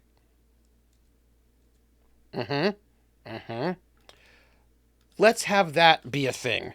Horse. Okay, Roach! Okay, so. Now I, Brigitte, think about all the things that I've seen and done. There's much left to explore. There's much left to do still before we confront the Rune Lord, but there's far less than I would like. I believe we should head to the border fort. We're going to take our horse. We're going to go to the border fort. We get one more move before we have to tick off. And I believe we already increased. We'd already learned. We did. Okay, are you ready? We can delve here. We can delve here. It does require the city mark, which we now have. Which, by the way, that delve is an action. I'm feeling like we are on our way here, people. Okay. We come across this border fort. Again, they're suspicious of us, and they will not let us in. And so I hold up the city mark, the mark of Hartford, the gold medallion that I was received. And they say, oh, you've got the mark. I guess you might be trustworthy. And the stamp of Hartford is enough to interest a few of the soldiers. And they are willing to bring the fight to the beasts. And so a small cadre of soldiers step out from the border fort and they say, we'll fight. Yeah, we'll fight. And I get one use of the militia boon. The militia may be used as a boon during the final fight against the Rune Lord, or to be used at any time to revert a point so that it is no longer lost.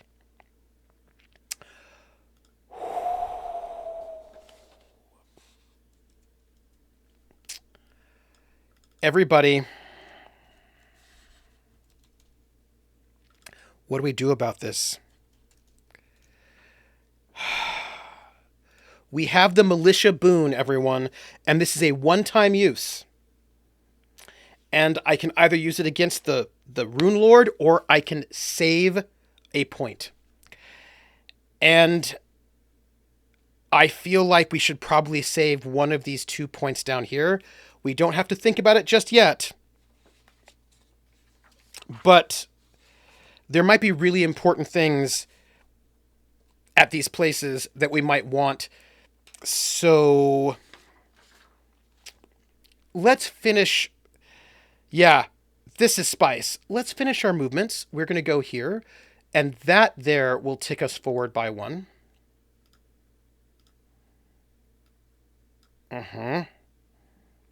If you save 8, can you do the delve at 10?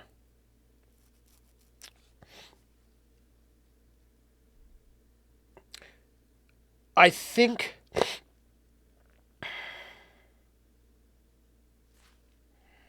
Yes. Yes, Artie Snack, you're correct. If we save 8, we can do the delve at 10. I did my 2 move already. Went from 1 to 2 to that one there. Yeah. So I saved that one mark. You're right. We have to save 8 because 8 will give us 10. You are right. Artie, you are correct. Thank you. You are correct. So this here is 3. And we have a green, which means I think we completed 3, which we did. So if we do 2, we can get up to 5, the solemn order. And that should give us something. So we are now riding fast on our horse, hoping against hope that we can, boom, boom, boom, right here, that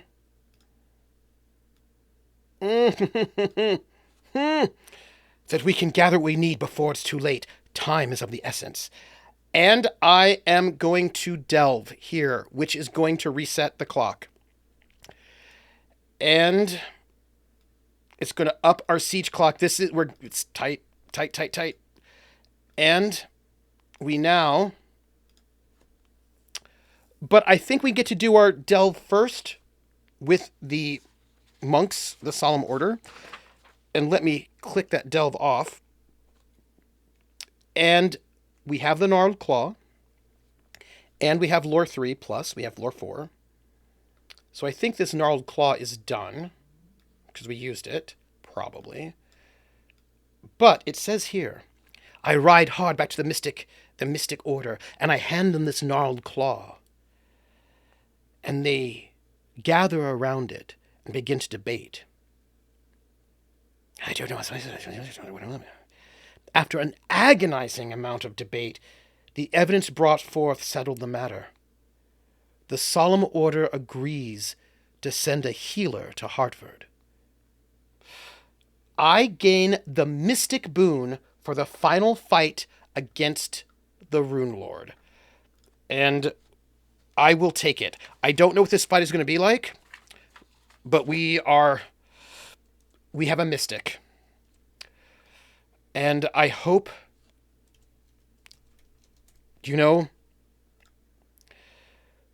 with that, my friends, we need to roll the die for what is lost. We lose 2, which is 0.5. 0.5 is just where we're leaving, everyone. Just in time. Okay. This is great.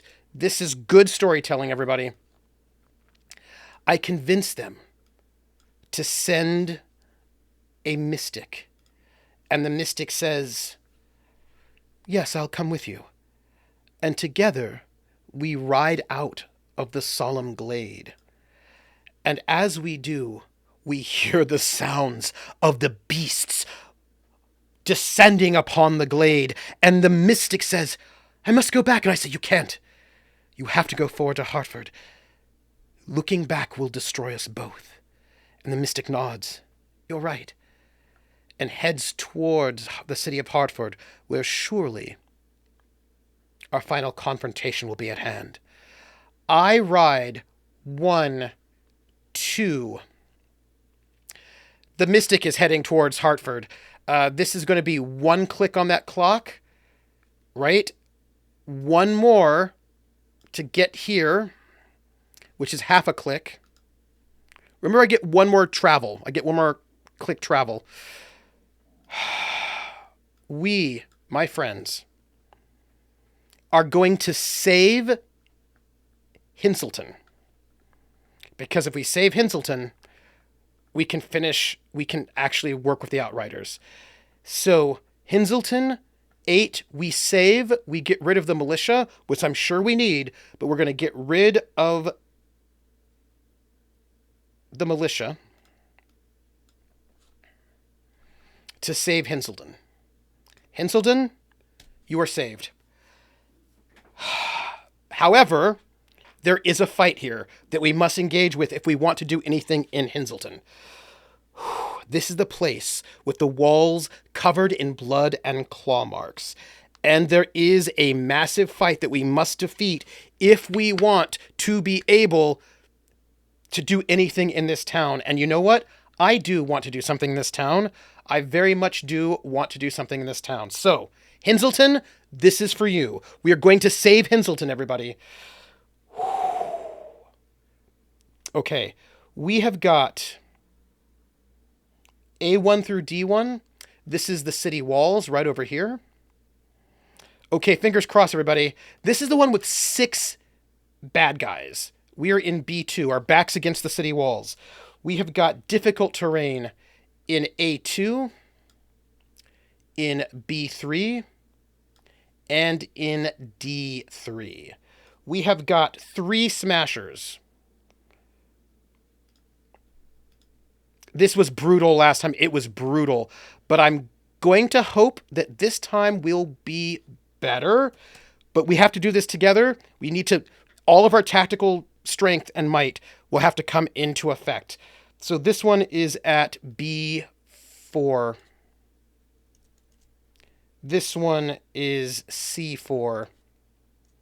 It's explosive. And this one is D4. We have 2 rippers. And those rippers, which I believe also have 3. Okay. We have a ripper at A3. And also A4. And then lastly, we have a stalker. No pack leads. And that stalker is at D3. Right there.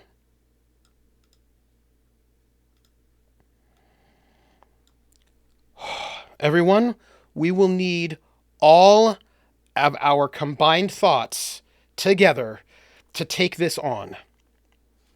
Are you ready? This is us. This fight is for Hinselton. Brigitte Jones wades in to protect this village. She brought the militia in to help fight back the beasts. There may be time to reclaim this place. But they get to roll first. I don't need this pack lead here. Okay. Take on me. All right, 66. We're going to start with the stalker and then go clockwise. Why are there so many 5s and 6s there? I don't like that. Okay, this stalker gets a 4. This smasher gets a 4, which becomes a 5. Don't like that. This smasher is a 6. I do like that. This smasher becomes a 6 as well because they're next to their buddies, which I also am happy about because if they're 6s, they don't move.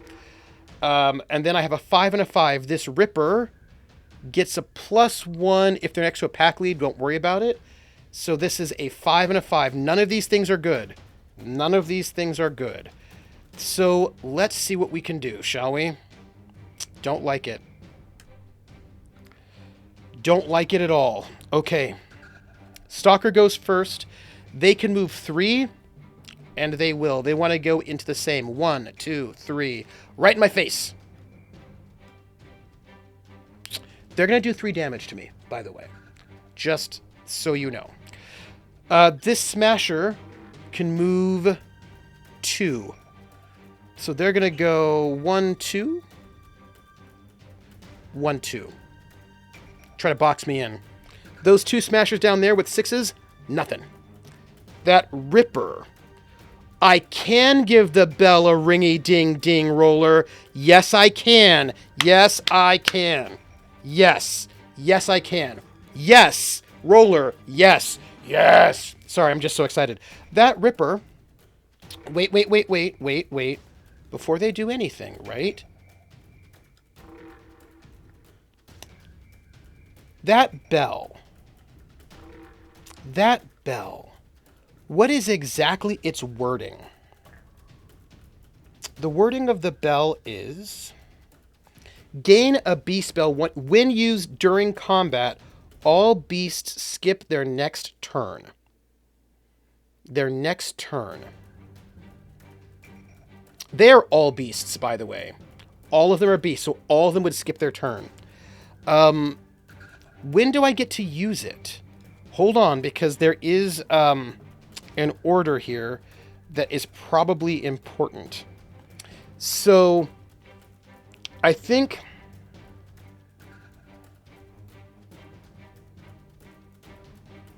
when do I consumables? I believe that I do this in step. Wait. Because this is everything. We have to make sure we do this right. Okay. Determine enemy actions. Move enemies and non-harm actions.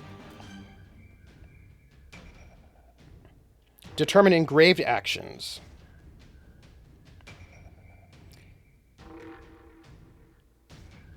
Move engraved. Deal harm and complete other actions. So I believe I will be able to drink this at the end. It's time to deal harm, blah, blah, blah, blah. Engraved deals harm simultaneously. Some weapons or gear allow for other actions to take place, such as healing from harm or laying a trap. These actions take place during this type of combat. So, we've got to get this through this turn first. So next turn. Boom, boom, up here in my face.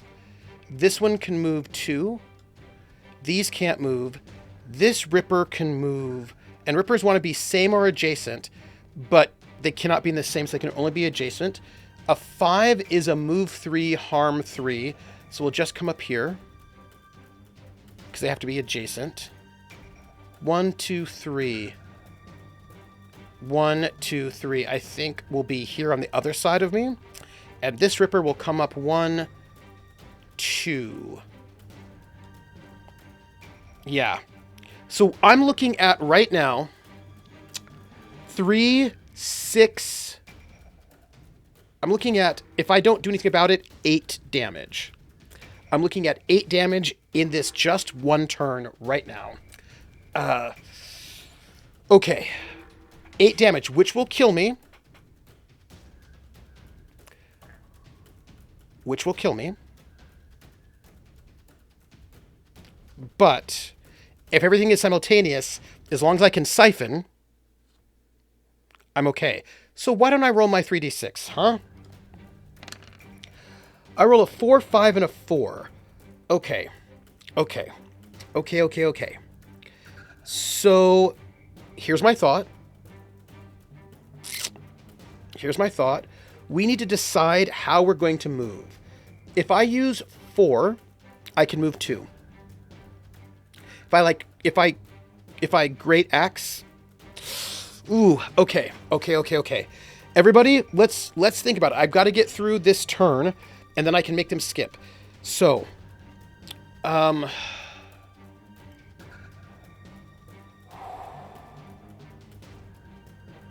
I think if I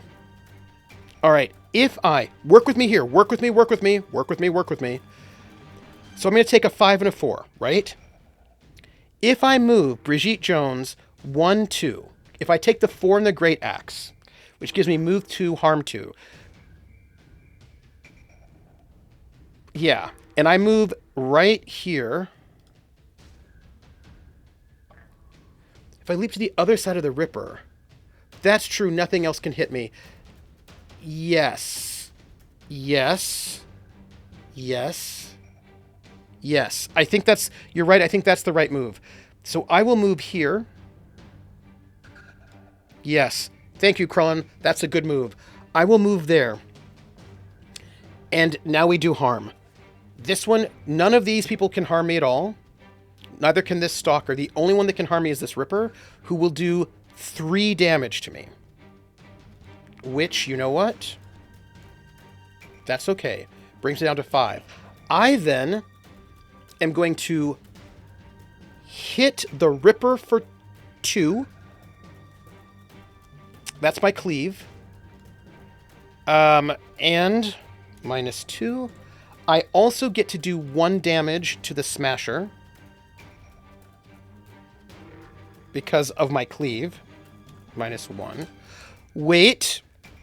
I also get to do 1 damage to the Stalker, -1, because it is Cleave deals 1 harm to enemies adjacent to the target, and both the Stalker and the Smasher are adjacent to the target. Thank you, Krellin. And I get 1 more attack with my Siphon, and I can only drain 1, but I will drain 1 from the Ripper, killing it.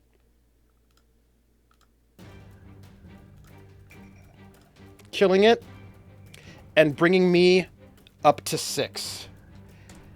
And I can use the bell here. Right? I can use the bell right now, which means they will skip their next turn. And I think we use the Beast Bell right now. This is the time to use it. That ends turn 1. We do turn 2. They don't get to do anything. They skip their turns, which means I get my turn, but they get no turn of their own. And let's roll 3d6. This is us. This is us. A 3, a 2, and a 2. That's not great. Not great. I can turn that into a 4 or a 5. Well, I guess this is a good time to, if I'm going to have to lose a turn, this is a good time to do it. So I think what I do is, if I do 4, right? I can move 2, harm 2.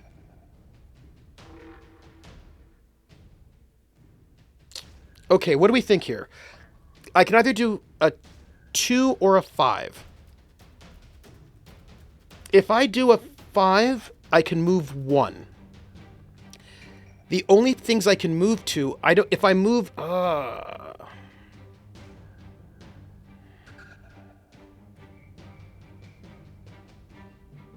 right. Unfortunately, that Smasher right there is surrounded by difficult terrain. I hate that Ripper a lot. So how about I step forward. Ay, ay, ay, ay, ay.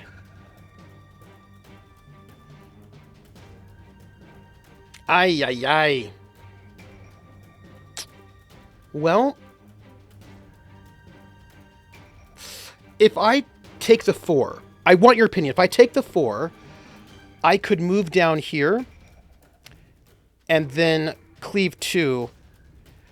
The Stalker has 1 left, is what the Stalker has. So I could drain that. I could just do a drain from where I'm at. I could do that, which would get rid of the Stalker and get me up to a 7. Move on to the Stalker, hit the Ripper, kill the Stalker, drain the Ripper. I can't do a drain and a hit, though, because I only have a 3 and a 2 and a 2, and I can combine 2 to a 5, but anything below a 4 is not going to work. But if I did the 4, yeah. See, no, it wouldn't kill the... Okay, so if I went onto the Stalker, if I moved here, I could do 2 damage to the Ripper and 1 damage to the Stalker from the cleave. And that would kill the Stalker and really wound the Ripper, but I wouldn't be able to kill it this turn. But that's probably the way to go. I think that's the way to go. Yeah. So I charge forward making the 4, which will do 2 damage to the Ripper. It will not kill it, but it will kill the Stalker with that cleave damage, which does get 1 out of the way. And unfortunately, I cannot. So in order to drain, I need a 4, 5, or a 6. That's the problem. And I rolled a 2, a 3, a 2, and a 2. So I could only do 1 attack, basically. Because you can add dice together, but it's always a exact number. So I'd either have a 5 and a 2 left, or a 4 and a 3 left. So I could only do 1 attack, which sucks. But it's now round 3, and they get to go. We're going to start with the Smasher and go around. They get a 6, a 4, a 5, and a 5. That smasher's a 6, so is not moving anywhere. This smasher is a 4, which becomes a 5. This smasher is a 5, which becomes a 6. And this ripper is a 5. Okay, so those two smashers, which are 6s, are not moving anywhere because they don't get to move on 6s, but they get to do 5 harm, so we're going to stay away from them. That smasher, which has a 5, gets to move 2, and we'll just go 1, 2. If one of the twos was a 4, 5, or 6, yeah, if one of the twos were a 4, 5, or 6, I could have done both. So this one is going to move up 2 to do harm 2. This ripper has a 5, so can move 3, harm 3, and will just jump into the same. So if I stay where I'm at, I'm looking at 5 damage from those two. But let's not do that, shall we? Let's roll. I roll a 3, a 2, and a 5, which I can make a 3 and a 2 and a 5. I can make that a 5-5. So a 5-5. With the Great Axe 5, I move 1, harm 3. And with Siphon 5, I drain 1. Okay, so this Ripper has got 1 left. That Smasher has got 3. It's a full 3. I get to move 1. If I move down here, that's real bad for me because I get hit by all those smashers, and we do not like that. So I think I just have to move...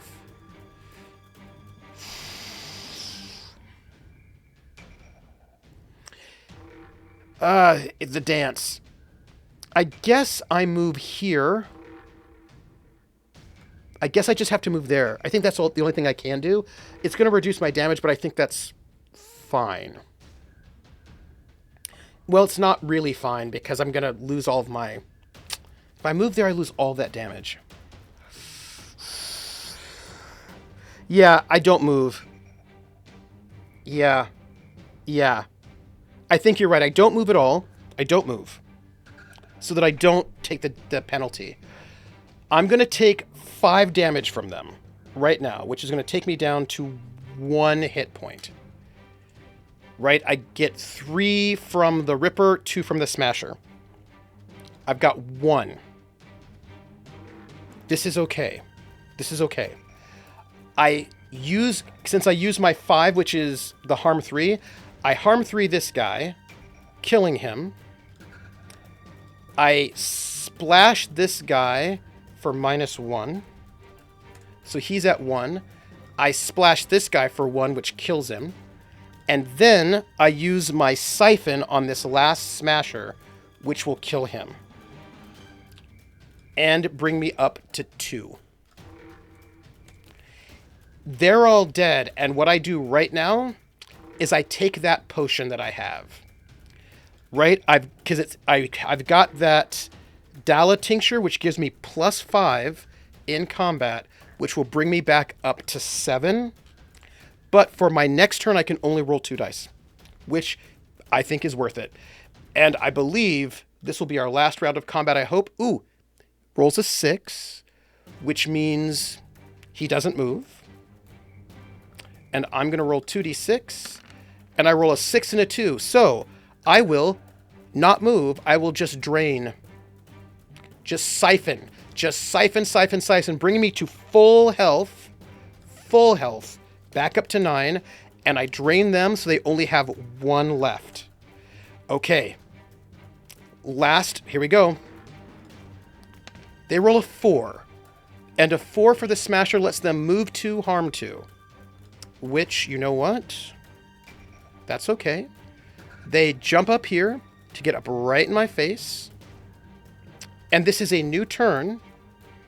So I get to roll all 3. A 2, a 3, and a 2. Which means I get my free movement. 2, 3, 2, right? 2, so 3, 3, 2. I back up 1. combine the 2 3s to a 6 to do a full drain. So this one is going to hit me for 2, and I'm going to drain him for 2. Well, I actually only get to drain him for 1, so I end up being at 8. But I kill him. Boom. Dead, done, killed, boom. Wow. Okay. Woo! People. People. People. We did it. We did it. And if I remember correctly, I did say that I already counted this fight. I already ticked off the fight thing, right? I did. I remember. Okay. The fight is done. This is amazing. I can't believe we did it. But we do have things we can do here in Hinselton. First things first. In Hinselton, we can learn lore, which I think we do to increase our lore because it'll probably help us in the final battle. So I look in this town after just this massive epic battle. I join up with the militia and I say, is everyone all right?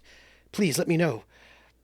And there is a wanted sign plastered along many walls, and on it is a figure wearing a wooden mask carved in the shape of a fanged beast. I'm going to search, and I will gain the Wind Walker mark.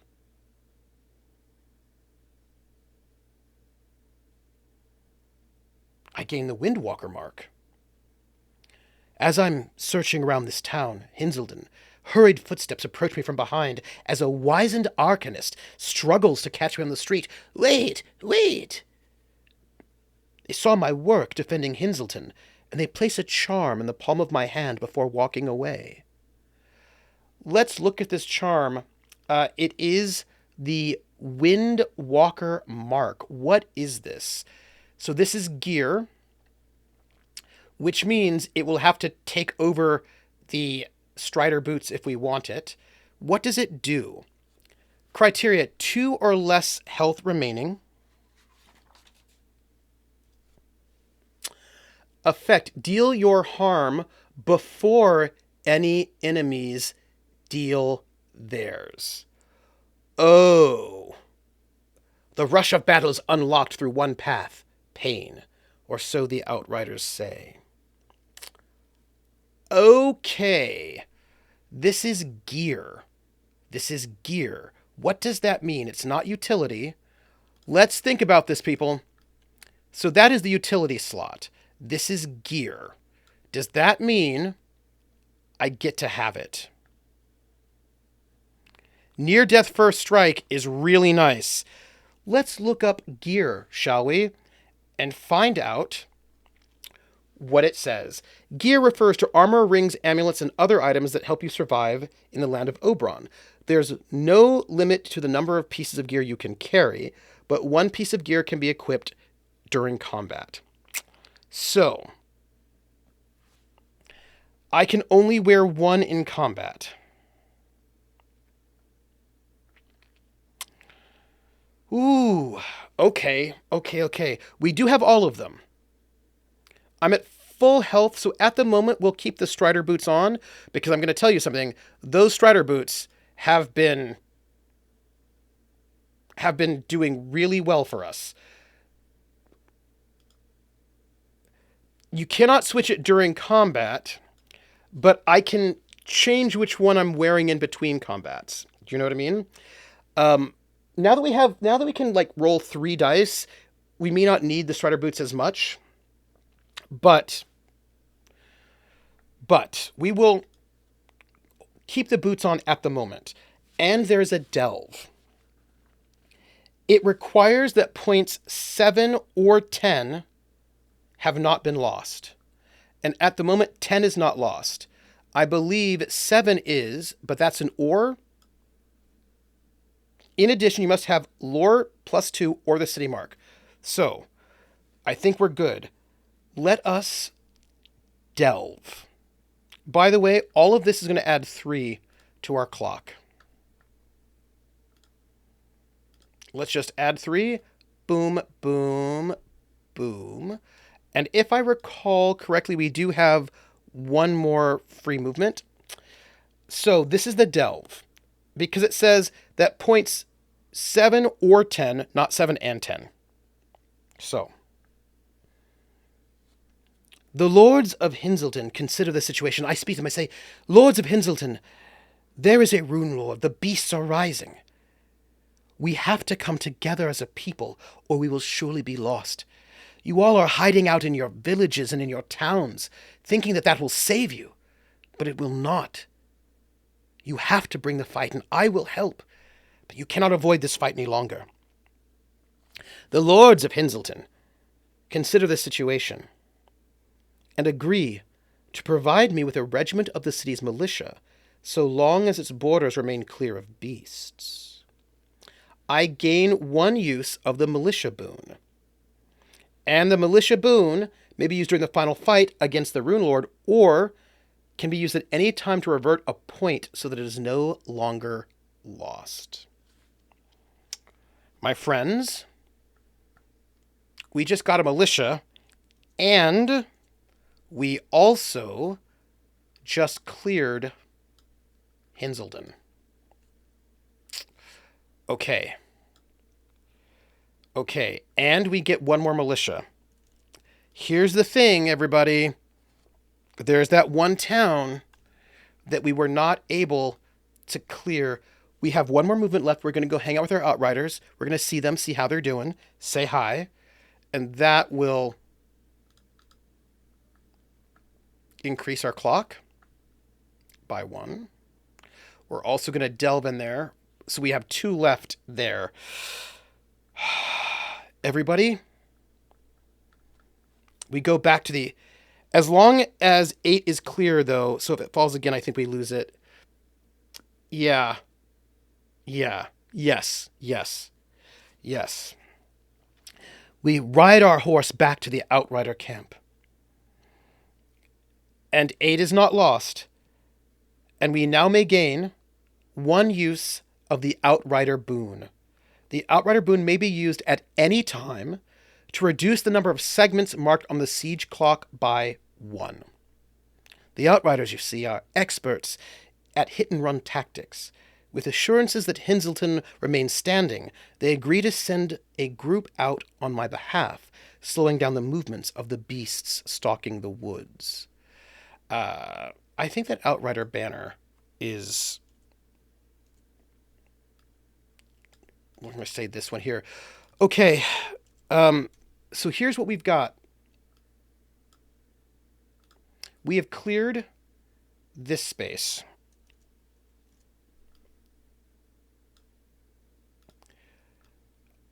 Oop.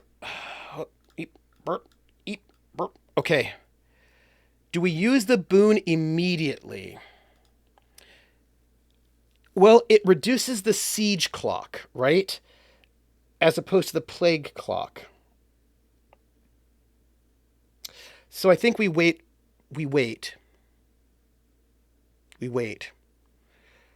All right. So what we have is 2 and 1 and 7.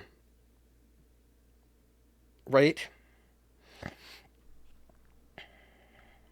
What is left at 2 for us? Have we cleared out 2? Yes, we did. The border fort is cleared, right? Yes. Oh. Right. So here's the thing.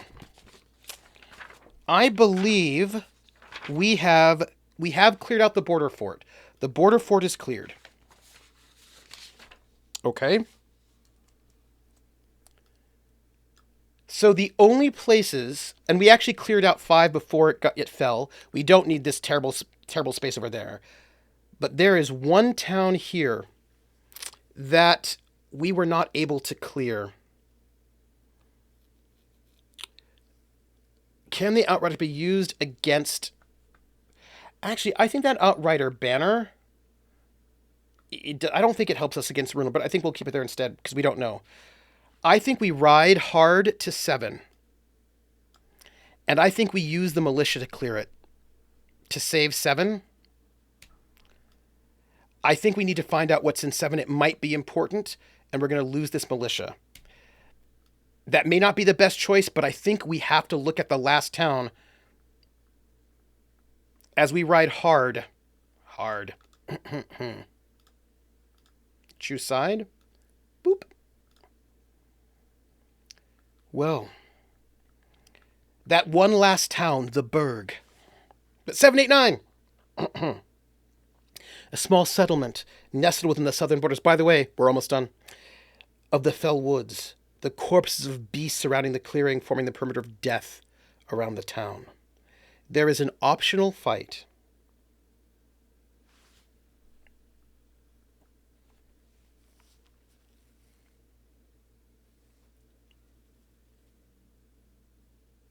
All right, everybody, we need to talk about this.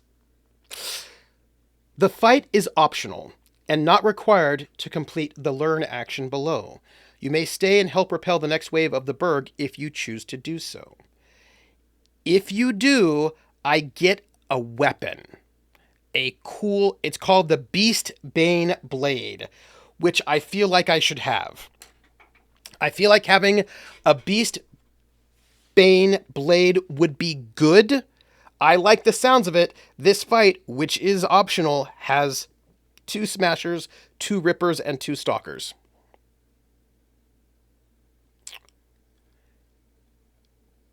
But I think we do it. I think we do it.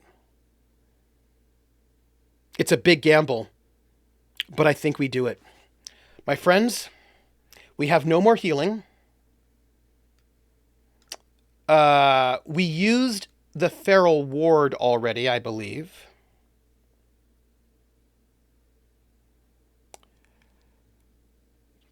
The Feral Ward... Yeah, I believe we already used that. We used it once. So, I don't think we get to use it again. Yeah, the Feral Ward, we haven't used that one yet, but let's just skip a situational fight, but we want to actually do this fight. All right, are you ready? This will make us go a little bit later, but I think whatever this blade is, we should probably have it. So, let's do it. Everybody, this will be dangerous.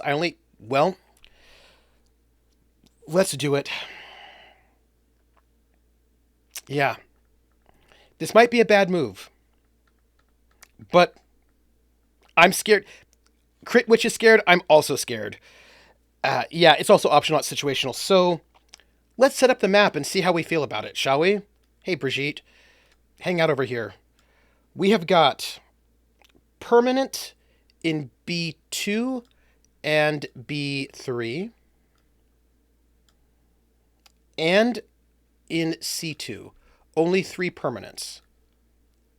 Okay. And no temporary. So this is all we got there. That's it. Okay. Brigitte is no stranger to danger. We have 2 smashers. Hey, smasher. Let's just see, shall we? We've got 2 smashers. 1 smasher. Why do I feel we were supposed to perhaps do this first? Yeah, it might have been really good if we did this first, but we lost it right away. It was the first thing we lost. So this smasher goes in A1 and also in D4. Okay. We also have 2 rippers. This ripper... I'm going to delete you. Everybody, we have to do this together. Okay? We have to do this together. This ripper is in C1. And there's another in B4. And lastly, we have... No more Rangers of the Wood. We've got a Stalker. And this Stalker... I'm sorry, we have 2 Stalkers. This stalker is in D1. And this stalker, its friend, is in A4. Okay. And I am in C3. Right here. Okay. Okay. So my back's against the wall. All right. Okay. We might be able to do this. We might be able to do this.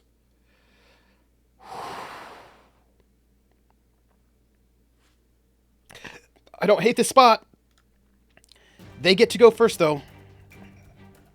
They roll 66. We're going to start with the smasher in the bottom right, and then we're going to go clockwise around. Okay. Wish me luck, everybody. 4, 6, 1, 5, 6, 2. So this is a 4. This Ripper gets a 6, which means the Ripper does not move. This gets a 1. Wouldn't help flying off the wave imply there should be help somewhere. There really should be help somewhere. I really feel like it's not fair that I don't have more help. This has got a 5. This has got a 6, which means it is not moving. And this has got a 2. Okay. So let's figure this out. This is not the worst position to be in, right? So the Stalker 1, 1, 2, 3, is going to do 3 damage to me. This Stalker can do 2. This cannot move. This cannot move. This can move and will move up 1. I think they'll do 2. And this one can move, I think, just 2. Because Smashers don't have huge move. Okay. I probably should have been in different shoes. That's fine. Okay. So I'm right here, right?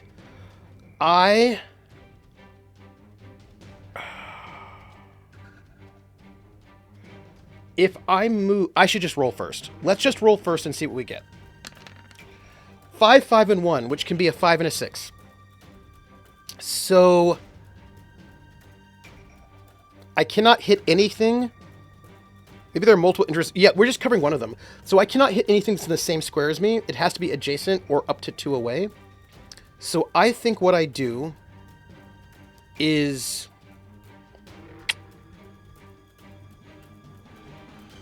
take the 5 on my axe and take the 6 on the siphon to get back some of the health that I'm going to be losing.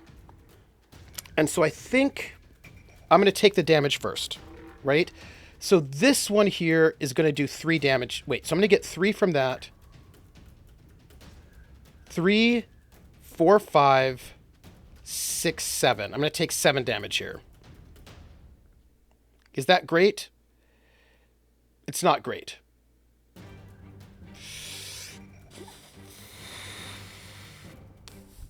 Do I want to move? I can only move 1. If I move 1, I'll get hit by... Okay, if I do not move at all, I take 3 from the first Stalker, 2 from the second, and 2 from the Smasher for 7. If I move onto the Smasher, I will take 2 from the Smasher, 3, and then not... So that will go down to 5. Yeah, I think I will do that. I'm going to move on to the Smasher. Boop. Yeah, 5 sounds better than 7, and I will take 5 damage, leaving me with 3. And I will do... I get to do my big cleave, right? So I will cleave this Stalker right here for 3, which will kill it. And then I get to do 1 damage to this Stalker and 1 damage to this Smasher.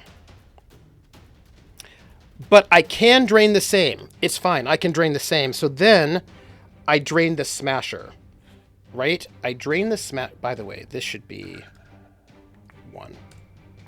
I drain the smasher, which would kill it, and then bring me up to 5.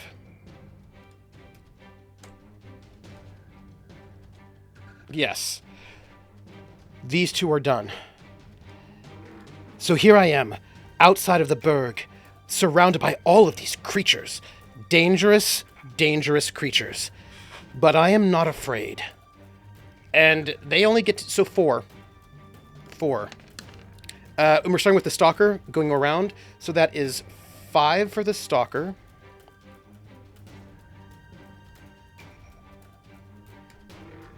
This ripper gets 1, which I don't think I like at all. This smasher gets 2, which I think is probably not bad. And this ripper gets 3, which again is not my favorite. Okay. So what does that look like? This stalker with a 1 can move 1, harm 1. Okay, so they actually can hit me. So they'll hit 1. 1 harm, not the worst. This ripper can move 2, harm 2. 1, 2. This smasher with a 2 can only move 1. Not worried about it. This ripper with a 3 can move 3, harm 3. 1, 2, 3. Okay, so we're looking at 3, 4, 5.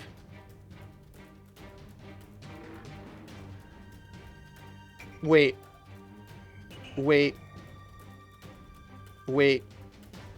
That's a stalker, right? Sorry. Hold on. Boom. Boom. How far away was it? It could move 3. It was close enough to just jump right on me, I'm pretty sure. Right? Yes. Because if I was... It was... Could it hit me? How far did it move?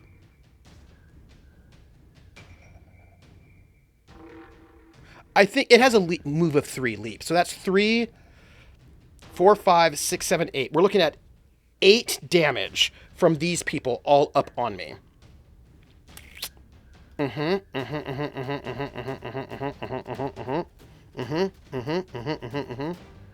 Right? Because I feel like this is the case, right? Like, that could have just jumped on me. C4?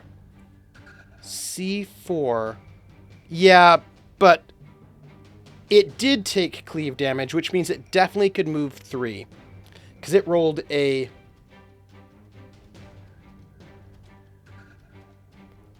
Wait, it rolled a 1. No, you're right. It rolled a 1. So it doesn't move that way. Okay. Okay. So this will do 1, 2, and 3. So that's 6. So it's looking like it's going to do 6 damage to me. All 3 of these things will do 6. So I'm looking at 6 damage from the Ripper, and the Stalker. Let me roll my damage. It could move into me, couldn't it? Yep, that's right. It does matter. It was up here, and it can move 3. So it can get to me. Let me roll my 3 dice.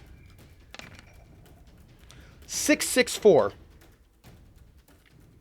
So I can do a 6, 6. Yep. Which means, if I recall correctly, I step up here with my free move from the boots, which I'm still wearing. And it will do 3 damage to me, bringing me down to 2. But then I do my great cleave on this one, which will kill it. Right? Then I get to hit this one with my cleave, which will kill it. This one gets 1 damage from my cleave and 2 from my drain, which will also kill it and bring me back up to 4 health. I am So insanely badass right now, but also damaged. Okay. But I also feel like I'm in a really good position with that smasher because I don't think he can reach me this round. But let's see. It rolls a 5. A smasher 5 can move 2. Harm 2. 1, 2. Let me roll my 3d6. The siphon is really good. I roll a 6 and a 1. I'll just take that 6 for a siphon, and I'm just going to siphon it for 2, which will bring it to 1 and me to 6. The thing about siphon is that it's either adjacent or 2 away. So I can only cipher things that are adjacent or 2 spaces away. So if it's on my body, I can't do it. So it has to be in the right range. But it moves a 1, which means it can move 1 to get closer to me. I imagine it would go here. Yeah. And then I will roll mine. And I roll 5, 2, 3. Oh.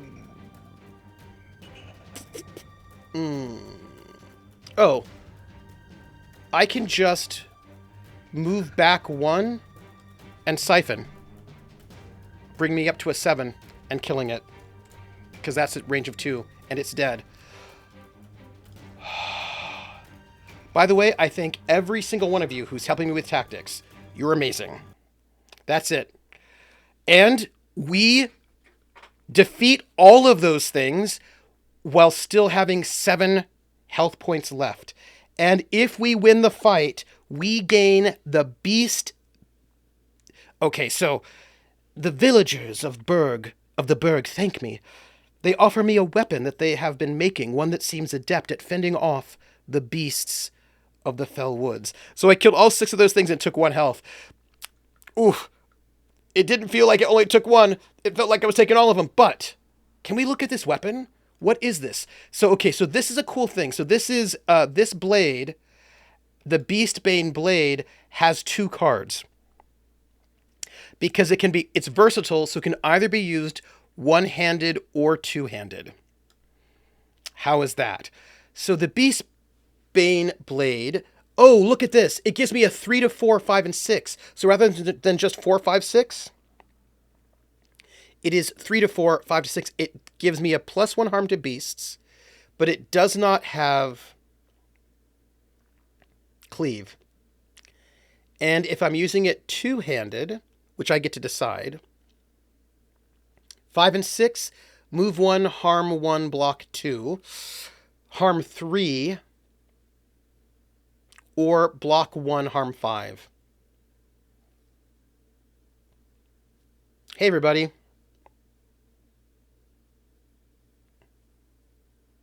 What do we do? I think we equip it.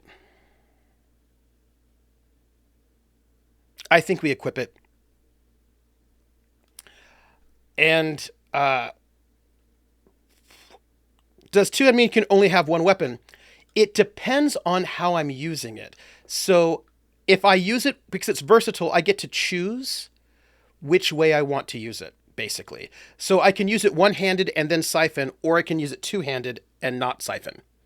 So, yeah, block and cleave are both really strong. Yeah. Okay.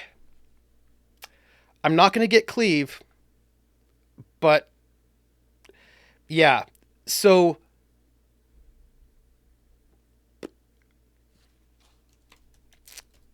versatile weapons.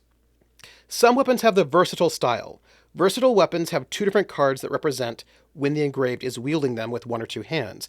At the start of each round, engraved must decide whether they are using their weapon with 1 or 2 hands. If you choose to wield a versatile weapon in 1 hand, you have access to both of your equipped weapons, including the siphon, for this round of combat. If you decide to wield it with 2 hands, you only get that one, but not the other one. So what this means is that I get to choose at each round if I want to use it one-handed or two-handed. And I think that's probably the way to go, right? And so I'll just put these cards just like this so I can choose. Okay. I love my cleave, but we're in a beast realm, so maybe this will be useful. And my friends, by the way, that fight ticked our plague clock up 1. Choose. Our siege clock goes up 1. Choose. Boop. And we have to roll. But that's okay. We roll a 3. 0.6. Oh, 0.6 is already chosen. So we have to roll again.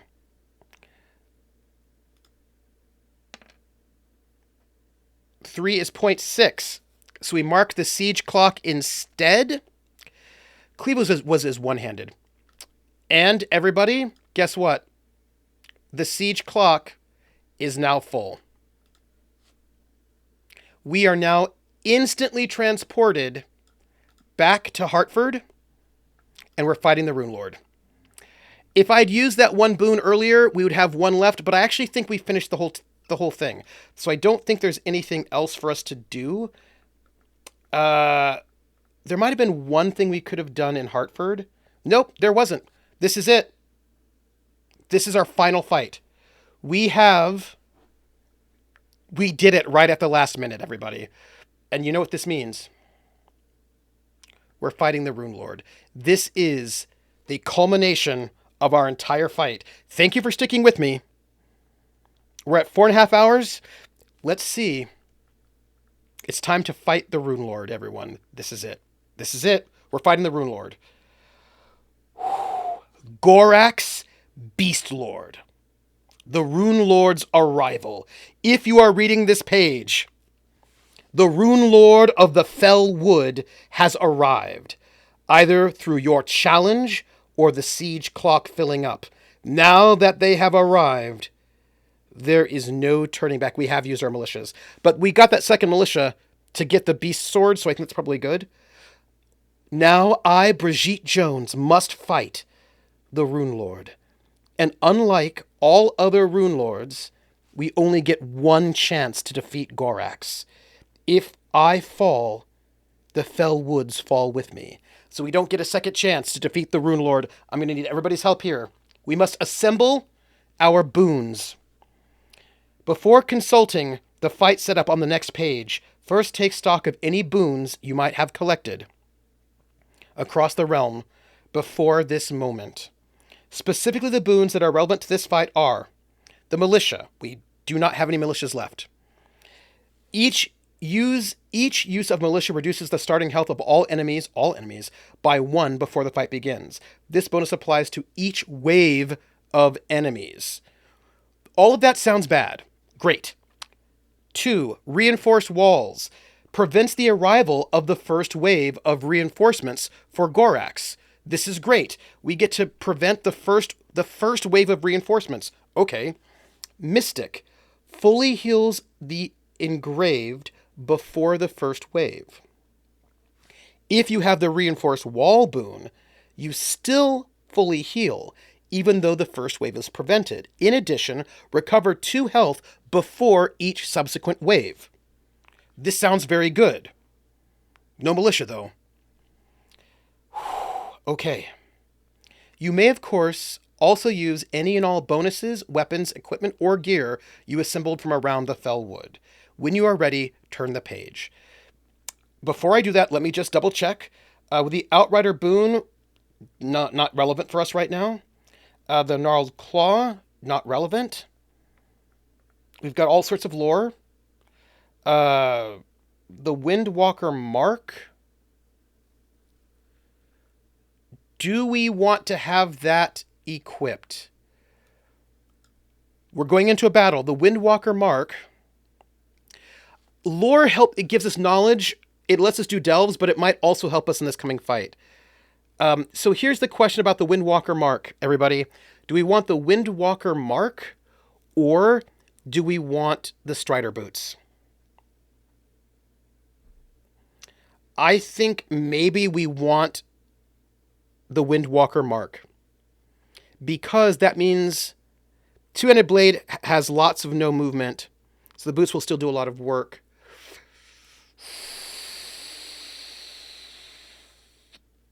This is true. This is true. On the other hand, first strike means we get to siphon before they get to hit us. I don't think that matters because it's simultaneous. Right.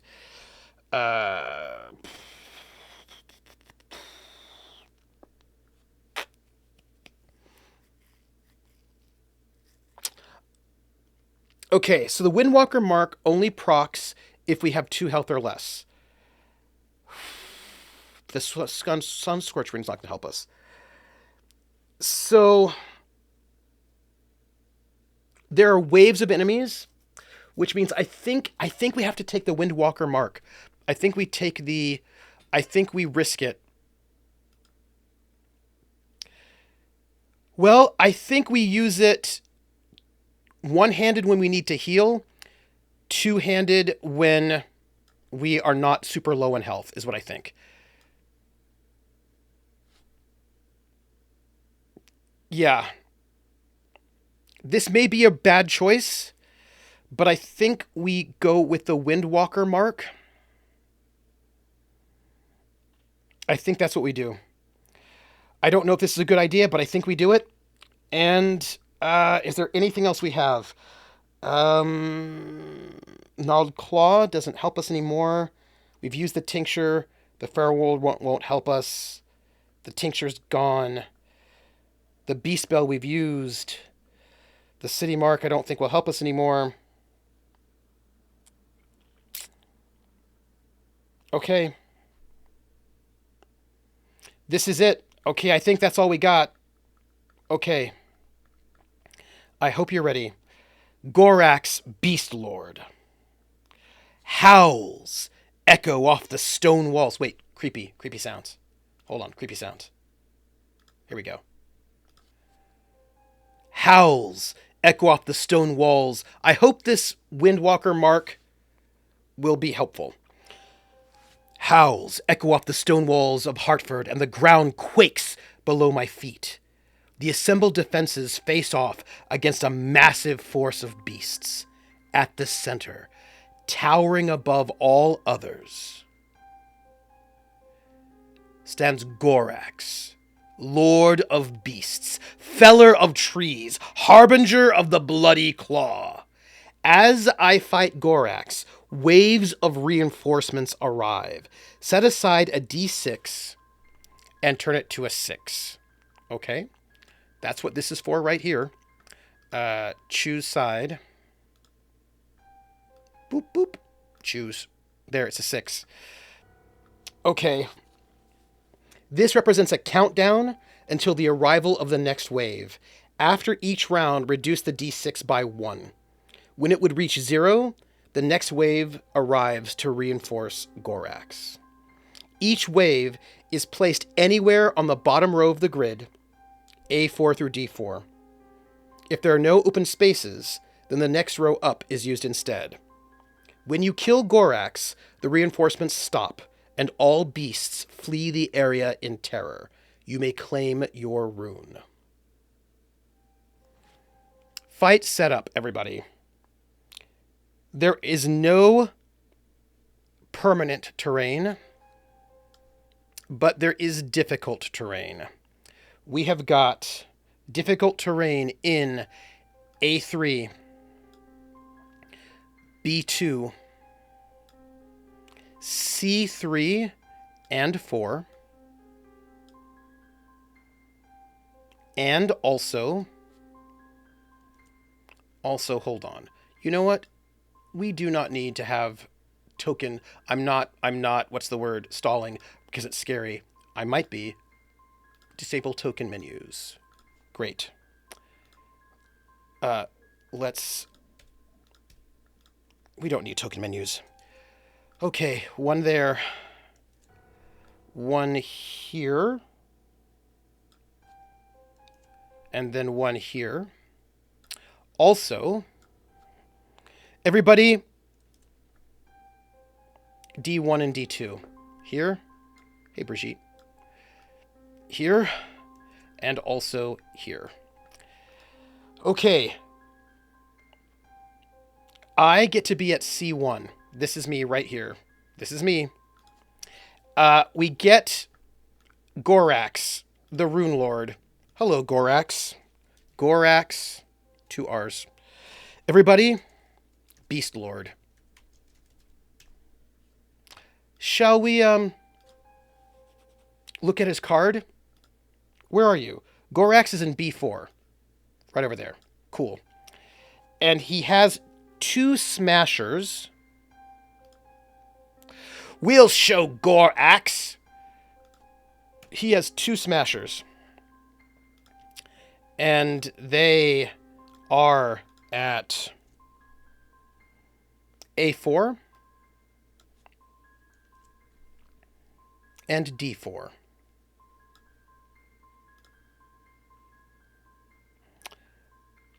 They let me know what's coming in the waves, so that's cool.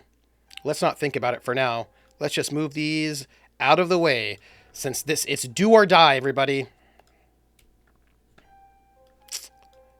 You know what? Ripper, Stalker, and Pack Lead. There we go. That's what we got. I'll just delete these because I don't need to see them. You really think the Windwalker Charm is a mistake? You really think so? You really think so?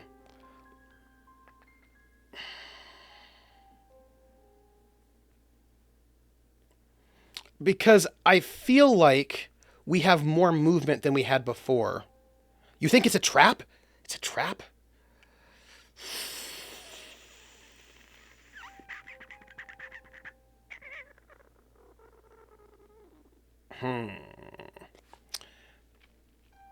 Okay.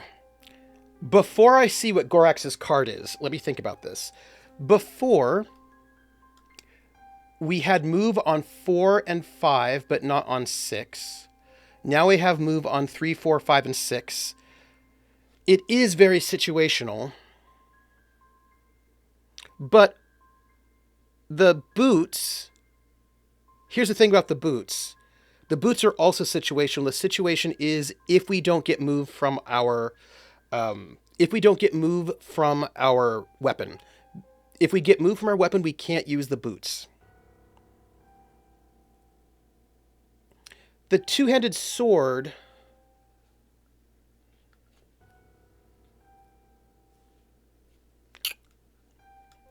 All right, one-handed, I had move only on 4 and 5. Now I have movement on 3 through 6 one-handed and 5 and 6 two-handed.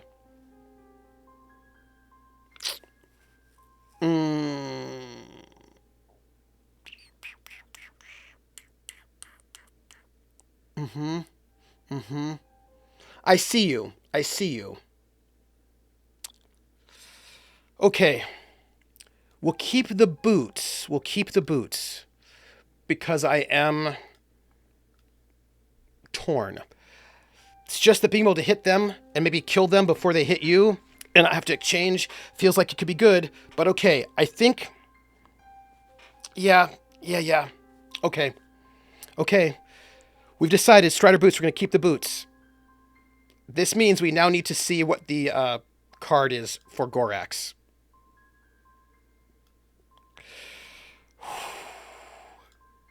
Okay.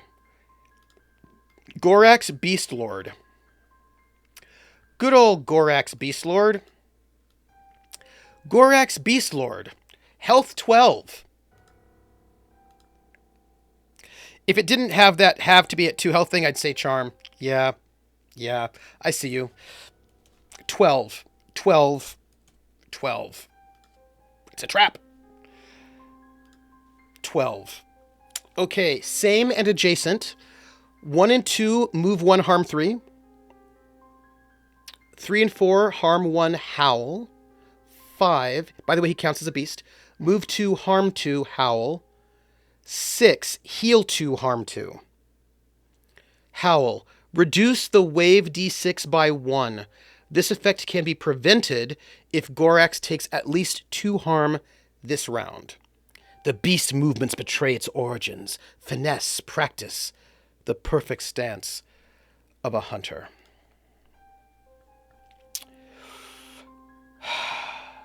Killing Gorrax frees the Fellwood of the beast that haunts it. Okay, well, let's see. Other doc, let's do it. My friends, we begin, and we roll 3 dice. I'm going to say we're going to start with the Smasher on the right, and then go Smasher, Beast Lord, Smasher. That's our order of things. 3d6, we're going to start. Wait, battle music. 1 battle only. This is it. Okay. Okay, 3d6. Oh, yeah, I do have to decide, right?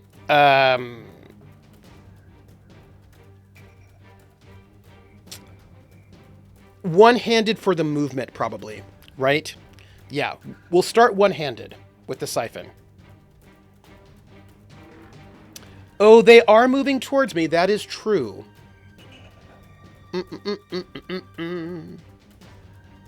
It says at the start of the round, how much damage can they do? These are smashers, so they can't do a huge amount of damage. They can do basically 2 at most. That'd be like if they could all get to me. Well, okay, so here's the thing. 1, 2, 3. This smasher can get to me. 1, 2, 3. This one can't. Yeah, so 1 smasher cannot hit me. 1 can. The Gorrax, his best move is 2. So he can't hit me this round. So I think we do one-handed because I don't think they can reach me this round. And that will give me the best chance of getting movement. Yeah. 1, 2. 2. Harm 3, block 1.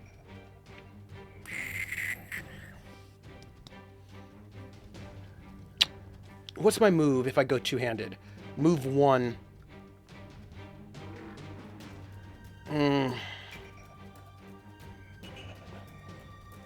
One-handed or two-handed?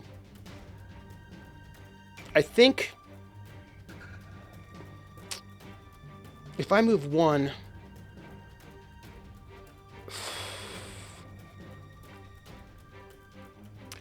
I think we go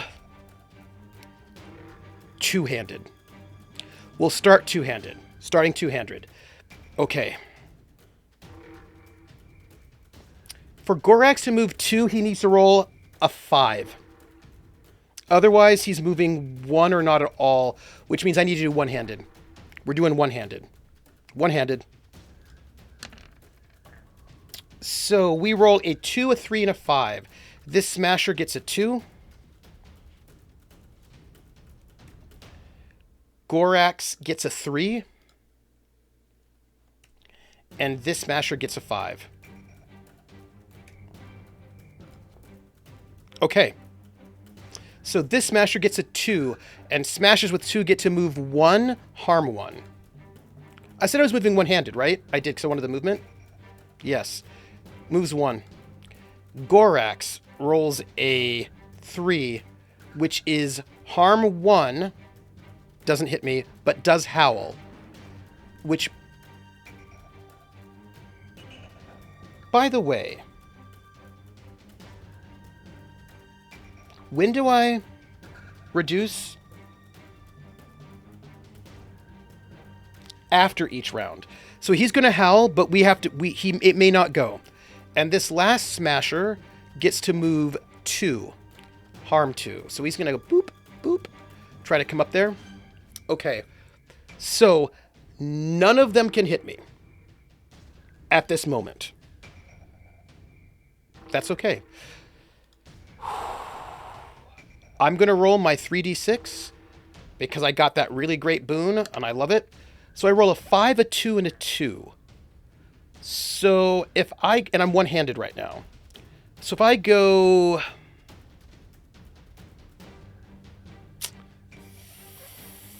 5, 4. So 5 on the blade.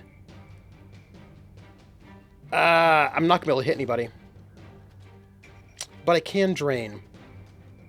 So let's do... Oh, if I do 4, 5, it won't do as much harm. But I also don't need to do that, right? So how about if I move forward 1 to here for my 5. I will then... They can't hit me. And I can then drain Gorrax for 1.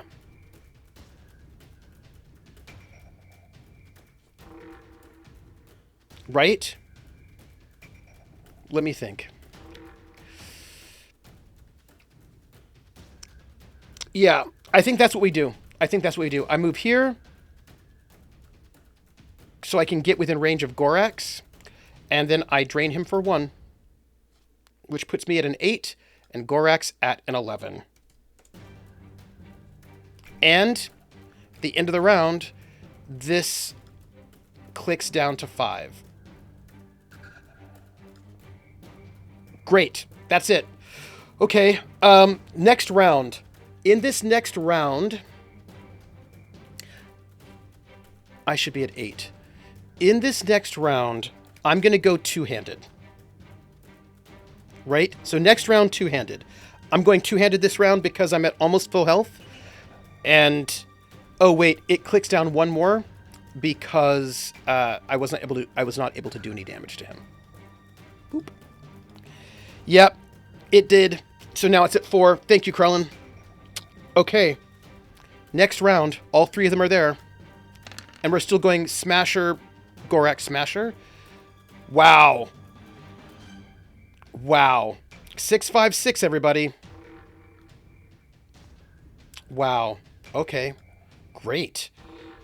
Good times for me. Great times for me. 6, 5, 6. Okay, so a Smasher at 6 does not move. Smasher at 6 does not move. They just do harm 5. And they cannot currently hit me. That's great. Gorrax at 5 does move 2, harm 2, and howl. So he's going to go boom, boom, right up here. Right up in my face. Okay. That's okay. That's okay. He's going to... And then he's going to do 2 harm to me. And also howl. I'm okay with this. That's fine. I just want an 8. Okay. Let me roll. I've got 3d6. Round 2. And I'm on... Oh, okay. So I roll a 6, a 3, and a 3. I am using two-handed, so I cannot use the siphon. But I've got a 9. Actually. Yeah, that's it. 8 plus. That's great. Everybody, this is good. This is good. Okay. I'm going to smack him with that 9. Okay, so he's going to do... I get block 1. Right? Which means I only take 1 damage. And I will take that damage from him. -1. So I'm down to 7. And then I get to do 5 harm to him +1 because he is a beast. Which is 6 damage. Which means he is down to 5. He should be at 5. Okay, so this... And by the way, his howl does not proc because I did more than 2 damage to him. So... Oh, wait, I don't take any damage because he's on terrible terrain. He's on difficult terrain, which means that was reduced, which means I'm still at 8. Yes. Yes. So, the Smashers, they growl and they get ready to attack. But I stand my ground, and Gorrax, the Beast Lord, the Lord of beasts, the feller of trees, the harbinger of the bloody claw, strides forward like a colossus. And he takes his claws and he begins to rake them against me, but I'm able to block with my beast bane blade. Ha ha ha! Ha! And as I do, I'm able to absorb all the damage. Round 3. In round 3, I'm going to go two-handed because I'm almost at full health. So two-handed is what I'm doing this round. They're going to go. We're going to go Smasher, Gorrax, Beast Lord. And they roll a 6, a 4, and a 1. That's 6. Beast Lord's a 4. Yeah, that optional fight was really important. And then this is a 1. Wait. A 2. Because if they're next to an enemy, and they're currently next to an enemy. 6, 4, 2. Okay, that Smasher is not moving. Staying right there. Gorrax, Beast Lord, is going to harm 1 and howl. By the way, this clicks down to a 3. But I'm okay with that. He's going to harm 1 and howl. But that harm is not going to hit me because he's on difficult terrain and he can't move. So that's great. This Smasher rolls a 2 and is going to move 1, harm 1 up here. And that harm is not going to hit me. So as long as I get 8+ again, Gorrax is dead. So at the moment, none of them are hitting me. And if I can do this, it will end the fight. 3d6. I roll a 6, a 3, and a 2. And my friends, I kill him. That does it. With a mighty blow of this Beast Bane blade, I take this two-handed, giant, like Zweihander blade, and with it, it's an overhead chop, cleaving right through the Fell Lord, before the first wave could even arrive. And I free the fell wood of the beast that haunts it, and from its body, I reach into its body and I pull out the fell mark, which is a rune. And why don't we look at it? Choose fell mark. We get another rune, and this rune says, you may roll an extra stamina die during any round of combat. If I do, I take 1 harm. And that is really good. That is really, really good. And I like that. We have to decide, and I get to have, I think, 3 runes on me at any given time. So, Brigitte Jones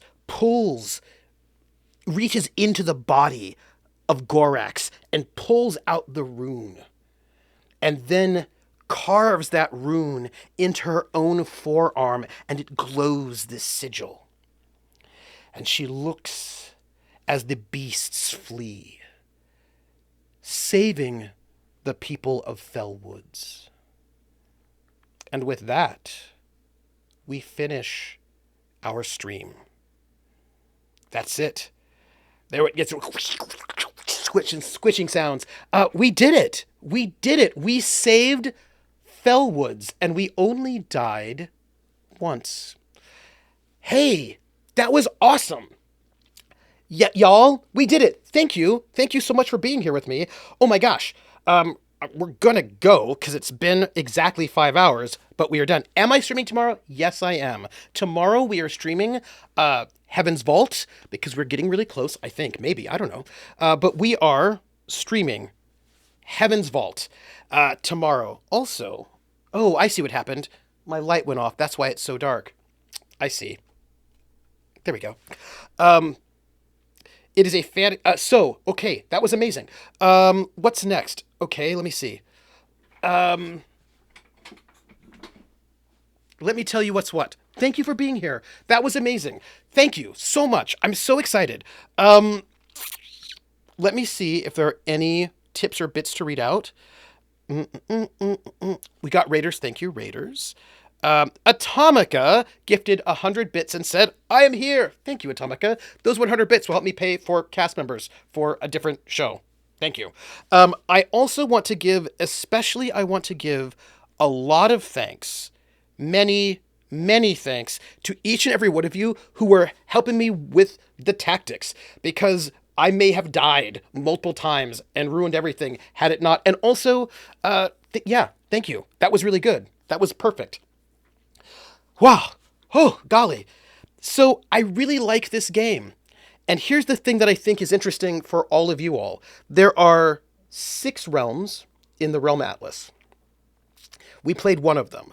I've set up another one called something or other. Iron something and also